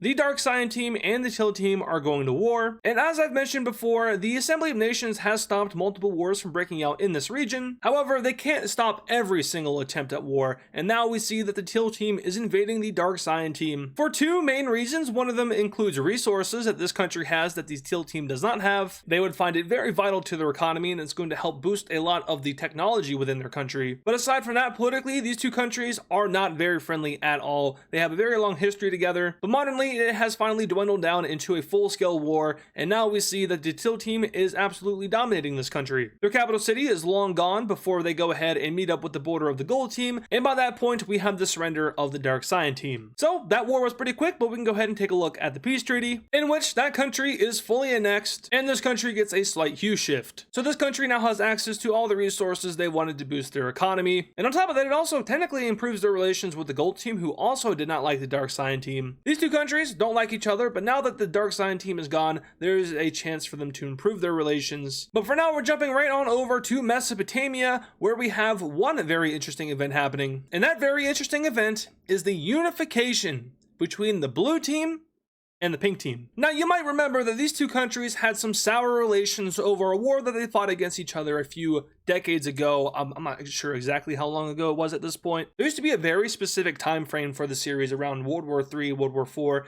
But since then, I've made an emphasis on saying that the time frame is up to you guys mostly now. But at that point, that war was probably a few decades ago, so we're assuming that there's been time for improvement, and that's exactly what has happened. These 2 countries have become very close together despite that war. You know, at the end of the day, they're still both Mesopotamian countries. They're the same people, just divided by borders. There's literally no differences between the 2. They govern the same way, and they have the same ethnicity, same religion, all that stuff. It's just a matter of there being a border between them, and one of them being a sovereign nation and the other one being a sovereign nation. That's not the case anymore, obviously, because they united. And now, as you guys have probably started to notice, Mesopotamia is only split between 3 countries: the red team, the blue team, and the green team. So power is very, very quickly being restored in Mesopotamia, more specifically between the red team and the blue team, the 2 strongest countries in this region. And really, they're unmatched until you get over to like India. These guys are extraordinarily strong, but we're more focused over here right now. But yeah, a united Mesopotamia for the most part. Really, like, the border between the red team and the blue team is very exaggerated. You know, it's there. Obviously, they're both sovereign nations, but they function so closely together and they're so interlinked that it kind of isn't there. I've said this before and I've been over it, but the economies, the militaries of this region, they're all interlinked. They're all connected in a way. So really, the only thing that's keeping these 2 separate is the fact that there is a border there, and that border is recognized by all the other countries in the world. It kind of has to be. But aside from the unification in Mesopotamia, we're now going to zoom back out to the world map, and we're going to take a look at those new countries that have lined up to join the PDTO. And there's a lot of them. You see, in the WICSO world, there has been a lot of countries that have been working together to monitor space ever since the assembly meeting that took place a few months ago. And in that time, they have just been exploring the opened up universe. Because remember, the solar system that WICSO is in, which is our solar system, just very far away from now in the future, was closed off from the rest of not only the galaxy, but the whole universe. So they just thought that it was only the solar system and nothing else. But after a certain event occurred, we had the barrier between this world and the rest of the universe being broken, and they were exposed to everything else in the world. So like in real life right now, of course, we can see the galaxy, we can see everything, but in WICSO, they couldn't do that. They could only see their solar system. So they've just been looking. They've been seeing all that they've missed over the, centuries that people have been here, millenniums that people have been here, and they're just discovering the world that we already know, but they are unfamiliar with. At the same time, though, they have been searching for any signs of a threat that could threaten Earth. Remember, in the Singularity Testament, it spoke of an alien force that would come for the Earth, possibly, and try to reclaim it. There's been no evidence of that happening just yet, but just like the circumstances that have led up to this very moment kind of say that maybe there is a chance of that happening. An ancient prophecy found in the bottom of the ocean that scientists have been able to trace back to thousands upon thousands and thousands of years ago, but it hasn't dissolved, it hasn't oxidized in the water, it's still there, which suggests that there's some future technology at play here. On top of that, there's all the evidence that they found on the moon, they found it on Mars, but now that they've been exposed to the whole entire universe, they're starting to find more and more evidence of humanity, like space junk, for example, parts of rockets that have floated, but not floated too far away. And in turn, this has motivated more countries to be a part of this global cause just in case. So with that being said, let's take a peek at all the countries that are going to be joining the PDTO. So starting off, we have the gold team, Korea, the Philippines, Tanzania, the gold team, the purple team, and Sudan, the green team, and Mesopotamia. The recently formed Libyan government decides to join as well, as does the Sicilian country and Switzerland. Notably, we see the Roman Republic join. And over in the Americas, we have 2 new members, being the green team in Ecuador, and then we have the teal team down here in this area of Brazil. So those are all the new countries that joined the PDTO, and as you can see now, a majority of the countries in the world are in this organization, and there's only a select few that are not in this organization. And usually that's only because either 1, they don't believe in the teachings of the Singularity Testament, or that they are having some delay in their government system. Maybe their Congress is taking a long time to get to this bill, which would make them join this organization. So there's a multitude of factors, and it's different for every single country. But one of those countries that didn't join was the brown team up here in Russia, and that's for a very specific reason. And the brown team up here, which is not a very strong country at all, has a very low population, but they are very resourceful, will be uniting with another country in the region, not Russia, but the seafoam green Siberian country. And that's also why I shifted the hue of this country earlier, because it would have looked very bad. But yes, the brown team will be joining Siberia, and they have now just created the largest country in the world, possibly the largest, maybe not the largest country of all time, because, the Russian Empire was very huge. But one of the largest countries in history has just formed, a very peaceful unification between 2 countries that are not super strong, but very resourceful. They now come together under one solidified union, kind of under the government of Siberia, but not really, they bring in representatives from the brown team as well. But yeah, the seafoam green country is now at its greatest extent in history. You guys know that I'm a big fan of this country, more so because of its color, not because of anything that it's done. It's done a whole lot of nothing. And realistically, in the modern era, they wouldn't be doing so hot with how, all the other countries are developing. They don't have a population like I said earlier, the Siberian country, they do have a pretty good population, especially down in the Mongolian regions. But for the sake of both of these countries, it would be better for them to unite together. Siberia gets more resources, and the Brown team gets more population. So the union is now complete, and we have one of the largest countries, if not the largest country in the world now. Also, if you guys didn't see the Russia WICSO video that I posted last Saturday in place of a normal WICSO video, then first of all, shame on you. Why don't you watch my other videos? What is wrong with you? You just use me for WICSO?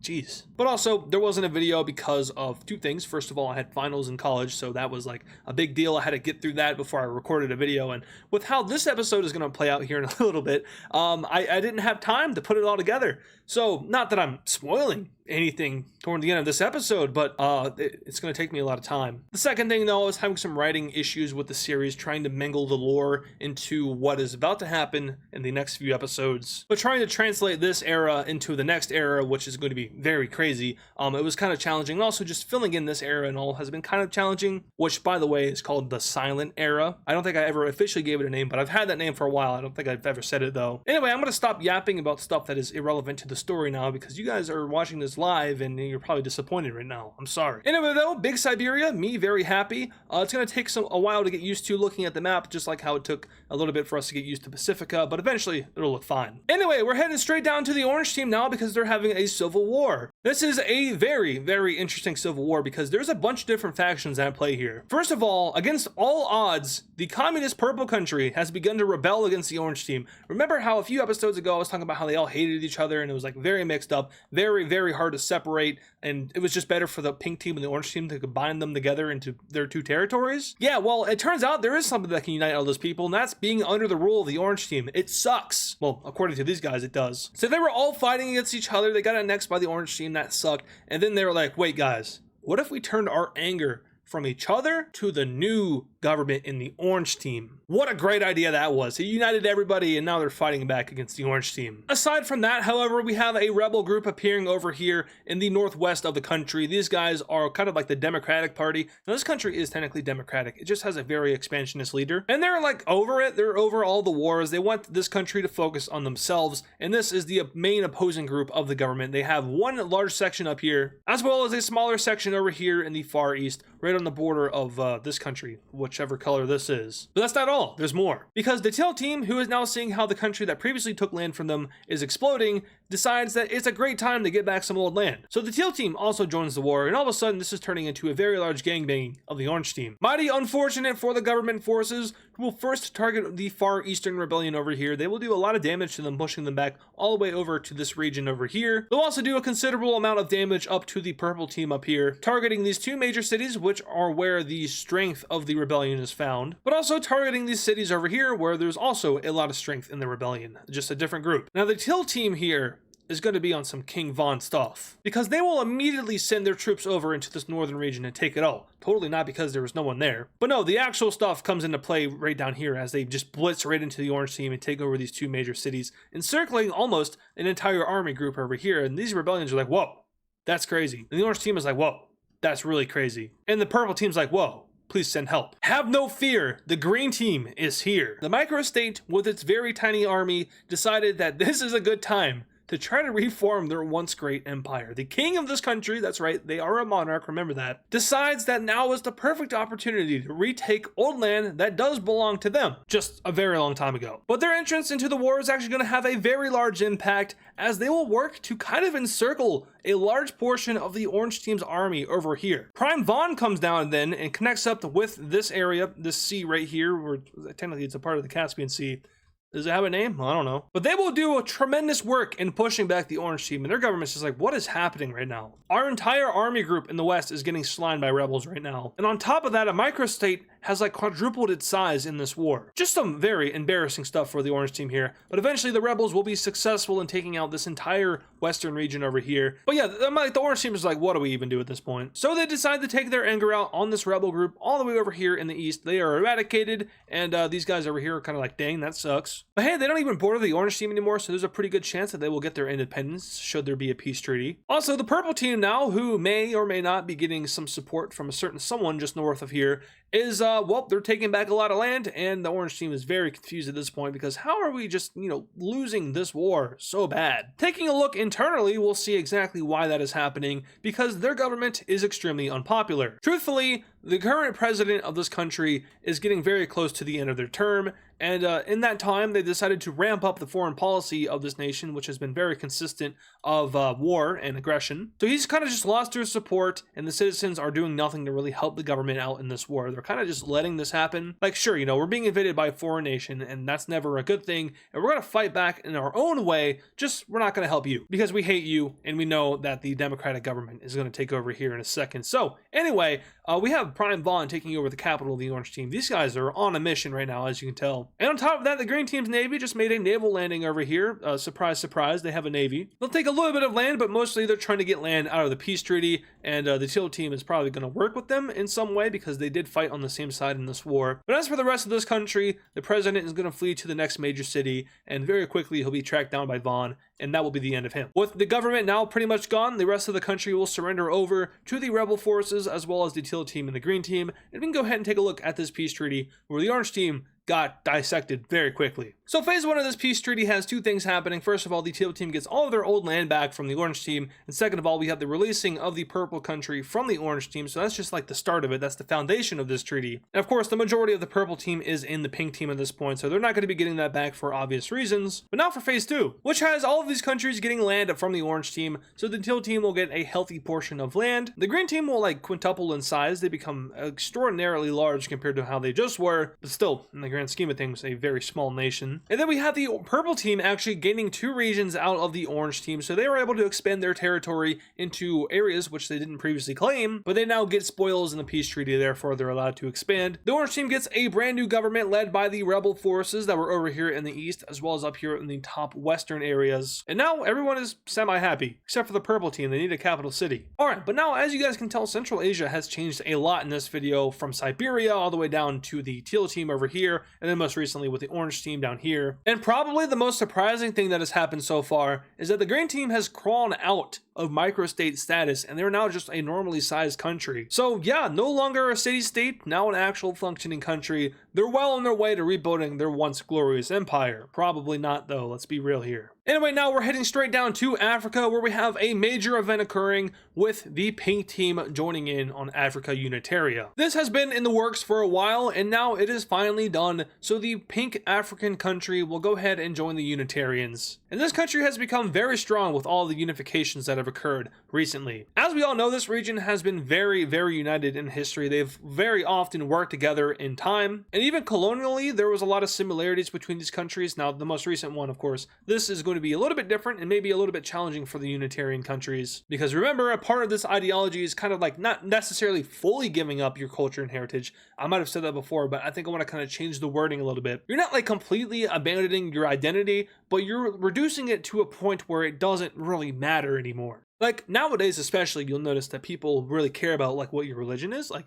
if you're a Muslim, then people in the US are probably going to have an unfavorable view of you because it's a very divided world, and a lot of people are lying and being hateful in the US right now. And I want you guys to think of Unitarianism as the opposite of that, whereas those things don't matter to the normal people, and really in real life they don't really matter to the normal people, but especially so in this world where like no one cares. Like it's not a big deal what you are, where you come from. We're all together now, working together as a society. Those things just hold us up. People who are too concerned about those things are pretty much expelled from societies like these. Like, you guys are crazy. Get out of here. We don't care about that stuff. We don't care about your culture. We don't care about what language you spoke or what religion you are. It doesn't matter, because at the end of the day, we're all equal and we're all moving forward together as a society. I feel like that I probably definitely worded that wrong in previous videos where people thought that Unitarianism was this thing where you have to completely abandon who you are. It's not that. It's more so of you just reducing it so much where it doesn't matter anymore. You can still practice your religion, still practice your culture. It's just, it doesn't matter to the grand scheme of things in the ultimate society here in the Unitarian countries. But yeah, zooming out, we can see just how exactly huge these Unitarian countries have become, especially the African one. Canada, of course, is the largest, but these guys have become large, and even Iberia has expanded recently. Indonesia, apart from uniting all the islands, hasn't done much, and neither has Japan. But still, these countries are getting pretty large and pretty powerful. Also, I want to point out real quick over here, you guys might have noticed on the religion map before, like there there's these like weird pixels here. Well, it definitely wasn't intentional before. I think I've left it there over time because I like to think that, you know, Tanzania has a little exclave over here on the coast. So I just thought that was kind of cool, so I left it there. Anyway, now zooming on over here to Manchuria. This is a region that hasn't had a lot of things happen until now. Before we get into what's happening today, we need to talk about what has happened over the past few years. And I also want to say real quick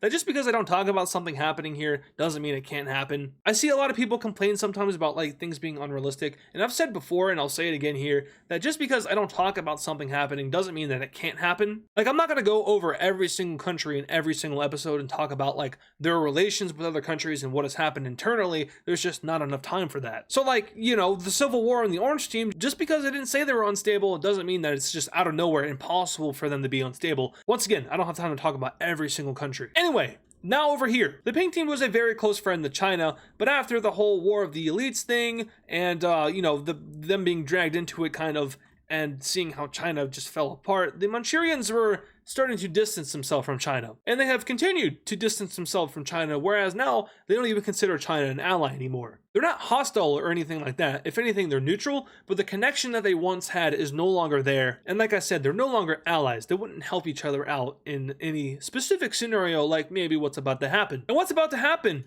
is the Manchurian invasion of communist Manchuria / Sakhalin / Russia. I guess this is mostly Russian, so technically it would be communist Russia. But this is another region that I've talked about before where the AN has stepped in and stopped any war from occurring, and just like over in Central Asia, they couldn't prevent it from happening this time. The Manchurians will begin to send their military into this country in various spots, but what the Manchurians don't know is that this country is secretly being aided by Japanese Unitaria. This is a bit surprising. Usually we don't see the Unitarians get involved in any kind of conflict, and while this isn't direct involvement, it is indirect involvement. Japan is sending over resources and also helping them draw battle plans to counter the Manchurians, which could lead to some questioning about what the goals of the Unitarian countries are, or more specifically Japan Unitaria. But with the help from Japan, this communist country is able to push back the Manchurians in a few strategic spots where they definitely don't want to lose land. There are apparently a lot of major cities in this country, and of course they want to protect all of them as much as they can. They just liberated a few, so now they want to keep going. Even though they still are at a disadvantage with Japan's help,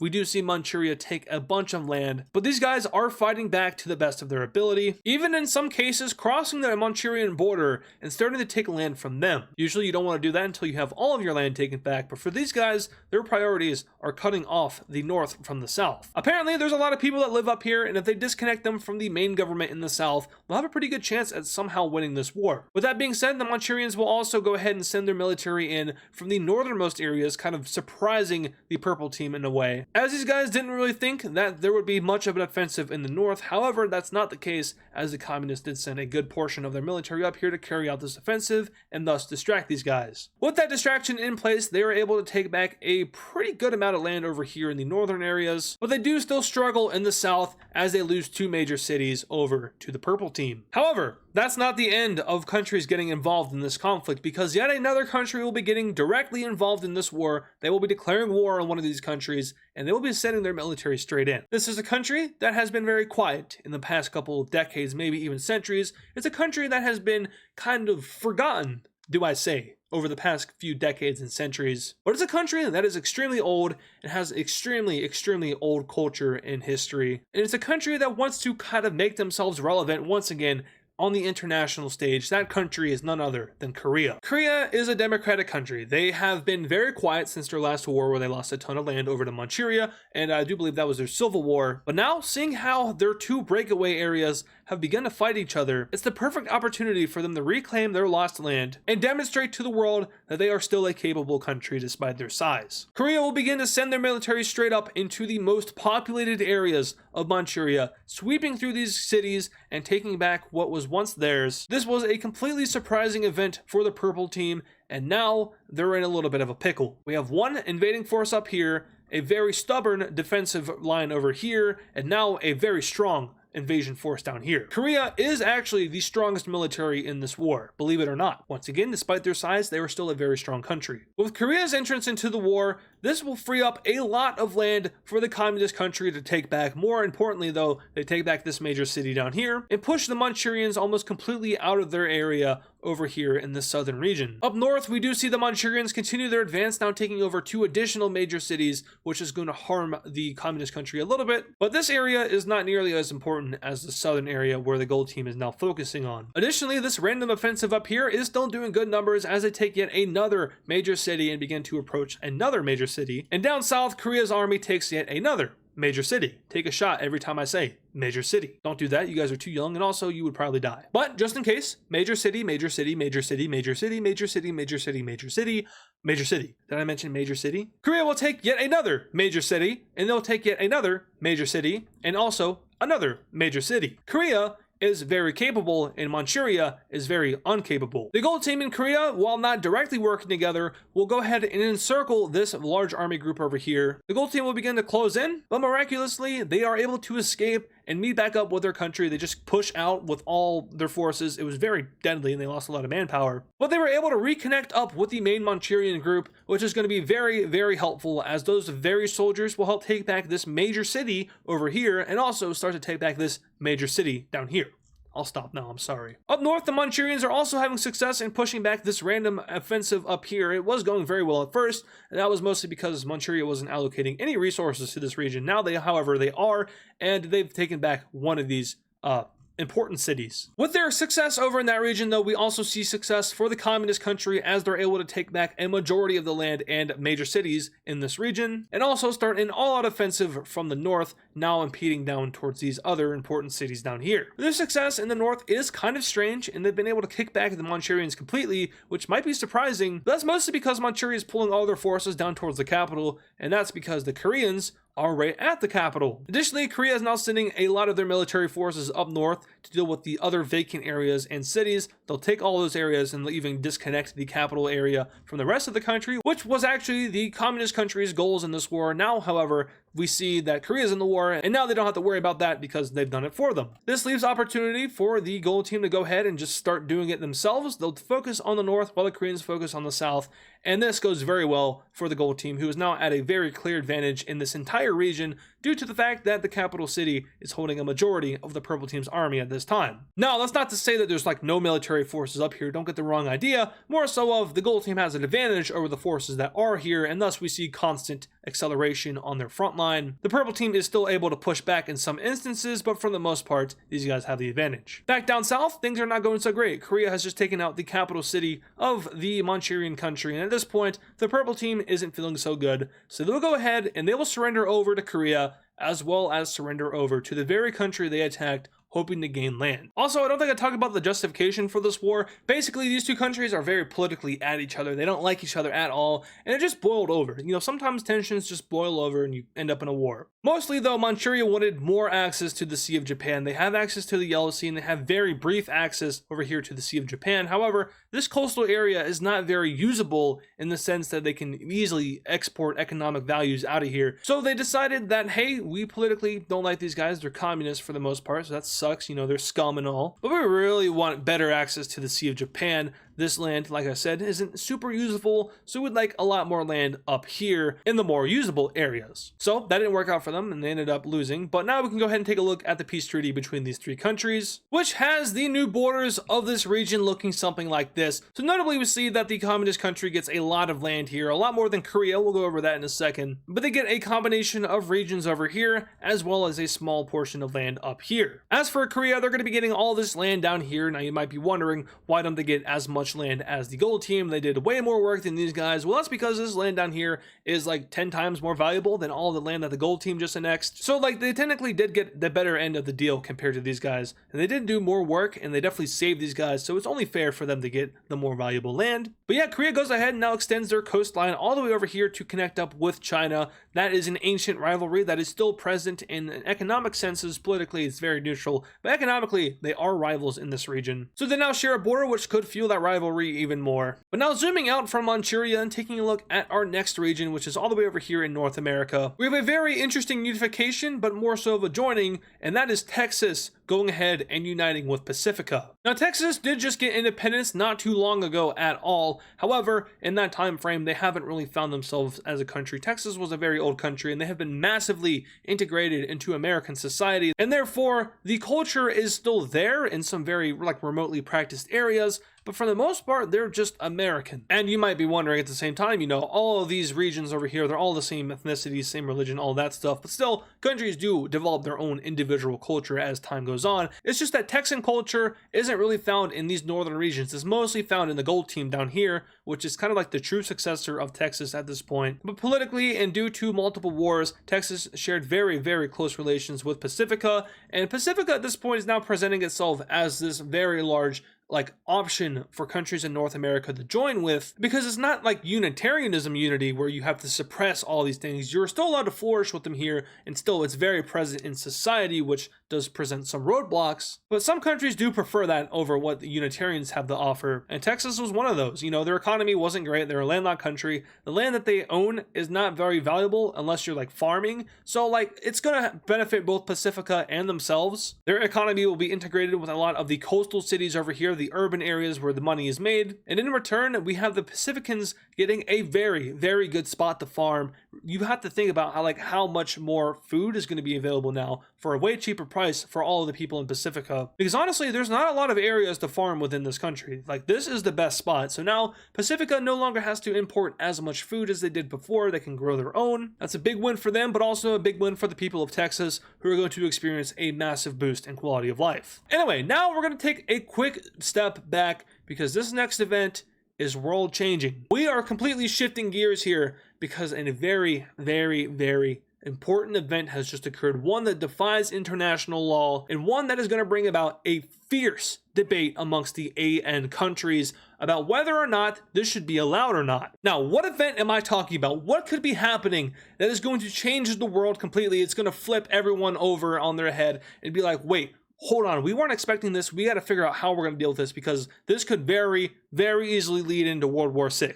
Yeah, just out of nowhere, you know, the possibility of World War VI is all of a sudden here. It's present, it's put down the priorities of everybody. Everyone is now focused on this new event that has occurred. And what could cause World War VI? What could be so dramatic? What could be so insane that all of a sudden countries are going to start turning on each other in the face of annihilation by a possible alien species coming back to Earth? Well, if you've been paying attention in recent episodes, you'll probably notice that Mesopotamia recently has become very united, and more countries have decided to join one another, mostly joining the red team, and in this episode, joining the blue team. Now, however, the final unification is in place, as the red team and the blue team will not be uniting together, but instead will be forming a brand new country together, known simply as Mesopotamian Unitaria. The instant reaction of the world is not to declare war on Mesopotamia, but to instead call a special meeting in the Assembly of Nations. Remember, the world has progressed tremendously now to where war isn't like the first action that a lot of countries take. Previously, this country would have been jumped instantly, but that's not really how they do things nowadays. There's usually a little bit of diplomacy before actions are taken. But the Assembly will convene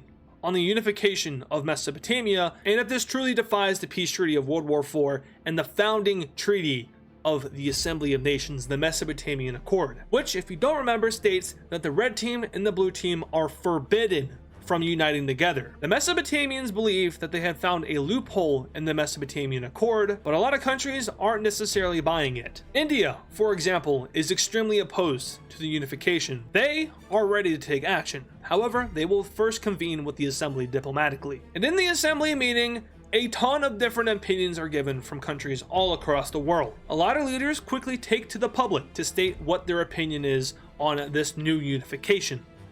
The AN forbids everlasting peace and prosperity in our region. We must advance past these old restrictions for our future.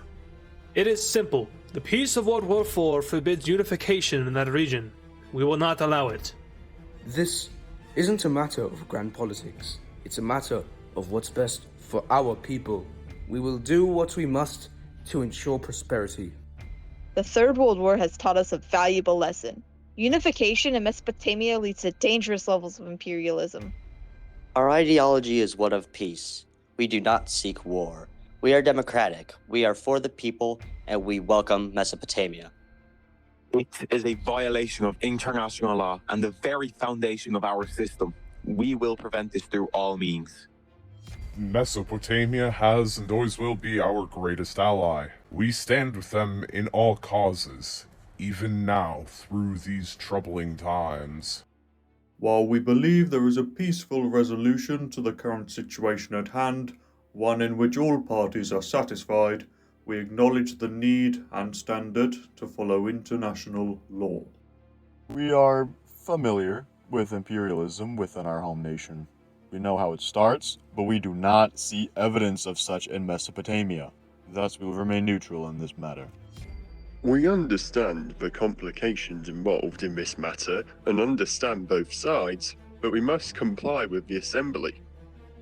The reactions across the globe are all different. Some countries declare their neutrality, like Brazil. Some countries, like Greece, are stating that military action needs to be taken immediately. This defies the international treaty that this very assembly was created on. Other countries, like the Farmers' Republic, who have fought long and hard for Mesopotamia, fought alongside with Mesopotamia for years, are stating that they are with them in this cause. They believe that that treaty that prevented unification is far outdated. It doesn't even apply to the modern day because Mesopotamia isn't imperial anymore. It's simply democratic. It's one of the most democratic regions in the world. Why are they not allowed to unite? It would simply only benefit the people here. They aren't imperialists. There's no need to expand for these countries. They just want to be under one country because it works so fluently. It works so well. It is a very strong economy, and not that it only just benefits their people, but having a strong economy like Mesopotamia also benefits the entire world. India and other countries are worried more so about great power competition.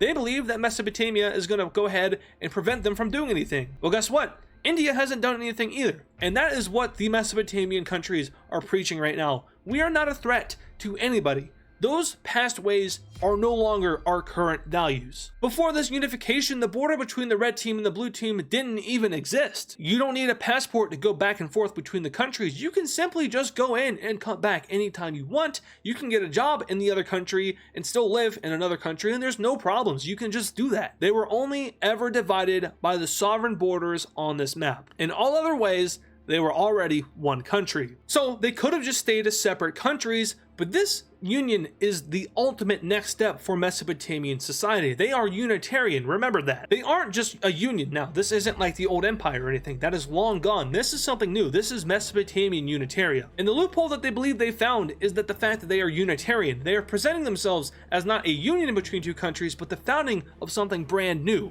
And therefore they believe that in the court, they will win this case and they will avoid a worldwide coalition against them, that all nations in the world are required to participate in if they join the Assembly of Nations. That is what the Mesopotamia Accord promises. Has it been broken? That's up for your individual interpretation. It's also up for the interpretation of each country in the world. We already saw the opinions of some countries, but now action will begin to be taken. Countries like Greece and India will already declare the coalition against Mesopotamia. They will begin to build up their armies and begin to stage them on their borders, waiting for countries that separate these two to allow their military to move in and go through the territory to properly invade Mesopotamia. That's correct. Greece and India are technically at war with Mesopotamia already. The two biggest Mesopotamia haters teaming up here for what they believe is the right thing to do, and arguably it could be the right thing to do. This defies international law according to the Mesopotamia Accord, but then again, the wording doesn't necessarily say that they can't form a new country, they just can't unite together. They formed this new Unitarian country, it's under a completely different ideology, so it's just really up to interpretation of each country of whether or not this does violate the assembly law.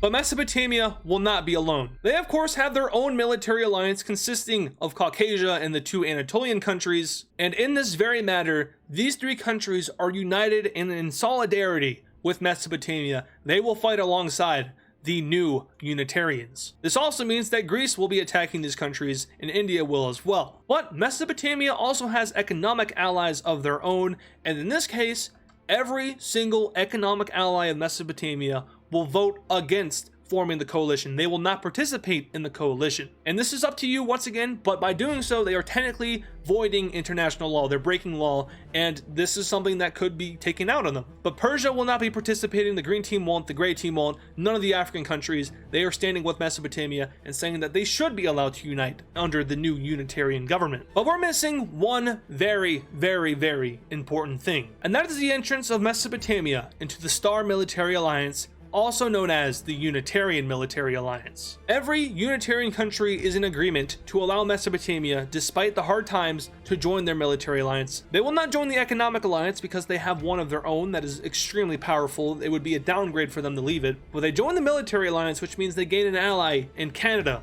an ally in Africa, an ally in Indonesia, an ally in Iberia, and an ally in Japan. Each and every single Unitarian country will defy international law here and pledge their support for Mesopotamia in this matter. The Unitarians might be very mysterious and they could have some very skeptical values. However, there is one thing that is very clear about them, and that is that they stick together no matter what. The Unitarians even say that they are willing to defy international law, if it is considered to be a defying, to help Mesopotamia out in this war. This will create a lot of backlash. Multiple countries from around the world are now going to look at the Unitarians as this negative organization. No longer are they viewing them as like neutral or maybe even positive. They're now seeing the Unitarians as these countries that are willing to defy international law and the very agreement that they agreed to when they joined the assembly in the name of expanding their ideology.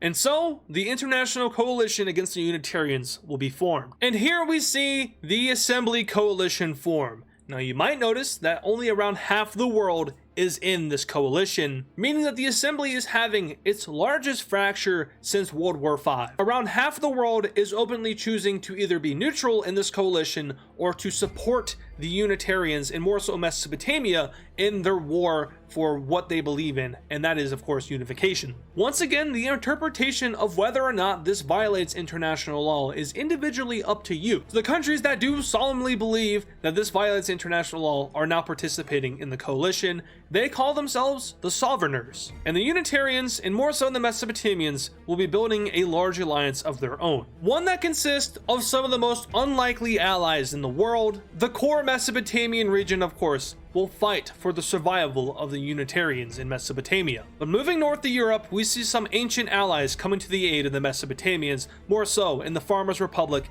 and in Rome, who despite a very mixed history with the Mesopotamians, now find themselves in favor of them, as in recent times they have worked better together. Also, Rome was home to a very large Mesopotamian population down here in the pink team, who now possesses a majority of Mesopotamian population, will fight for the existence of the motherland back over in Mesopotamia. Norway will come to the aid of their old ally. In a very dramatic twist of events, America will come to the aid of their old ally. Some countries, like America for example, are pursuing their own interest in the matter of this coalition against the assembly, with them more so focused on reclaiming some lost land over here in the Pacific area, but also notably fighting against their former ally in Mexico, who after a few government changes is no longer considered an ally. We see the Lavender country in Africa join in on the coalition against the assembly, not necessarily in favor of Mesopotamia, but in favor of the Unitarian country they were just getting ready to join. Major powers across the map are also playing neutral. We have Australia staying neutral, Vietnam stays neutral, the Gold Team, Poland, Brazil stays neutral. But no matter how you view Mesopotamia's actions, they have united and the world has responded, and World War VI is officially upon us.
The world is ending.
And of course, thank you to all our super fans. This includes Police Wojak, Moisten Hayes, Mr. Sabotage, Holly W, Gil Martinez, Wizo, Upgraded Bro, Captain Rex, Stuff, The Quiet Observer, CBB Jr., Vista, Truno Apex, Slendy, Terminator, Cooper FN, Choco Fur, Augusto, CTG, On YT, Acheron, Other Coda, Shifty Mapping, H3CJ5W, Country, W4M, Jazzy Jerboa, Nevada Garbage Trucks, Eye of History Official, Ozgeo, A Norwegian, Zaylance, DJ, Big Goose, Laser Taze, Pablo Sigma Cat, and Hammer Toad 45. Once again, thank you guys.